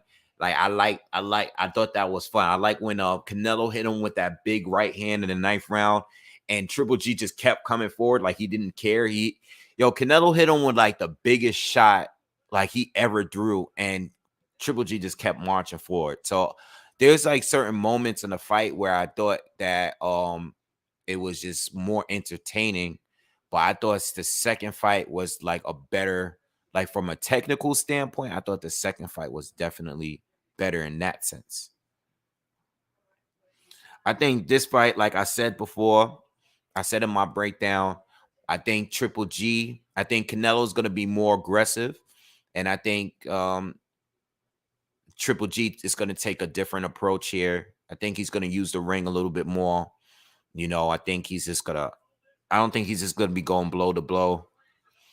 I think he's going to be looking to be use a little bit more strategy in this fight.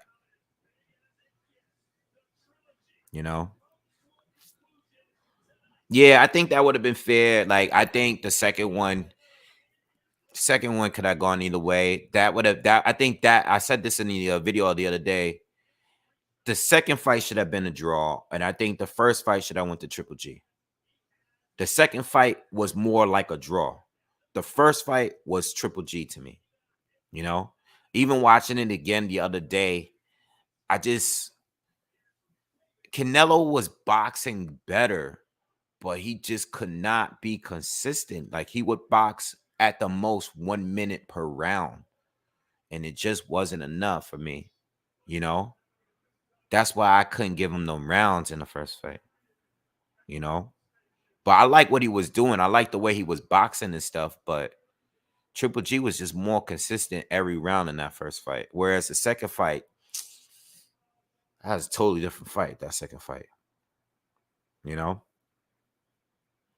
right, so we're just waiting. They got to do, all the anthems. And so we're just waiting for these guys to come out.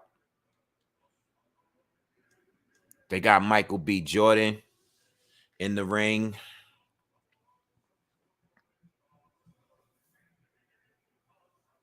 Gloria asked me, wait, do I think Bivol loss will make Canelo more passive or more aggressive in this fight? I don't think the loss is doing anything like as far as like his strategy for this fight. I think what he's doing in this fight is all directly related to Triple G. You know what I'm saying? All I think that loss did was make him, it was just a reality check that you're not invincible, right? Because before the Bivol fight, there were fans that were saying that Canelo beats everyone from 168 up to cruiserweight. I mean, people were even talking about an Usyk fight, right? I'm not even talking about Canelo saying that recently, what he said. I'm talking about like fans were really to a point where they felt like Canelo could beat everybody at 175, everybody at cruiserweight. Like, people were talking like that, so I think it was just a reality check. Like, okay, like, no, it stops here. Like, you're not invincible. You can't beat everyone bigger than you too.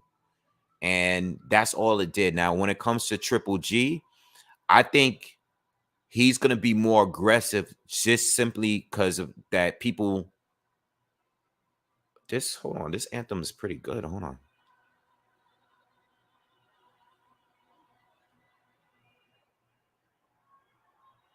Whoever that is in the ring was saying they ass off. Anyway, all right. So what was I saying? Oh, I think everything he does tonight is based on what people have said about him and Triple G. How Triple G won the first fight. Some people say Triple G won the second fight.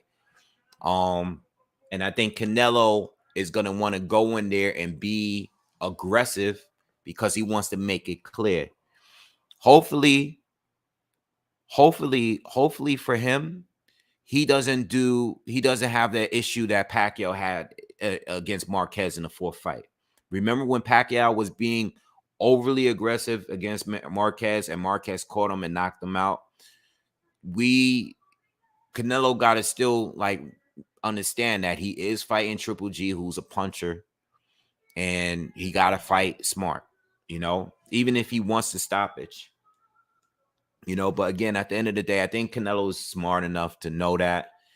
Um, Canelo did an interview, and one of the interviews they asked him, "Hey, are you going to be disappointed if you don't get the KO? I know you're going for the KO, but are you going to be disappointed if you didn't get the KO?" And Canelo said, "No, I'm not. No, I'm not going to be disappointed. I'm going for it, but if I don't get it, it's fine." You know, so he just needs to fight smart. I understand he wants to be aggressive, but it's about winning at the end of the day. And you're just not going to just knock Triple G out easily. It's not going to work that way. You know, whatever you throw at Triple G, whatever you're still going to get hit with something back. He's going to return fire with something.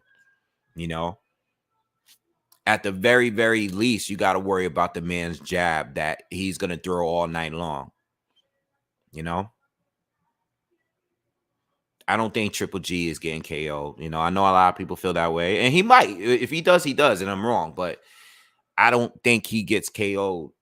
Period. You know, the man's never been down. Period. You know, even at 40, like, nah, I don't think so. But we'll see. You know, maybe Canelo does pull it off.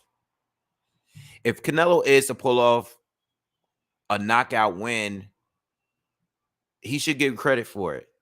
He should get credit for it. Even though Triple G is older, he still should get credit for it. You know?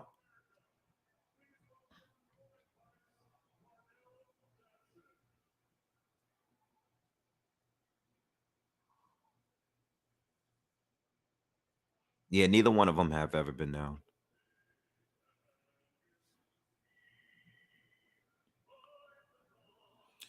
The national anthem singer looked like Uncle Phil from Fresh Prince.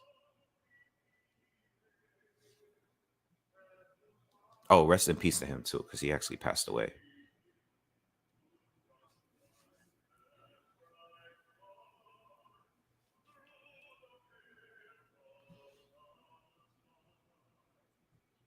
Yeah, rest in peace. My bad. I'm just joking. Yeah, the fight should be action packed for sure. I don't think we have to worry about that. Michael B. Jordan looked like he tired of standing there. Nobody told you to go in the ring, bro.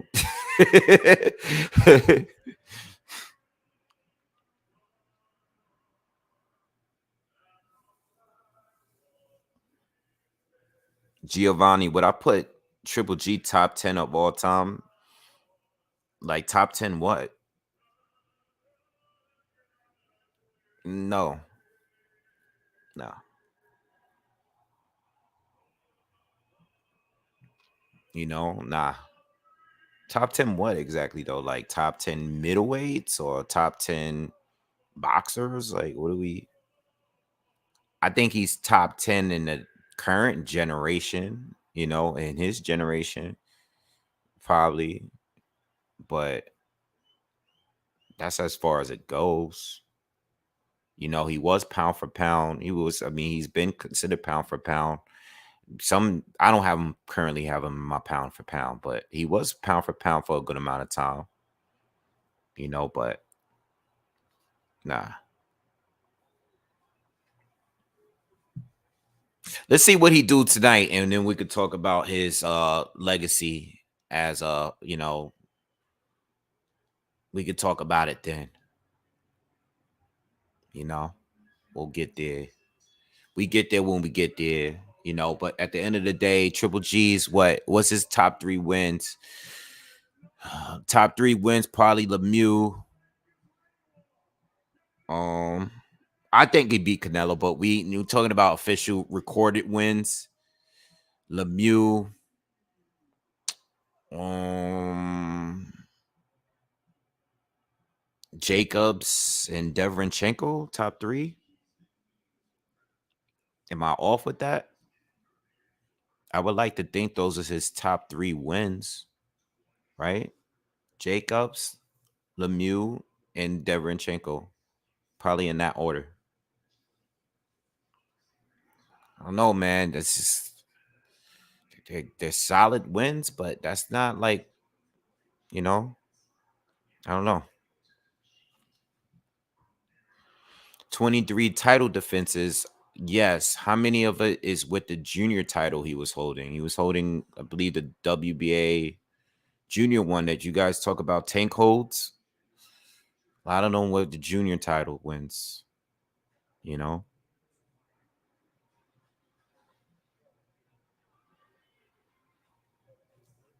Golovkin was avoided. He was avoided. He was avoided. He definitely was avoided. He was avoided by, nobody was rushing to fight him. Sergio Martinez wasn't. Chavez Jr. wasn't. Cotto wasn't. Cotto, he dipped into 160 for a bit. And then Canelo waited until a good amount of time to finally get in the ring with him. So he was avoided. But that doesn't make you, you know, just being avoided, there's a lot of fighters that are avoided.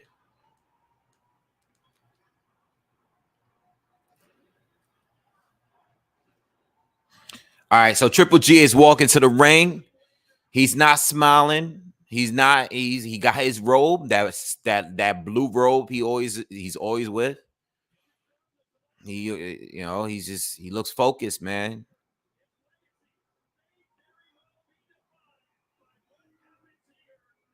He comes in the classic music that he's always in here with, comes in the ring with. And that robe is fire, man. That's the best. That's one of boxing's best robes. His robe, Klitschko robe. Who else had like great robes? Uh, in recent years, can't think.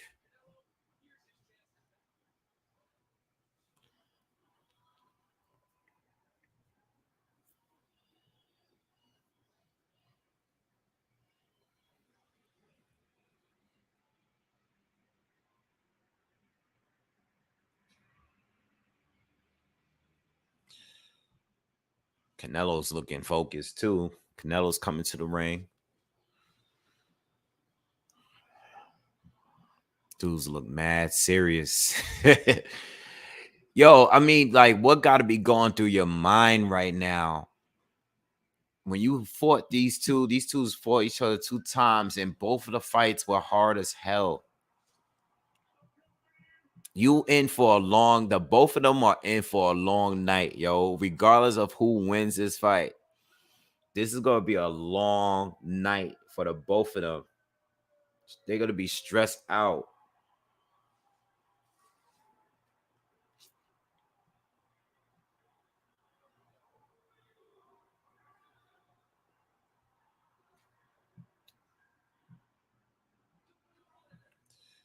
How can you make a great resume if you get avoided by good names? I agree with you, but if we have to, how many fights, how many fighters are avoided? There are a lot of fighters that are avoided. If one fighter avoids you, that can eliminate your shot for another big fight for the rest of your career. It can alter everything. One fight can alter everything.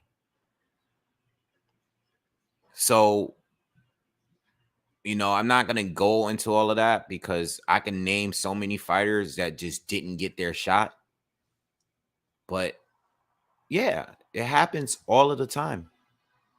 Fighters are avoided, and because one fighter don't get the fight, then people can keep saying that, oh, their resume is trash because they didn't fight this guy. Everybody feels that way about the fighter that they support, but they don't feel the same way about other fighters that they don't support. There's a lot of fighters that are avoided.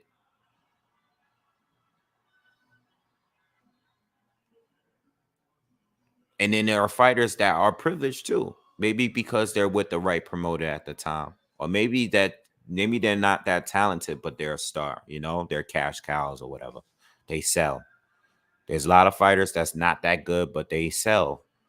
They sell up better than others. They're more of a cash cow. They're the ace eye based on their name, It happens all the time. That's the problem. That's part of the problem with the sport. But you know, at the end of the day, this is about making money. Sometimes being more popular, you're gonna get more privileges than other fighters that have to literally fight their way to the top. And even when they get mandatories, sanctioning bodies are not even like, they're not even consistent with their own rules, you know? So Canelo's walking to the ring now.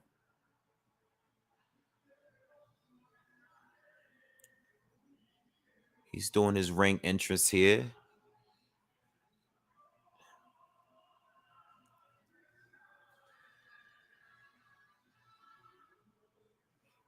As soon as the fight starts, I will let you guys know. So I think that what's gonna happen is here. Um,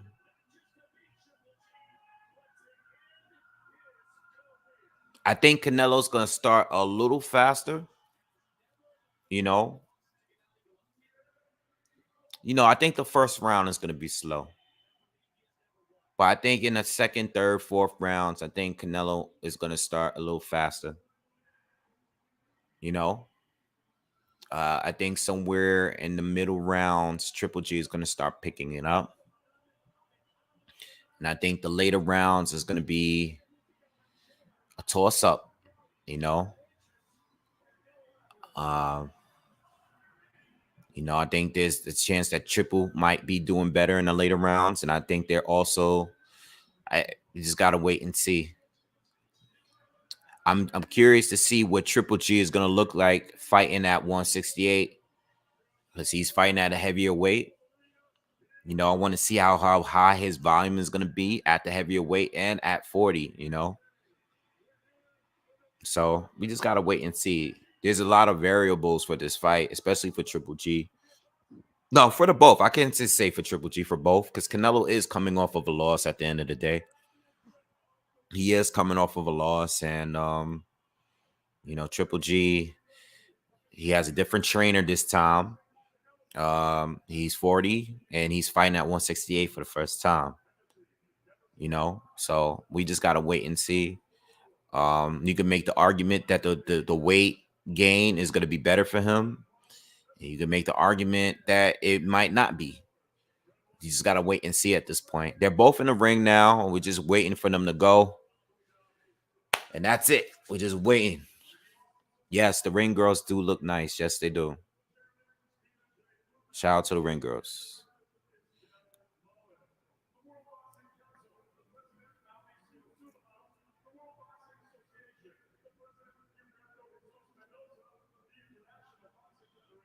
Yes, I still have my Adidas sponsorship. That's funny. I wish I had an Adidas sponsorship. I wish.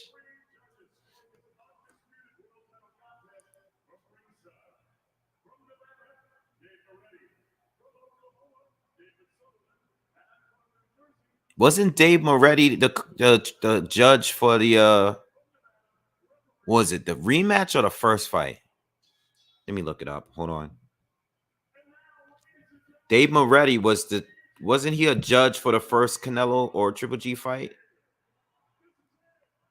Let me see.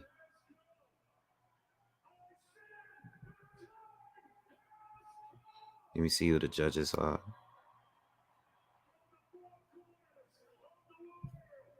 Let me know in the comments if you guys know already.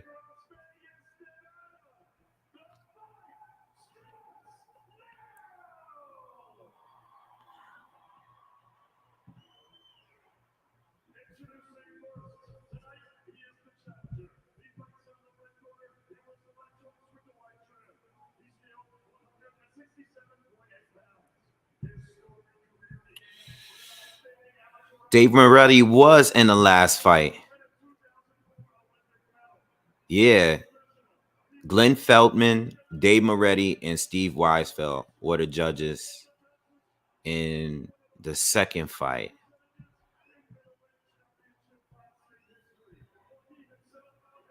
All right.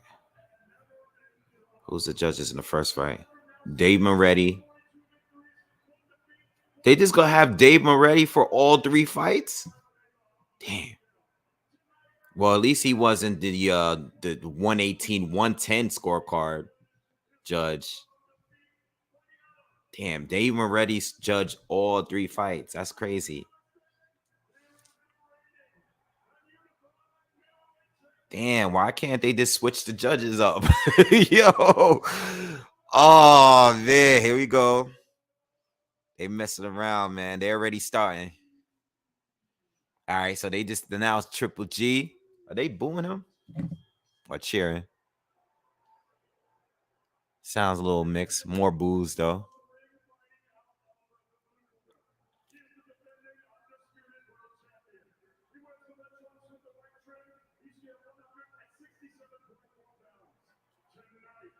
Damn, yo, what if Canelo got knocked out? Nah, that ain't gonna happen. Imagine Canelo got knocked out. That would be shocking. I think if there's gonna be a knockout, I think Canelo's gonna knock Triple G out. I don't think there's gonna be a knockout, but I think I could see Triple G getting stopped before Canelo getting stopped. Just because I'm not as sure about Triple G because of his age and him moving up to the weight. But if what if Canelo got knocked out? Canelo getting knocked out, I think boxing, the boxing social media community is gonna go crazy tonight.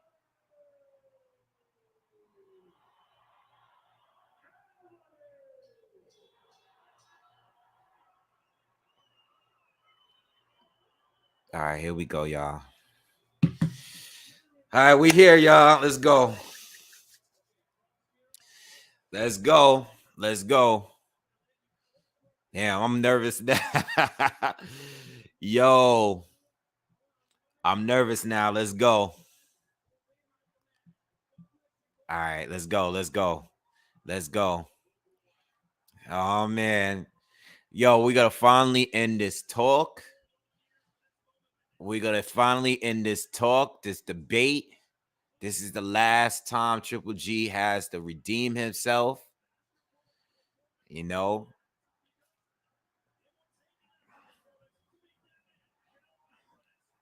All right, here we go. Here we go, y'all. All right, I'm hyped now. Let's go.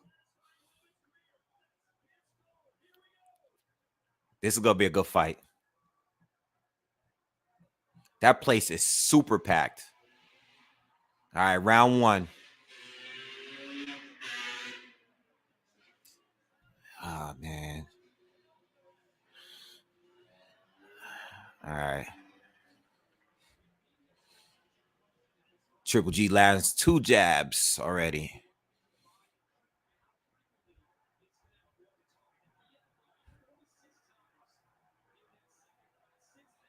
Triple G lands another jab. Canelo shoots his own jab. Canelo shoots a right to the body.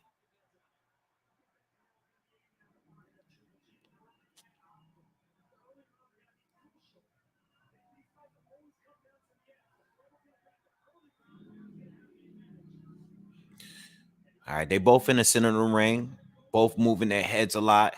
Triple G is winning this little war of jabs, though. Canelo steps in, tries to throw a flurry, but Triple G is showing some good defense so far. Just keeping that distance between Canelo, working that jab. Canelo steps in, throws a left hook, lands a jab.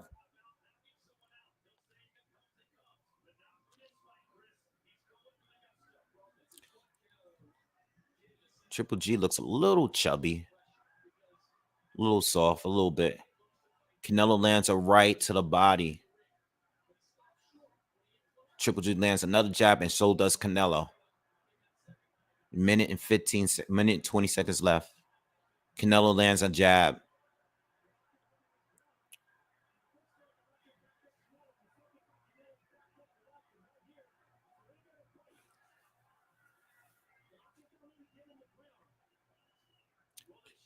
Triple G throws a right, and Canelo slips underneath it. Triple G lands a jab.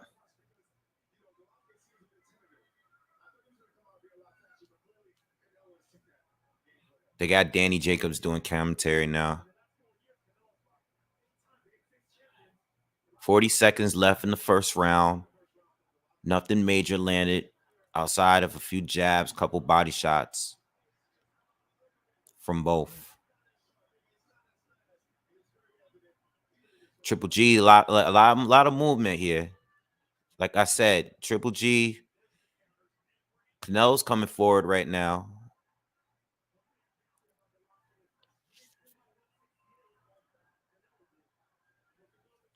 Another jab lands for Triple G.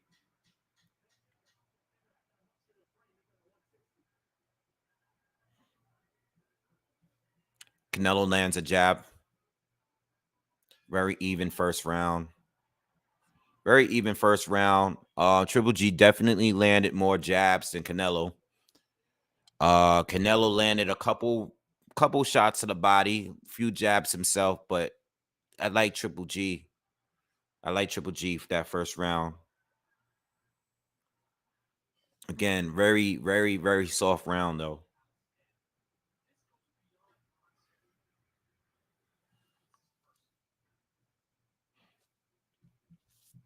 Even rounds goes to Canelo.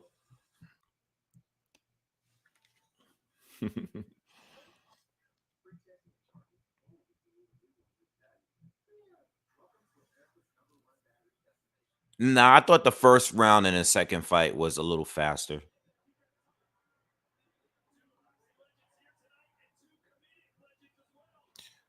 Oh my God. I just said one round for Triple G and y'all going crazy.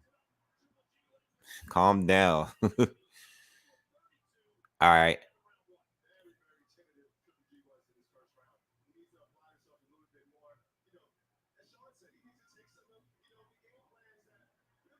All right. So round two so far. Sweeping left hook lands for for Canelo. I'm sorry. Triple G lands a jab. They're back in the center of the ring. No one's really pushing anyone back. I think they're both a little tentative so far. Nice jab lands for Canelo. Triple G lands a jab. Another jab lands for Triple G.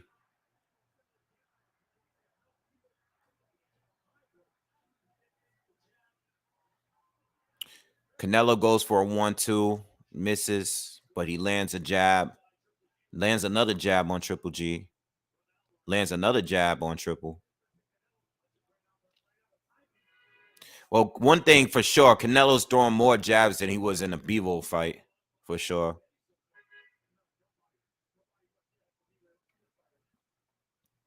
Canelo's starting to inch a little closer to Triple G. Does remind me a little bit of the second fight.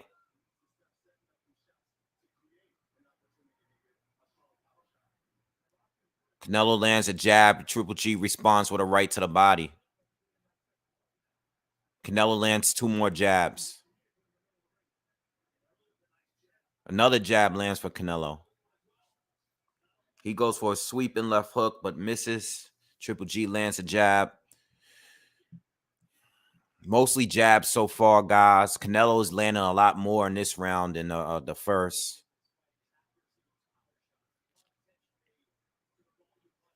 Nice left hook lands for Triple G. Canelo lands a right to the body. He comes in, steps in, lands a left and a right. 40 seconds left in the second round. Feel like Canelo is in the lead so far in this round. He's landing a lot more jabs this round than Triple.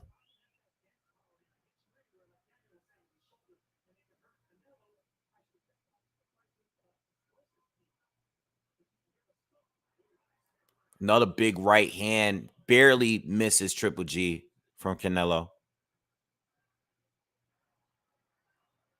Triple G touches Canelo to the body with a right hand. Round's about to end.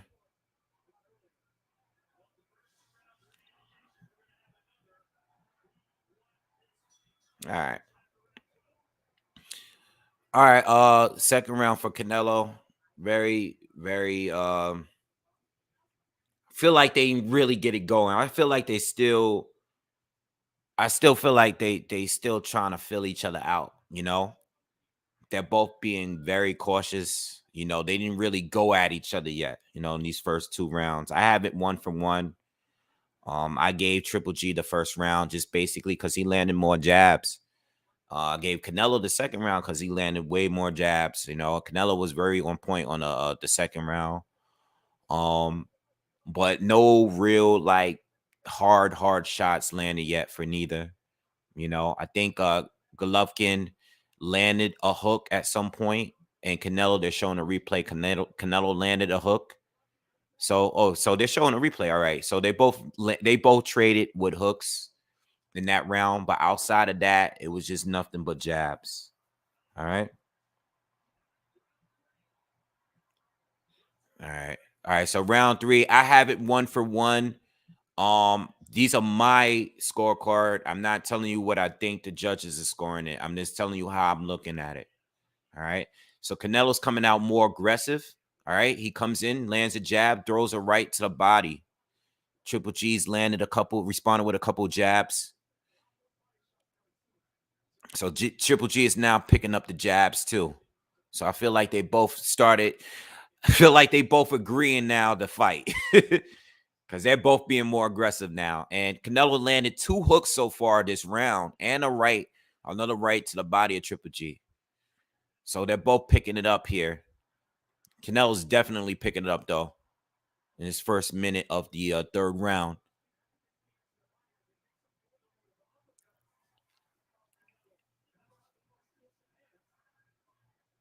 Canelo looks more comfortable right now.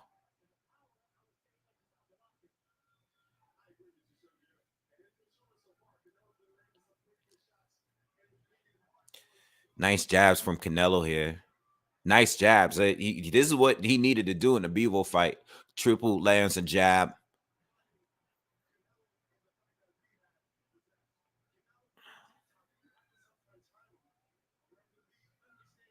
Like Canelo's volume so far. Want to see if he's going to keep it up. Good volume so far. But Canelo seems to be a little bit in control here. You know, I still don't feel like Triple G. Oh, nice combination. Nice flurry lands for Canelo. Canelo slips a shot and he's showboating a little bit. Canelo looks like he's really into it. You know, Triple G still not. He don't look comfortable yet. Canelo looks very confident. He's slipping the shots now. He's giving us like some moments from the Jacobs fight, moving his head good. And he's just looking like it's a day. It's just another day in the park, man, for him right now. He's shining in his third round. 30 seconds left in the third. Canelo lands a right to the body. Looked like it could have been a little low, but oh, Canelo tried to catch him with a left hook. But Triple G saw it coming. Another jab lands for Canelo.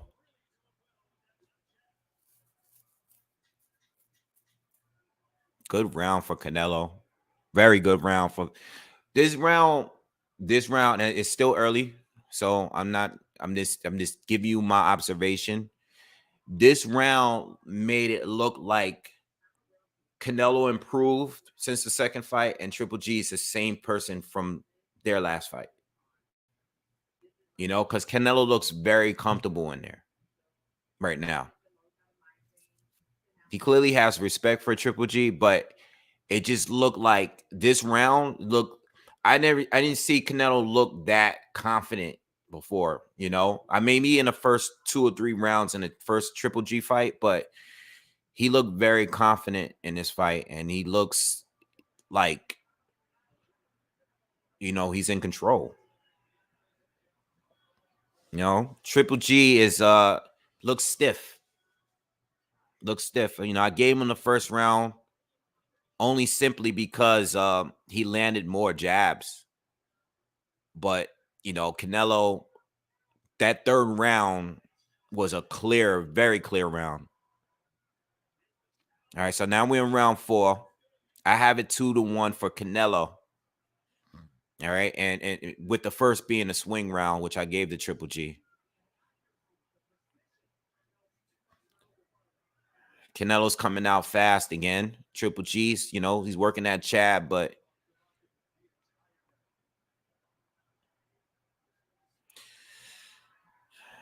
nice little combo from Canelo lands. Nice jab from Triple G. Triple G, Canelo looks much faster.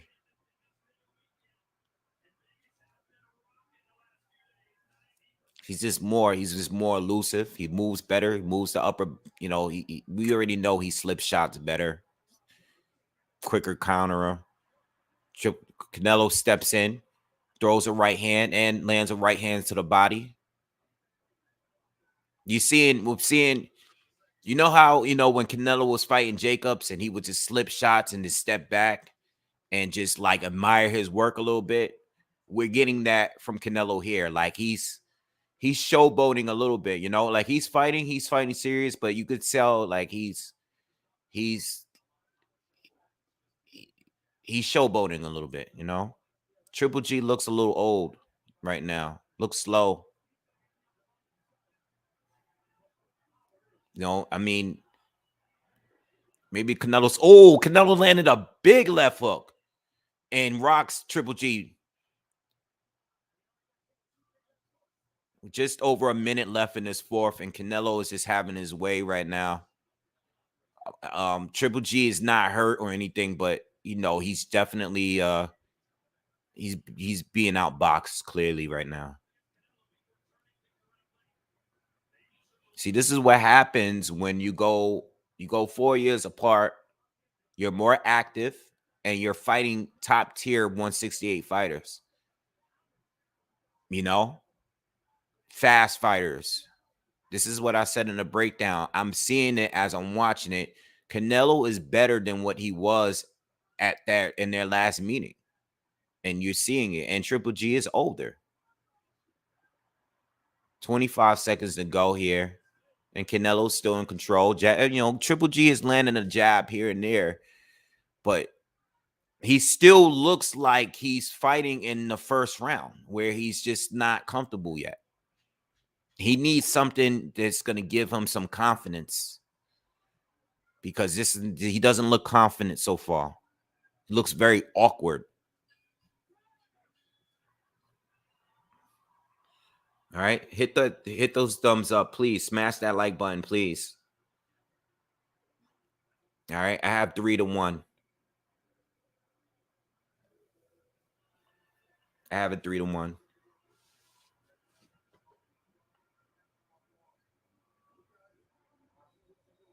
Triple G needs something. He needs something that's going to give him some confidence because he's not fighting with confidence right now.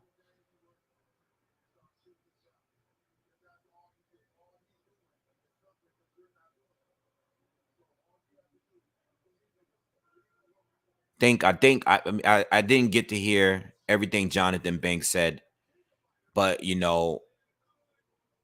was saying something that he's doing something because you're not doing nothing. And I mean, like, Triple G is taking a punch as well. I mean, he's fine. We already know that he has the best chin probably in all of boxing, but still you gotta get some confidence and you gotta walk. All right, so Triple G is coming forward now. I was just about to say that because maybe this him going backwards is not working for him. I know that was probably the plan to be a little bit more strategic and but Canelo coming forward is not good for Triple G. And Canelo's now forcing it. He lands a big right hand to the Triple G's body, and they're tied up.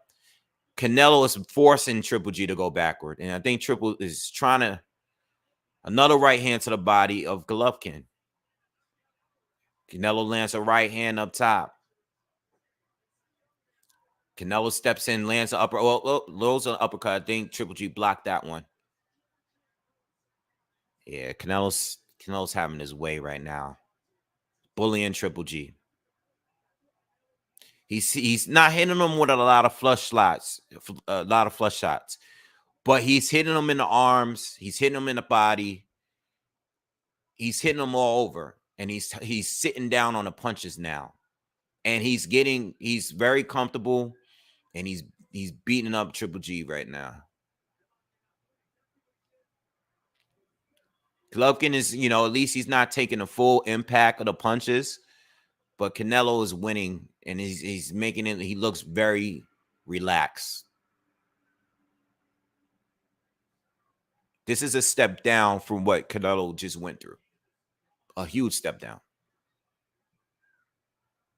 I'm gonna be honest, and I love Triple G, and I would love for him to win, but he looks like a 40-year-old version of himself. I think that last right hand hurt Triple G to the body. Triple G, I think, was complaining about it, and Canelo started mocking. Chris Mannix has Canelo up on all 4 rounds. All right. Mannix has the unofficial scorecard. He has it for all 4 rounds for Canelo. Canelo lands another hook. 30 seconds left in the 5th. Canelo lands a right to the body again. Ref told him to keep it up, but Triple G almost lost his foot in there. Oh! Canelo hit him with that big right hand. He hit him in the first fight again. That was big. That was the biggest punch landed in this fight so far, but Gennady took it pretty well again. Damn, man. I hate to see Triple getting beat up like this, man.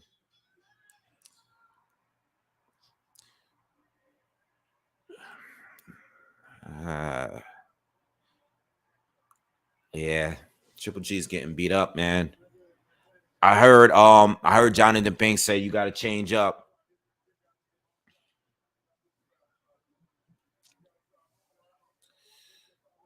I gave Gennady the first round. I'll tell y'all when Gennady wins another round.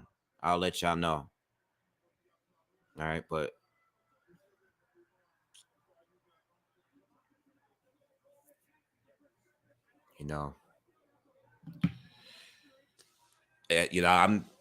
I'm not even gonna read the scores until Triple G does something.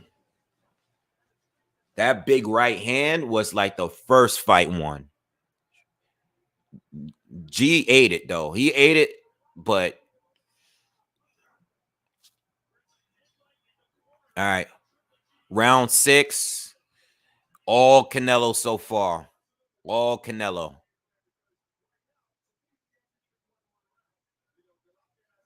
They don't think, the commentary don't believe Golovkin won any rounds. Again, I gave him the first, which was a swing round to me.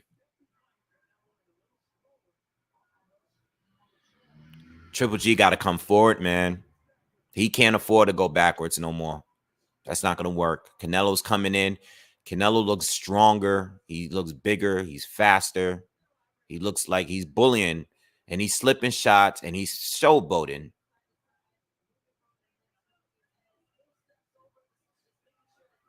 Oh, man. Right to the body, right up top lands for Canelo.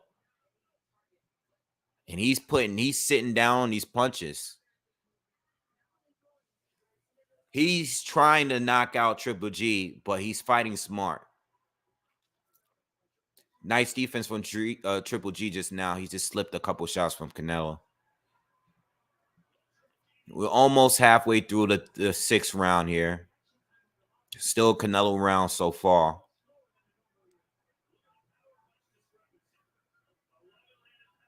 Oh, nice slip and left hook to the body landed for Canelo.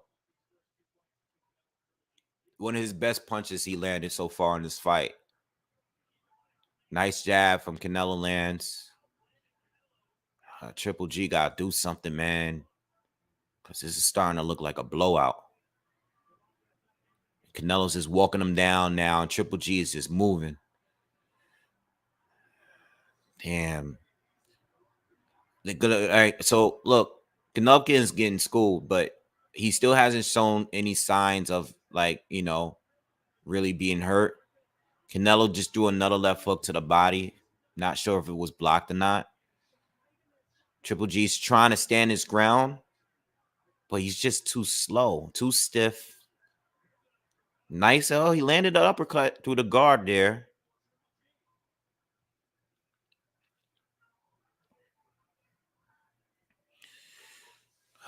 Canelo steps in, lands a lead left hook to the body.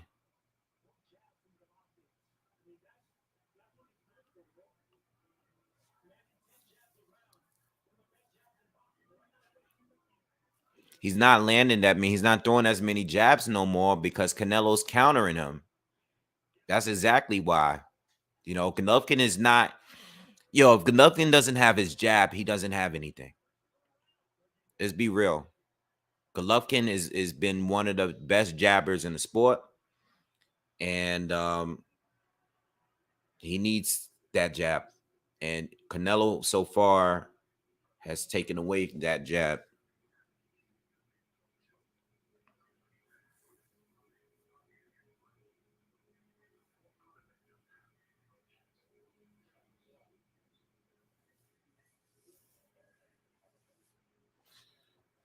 Oh man.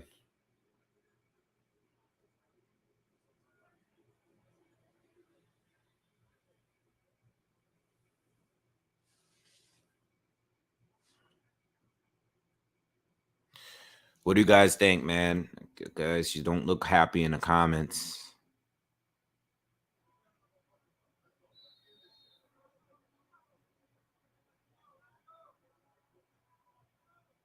Yeah, but I don't think, Triple G he clearly needs to be more aggressive, but I don't think he has it in him to do it. I don't think he's 40 years old, man. He's not that killer. He wasn't that killer in the Murata fight. Triple G at 34, 35 years old would have destroyed Murata without struggling. All right, but now we're in the 7th, and Canelo's just stepping up the pressure slowly every round. And Triple G has not been coming forward. He cannot. Every time he tries to stand his ground, Canelo's just walking through him. Billy Joe Saunders did better. Caleb Plant did better so far. These guys are at a different weight, and they're younger and undefeated. Triple G is 40.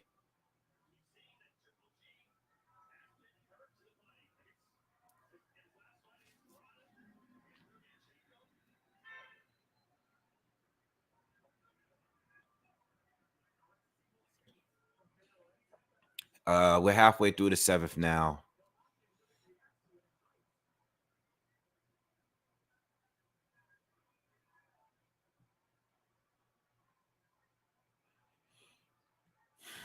I mean, at this point, it's just Triple G don't got anything, man.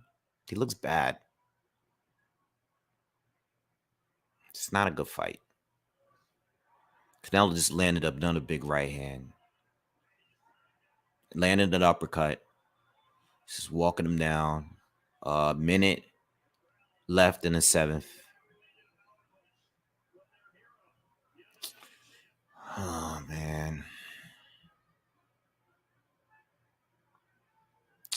I thought it would be a little bit more competitive than this. 45 seconds to go. And now Canelo can take off periods in the round because there's no pressure. I think I was saying that before about the first fight, how Canelo would win a minute of the round, and then Triple G will win the last 2 minutes of each round. Now Canelo can pace himself the way he wants to because Triple G is not as aggressive as he used to be. So Canelo could just cruise and then fight for a full minute and win the rounds. You know, like now, like I feel like Canelo took off that round and still won the round. You know, Triple G landed some good jabs there. But I don't.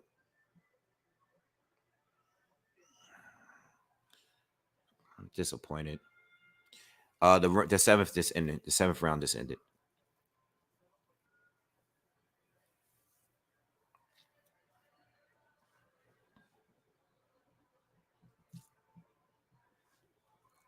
I'm still not expecting a stoppage. There's nothing that makes me think Canelo is going to stop him. At least not at this point. Even with him, like, beating him, whatever way you got to score it. I'm sure many of you probably has it as a shutout. I still don't think that I can see a stoppage. Not at this point.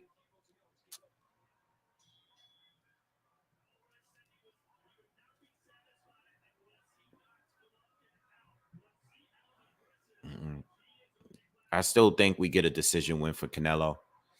I think Triple G is too durable to get out of there. He's still throwing fight punches, he's still fighting, but he's still using his jab. Another right hand to the body lands for Canelo.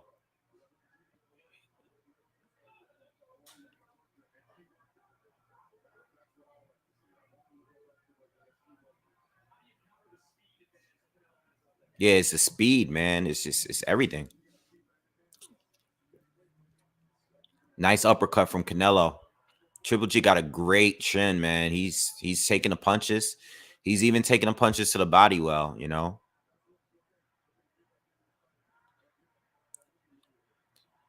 See, like even the moments like that. There's a moment where Canelo, Triple G is starting to shoot his jab, but Canelo's just waiting for something to come back. Canelo is waiting right now. These are the moments when Bivol was taking over Canelo. When Canelo would chill, Canelo was getting beat by Bivol.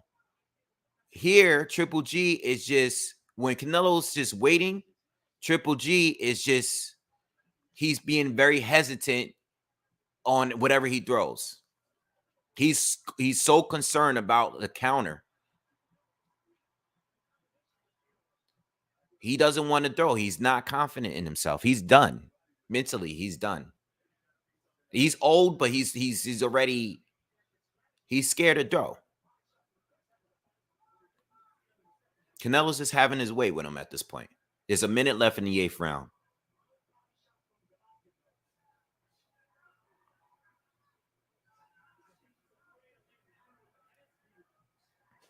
Canelo's is hitting him whatever he wants to do.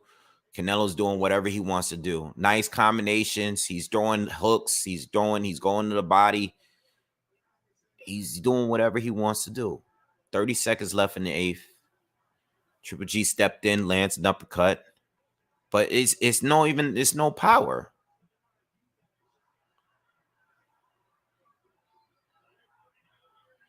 Triple G got to throw with confidence, man. Let your hands go, man. Just go for it, man. Canelo landed another big right hand just now.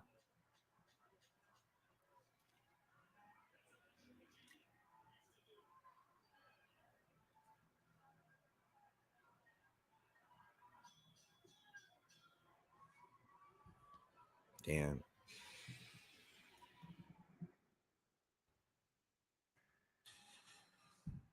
Oh, all right.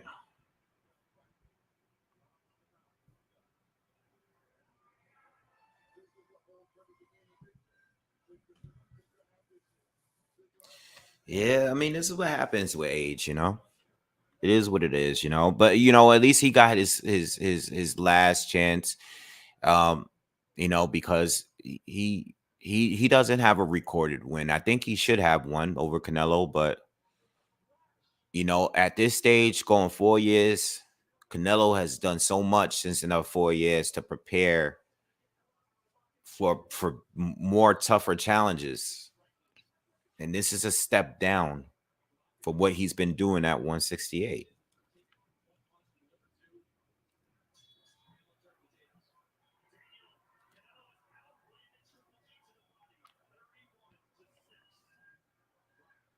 All right.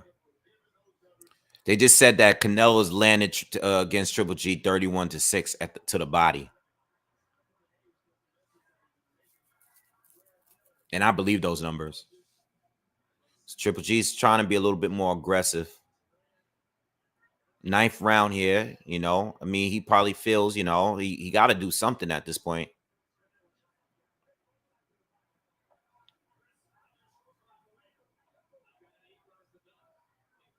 Chris Mannix has given every round to Canelo on his unofficial scorecard.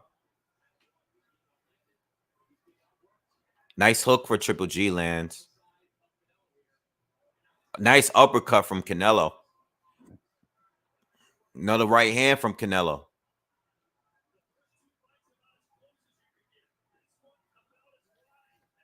Triple G is trying to be aggressive now, but now he's just getting hit more. You know?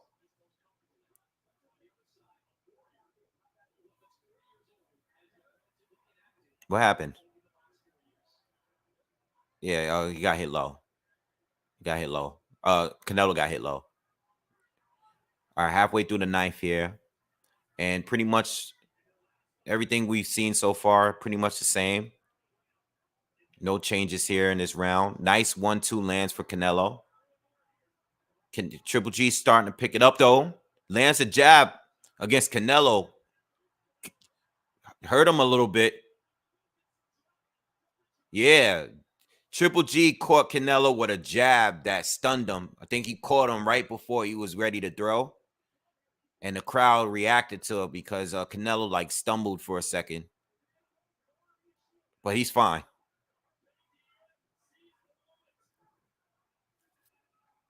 This is Triple G's best moment right now.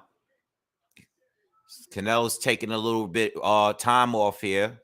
And Triple G is starting to be aggressive. And he's now coming forward now. Now he's fighting.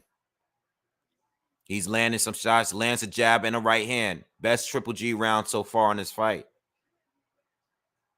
Has Canelo on the ropes. Is Canelo just taking a round off, or is he really tired?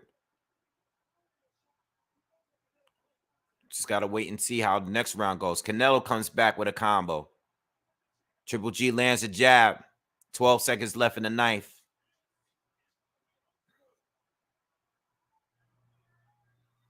Triple G got to keep this momentum going for the rest of the fight now.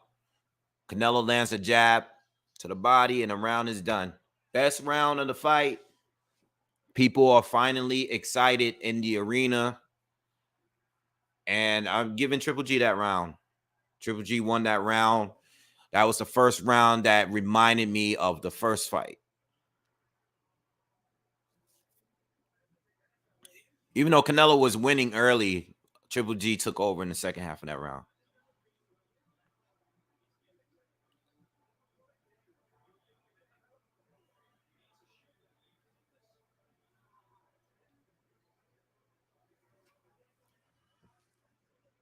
Canelo had a great round still, by the way, y'all.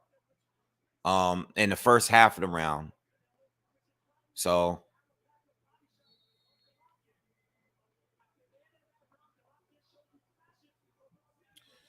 G looks drunk. He might have a drink or two in the changing room. All right, we are in round 10. I gave Triple G the first and the 9th. So I have it 7-2 for Canelo. All right. So Canelo is coming back now. He's coming back. He's starting out this round aggressive to see if Triple G could keep the momentum going. He's going to have to let his hands go for the rest of this fight. I already have Canelo winning on the scorecards unless there's a knockdown or something. Nice hook lands for Triple G. All right, so we got a fight now. Triple G is woken up, and he's actually letting his hands go. So hopefully we get a last good 3 rounds. Canelo steps in, lands a left to the body. Golovkin lands a jab. Canelo lands a right to the body. So now they're fighting for real. Triple G is getting the rhythm going. He's starting to let his jab go a little bit more. Canelo lands a nice uppercut. Backs Triple G up momentarily. Now Canelo's now starting to walk forward a little bit. Let's see what happens. Triple G got to still let it go. Throws a left hook, misses. Wild. Almost halfway through the 10th round, and Canelo lands a left hook to the body. I think that left hook to the body hurt Triple G. He backed up just now. Yeah, I think that bothered Triple G, y'all. Yeah, I think they're talking about it in the commentary. Canelo's starting to press forward again. Triple G is still he's still trying to stay in the fight. But Canelo is outworking him this round.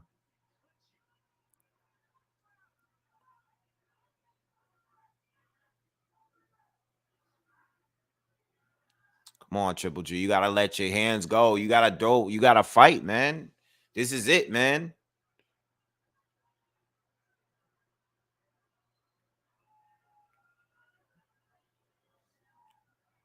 Nice left hook from Canelo. Triple G goes back to the jab.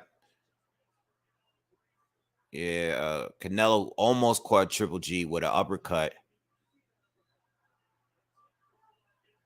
Nice 1-2 from Golovkin. Golovkin sneaks a right uppercut in there. Canelo responds with a short left hand. Triple G is popping off at the jab now. Getting a nice back and forth between a nice exchange between the two. Nice 1-2 from Canelo. Triple G responds with a jab. Triple G is fighting, y'all. He's finally letting his fist fly. Oh, I think we got a headbutt. Oh, all right. Headbutt at the end of the round. I think they're good. I gave Canelo that round, but it was a good round from Triple G. Again, good round for him. Last 2 rounds were the best rounds for Triple G in this fight. Knife for Canelo. I mean, knife for Triple G, 10 for Canelo. And we got 2 more rounds to go. All right. Please, everybody, hit that. Smash that like button for me. Please, everyone in us here. Let's get to 400 likes, man. Appreciate it. If you can get me up to 400 likes right now, please, everyone like this video. Everyone that's here, like this video. Do me that favor before we get out of here.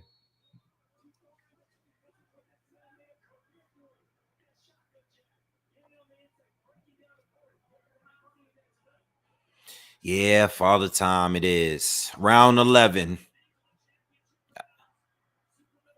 They both touch gloves. A lot of respect.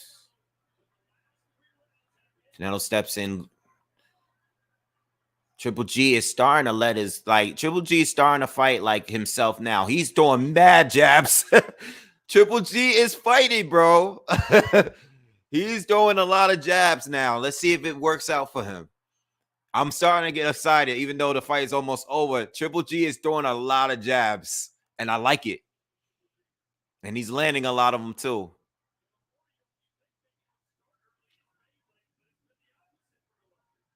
Come on, Triple G, keep it going. Canelo looks, he looks like he's a little tired, Go after him. Triple G is rocking. Okay. Oh, Triple G with the uppercut. Okay. Somebody's bleeding. Oh, Canelo lands a big uppercut. I think Canelo's cut. Triple G lands another jab.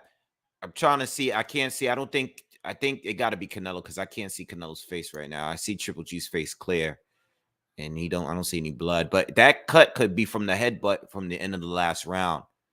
So I don't know. Triple G is winning this round, this first half of this 11th round right now. And he seems like he's really into it. He's just popping his jab. I mean, I've been saying that he needs to do that all fight long, but he's just now getting it going now that Canelo has slowed down.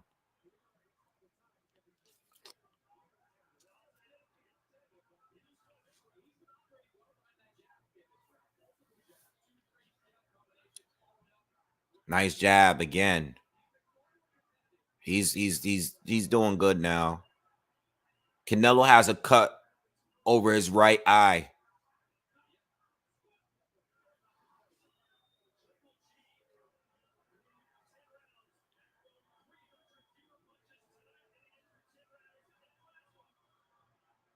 $40 left to go in the 11th. Still a Triple G round so far. He's still outworking Canelo right now. He's just now looking like his normal self in these last 3 rounds.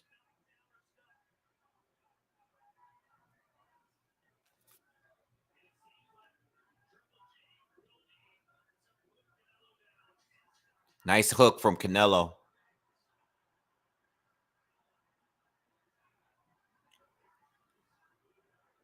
Nice right hand from Canelo. Canelo finished that strong, but is a clear Triple G round to me. Good round from him. So I would have it right now. I would have it 8 rounds to 3 for Canelo. 8 rounds to 3. 8 rounds to 3 for Canelo. Looks burnt out. Looks burnt out. All right. Looks a little tired. I think somebody in here, one of you guys said that you thought that Triple G would pick it up in the 9th. I did see that comment. I don't know who it was, but one of you guys said that you would think that Triple G is going to pick it up from the 9th on. You know, whoever said that, I guess you predicted that right.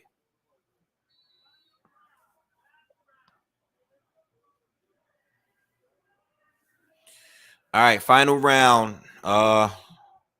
Final round, 8 rounds to 3 for Canelo for me.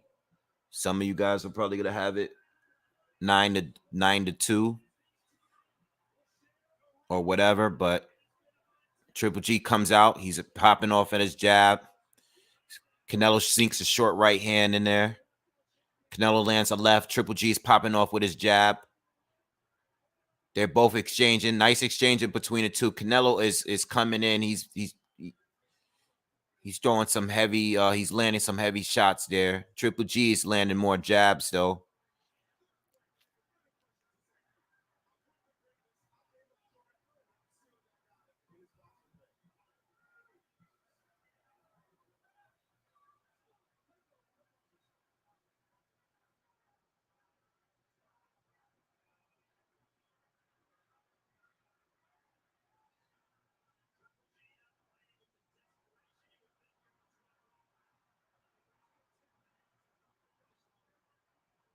A lot of tying up, y'all. A lot of tying up.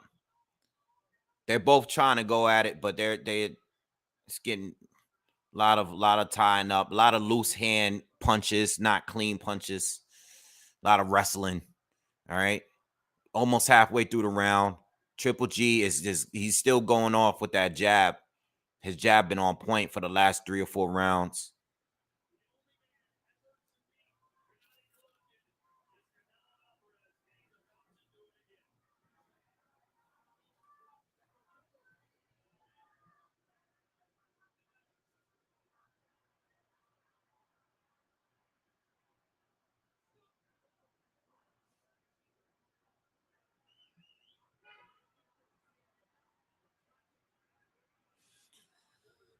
All right. We just about a minute to go.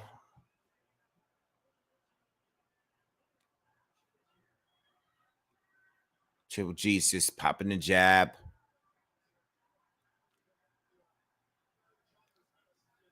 I mean, you know what? He finished strong, so I'll give him credit for that for sure. Triple G definitely finished strong, but you know, nice one too. Ooh, Canelo looks tired, man.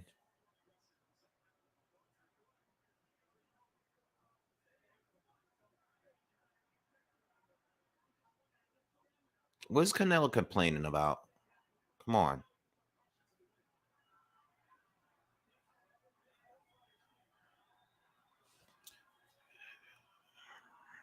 All right.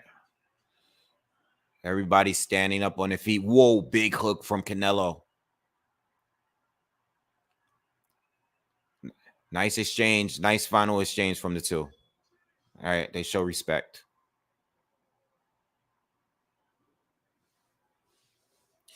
All right. It's over, y'all. It's over. It's over. I got it 8-4 for for Canelo. 8-4. Spot on for what I said. Canelo decision win. 8 rounds to 4 or 7 rounds to 5.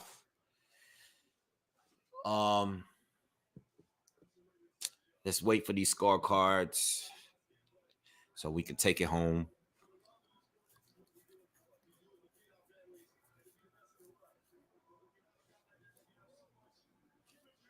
Maybe they robbed Canelo.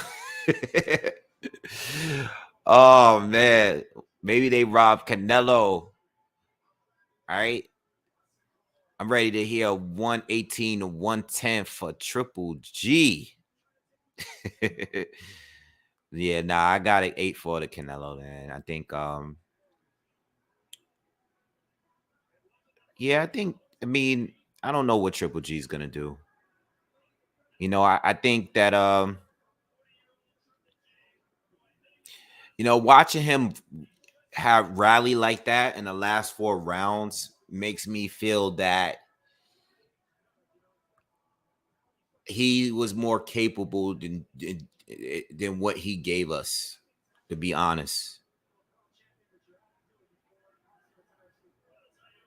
He could have done more earlier. He waited way too long to start the rally. I mean, where was that jab at for all these earlier rounds, man? He just took too long to get it going.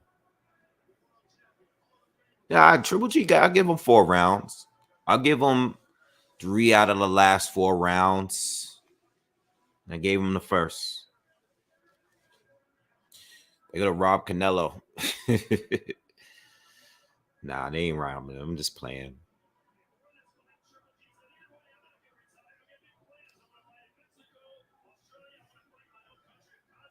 Yeah, I don't think Triple G is gonna retire, but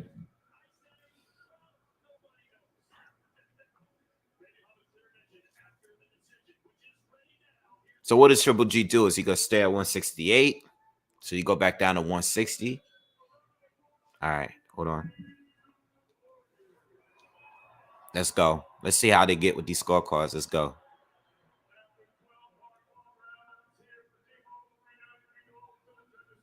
I think it's gonna be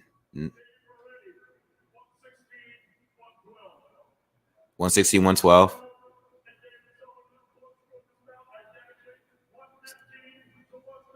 Wow.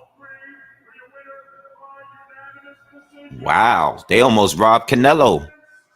They had it 115, 113 for Canelo. They only gave that's 7-5. That's 7-5, yo. They almost robbed Canelo. They almost robbed. You know how I think B-Roll and Canelo.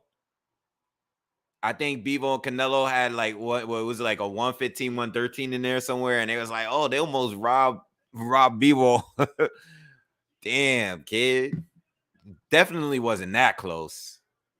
All right. I give Triple G credit for finishing strong, but there's no way that fight was 115, 113. 2 judges gave 115, 113 for the Canelo. I don't think Triple G won 5. I think 4 tops, 3 or 4. That's crazy. I like Triple G and I wanted him to win, but that's crazy. There's no way he won more than 4 rounds. That's bugged out. Like what other round they gave him? That's 3 or 4, depending on what round, who you gave the first round to. That's crazy. That's bugged out. Man, I don't know. Maybe they just did it out of respect. They be swapping them cards at the end anyway.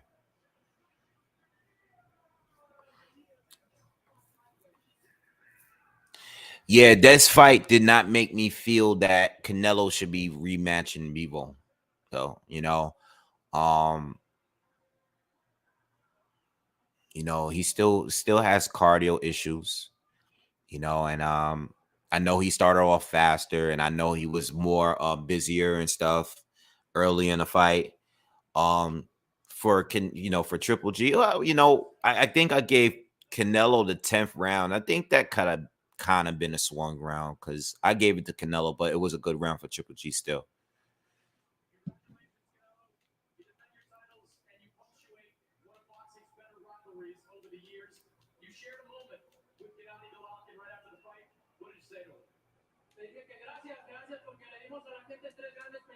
All right, come on, man.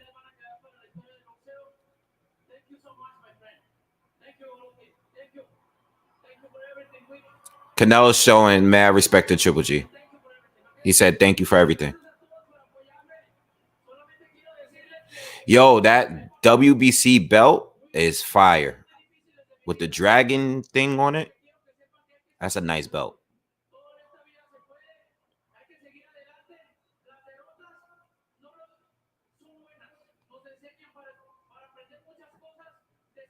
I gotta wait till he's done because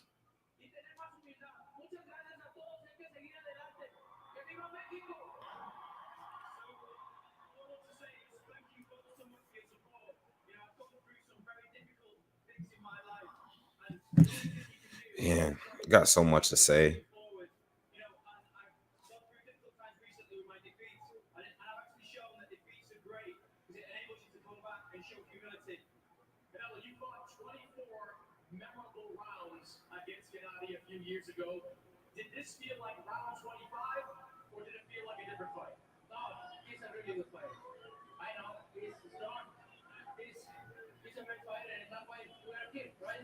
He's showing a lot of. He's giving a lot of respect to Triple G. What does Canelo do from here though? What does he do from here? Do you stay at 168? If you stay at 168, who are you gonna fight outside of your mandatory? You're gonna have title defenses, or you're gonna fight Benavidez. You don't want to fight Mexican fighters. So what do you do? What does he do from here?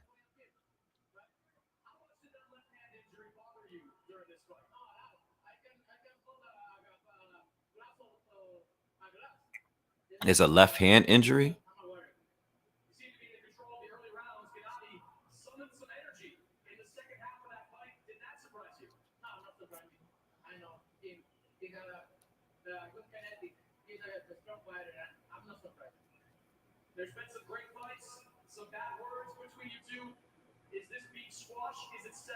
Come on, man. Don't ask no stupid question. Why they ask the questions like that? There's a lot of words to say. It's just beef squash. There's no beef. Why did he even say that, man? Why even say that, man? It's no beef. It's just a fight. Boxing match.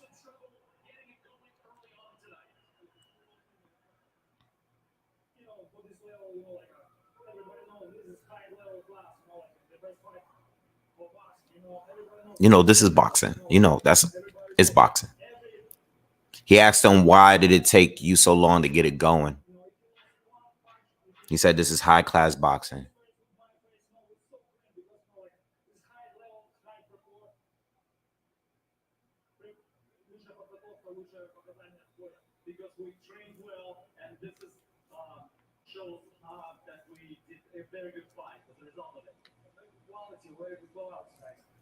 What made this fight different from the first two fights?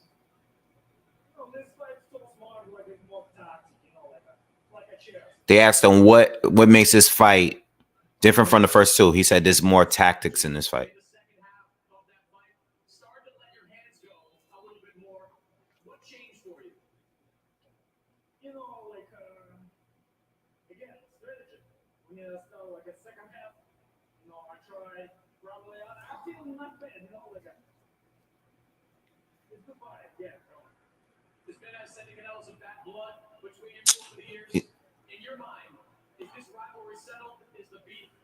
He's gonna ask Triple G if the beef is over with.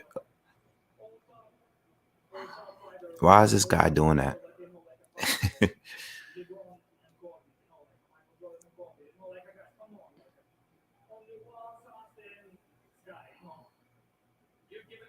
some great fights over the years. Are you prepared to give them more? Will your career continue after this? Hey, let me ask you guys a question in the comments. After watching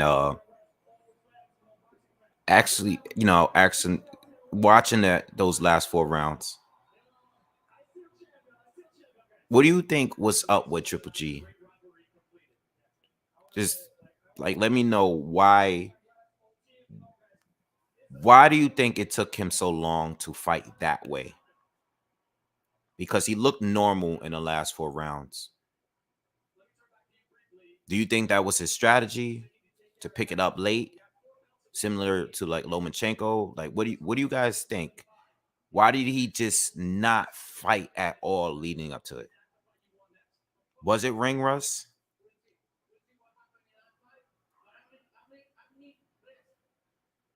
I think Canelo slowing down is a part of it.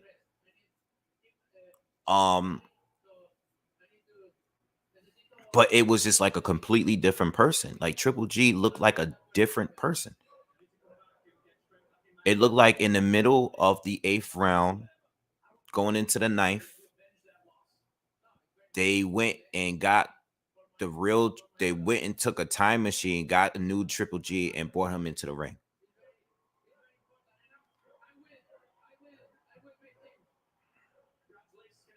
I'm sure they were counting on Canelo slowing down, but I mean, man, if you could look at those first 8 rounds, Triple G, even if you're looking to give Canelo early rounds, you're going to wait for him to burn out, Triple G looked very uncomfortable for the first 8 rounds.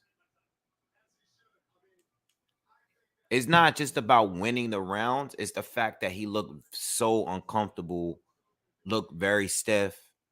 You know, I give you like the first 2 rounds or so where you get, you look like you're just trying to, because I remember how I was calling it. And I was saying like, yo, he looks like he's uncomfortable. He looks like he's stiff. He looks like he's unsure of himself as the rounds was going. Even if you're waiting for the younger guy to burn out, you should still be giving him something. It just looked like Canelo was just on a different level in the first 8 rounds of this fight. And then out of nowhere, Triple G is just flicking his jab like he would normally do so, I don't know.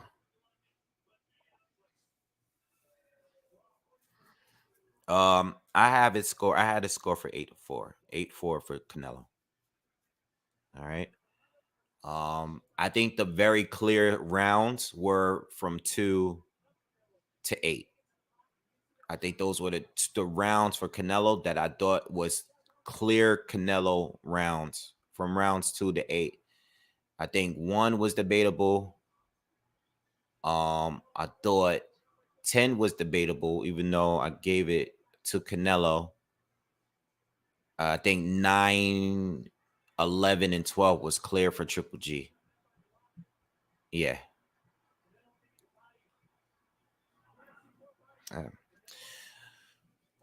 All right. So listen, I'm out of here, man. Again, thanks for everyone for being here. Please, if you are new, subscribe to the channel.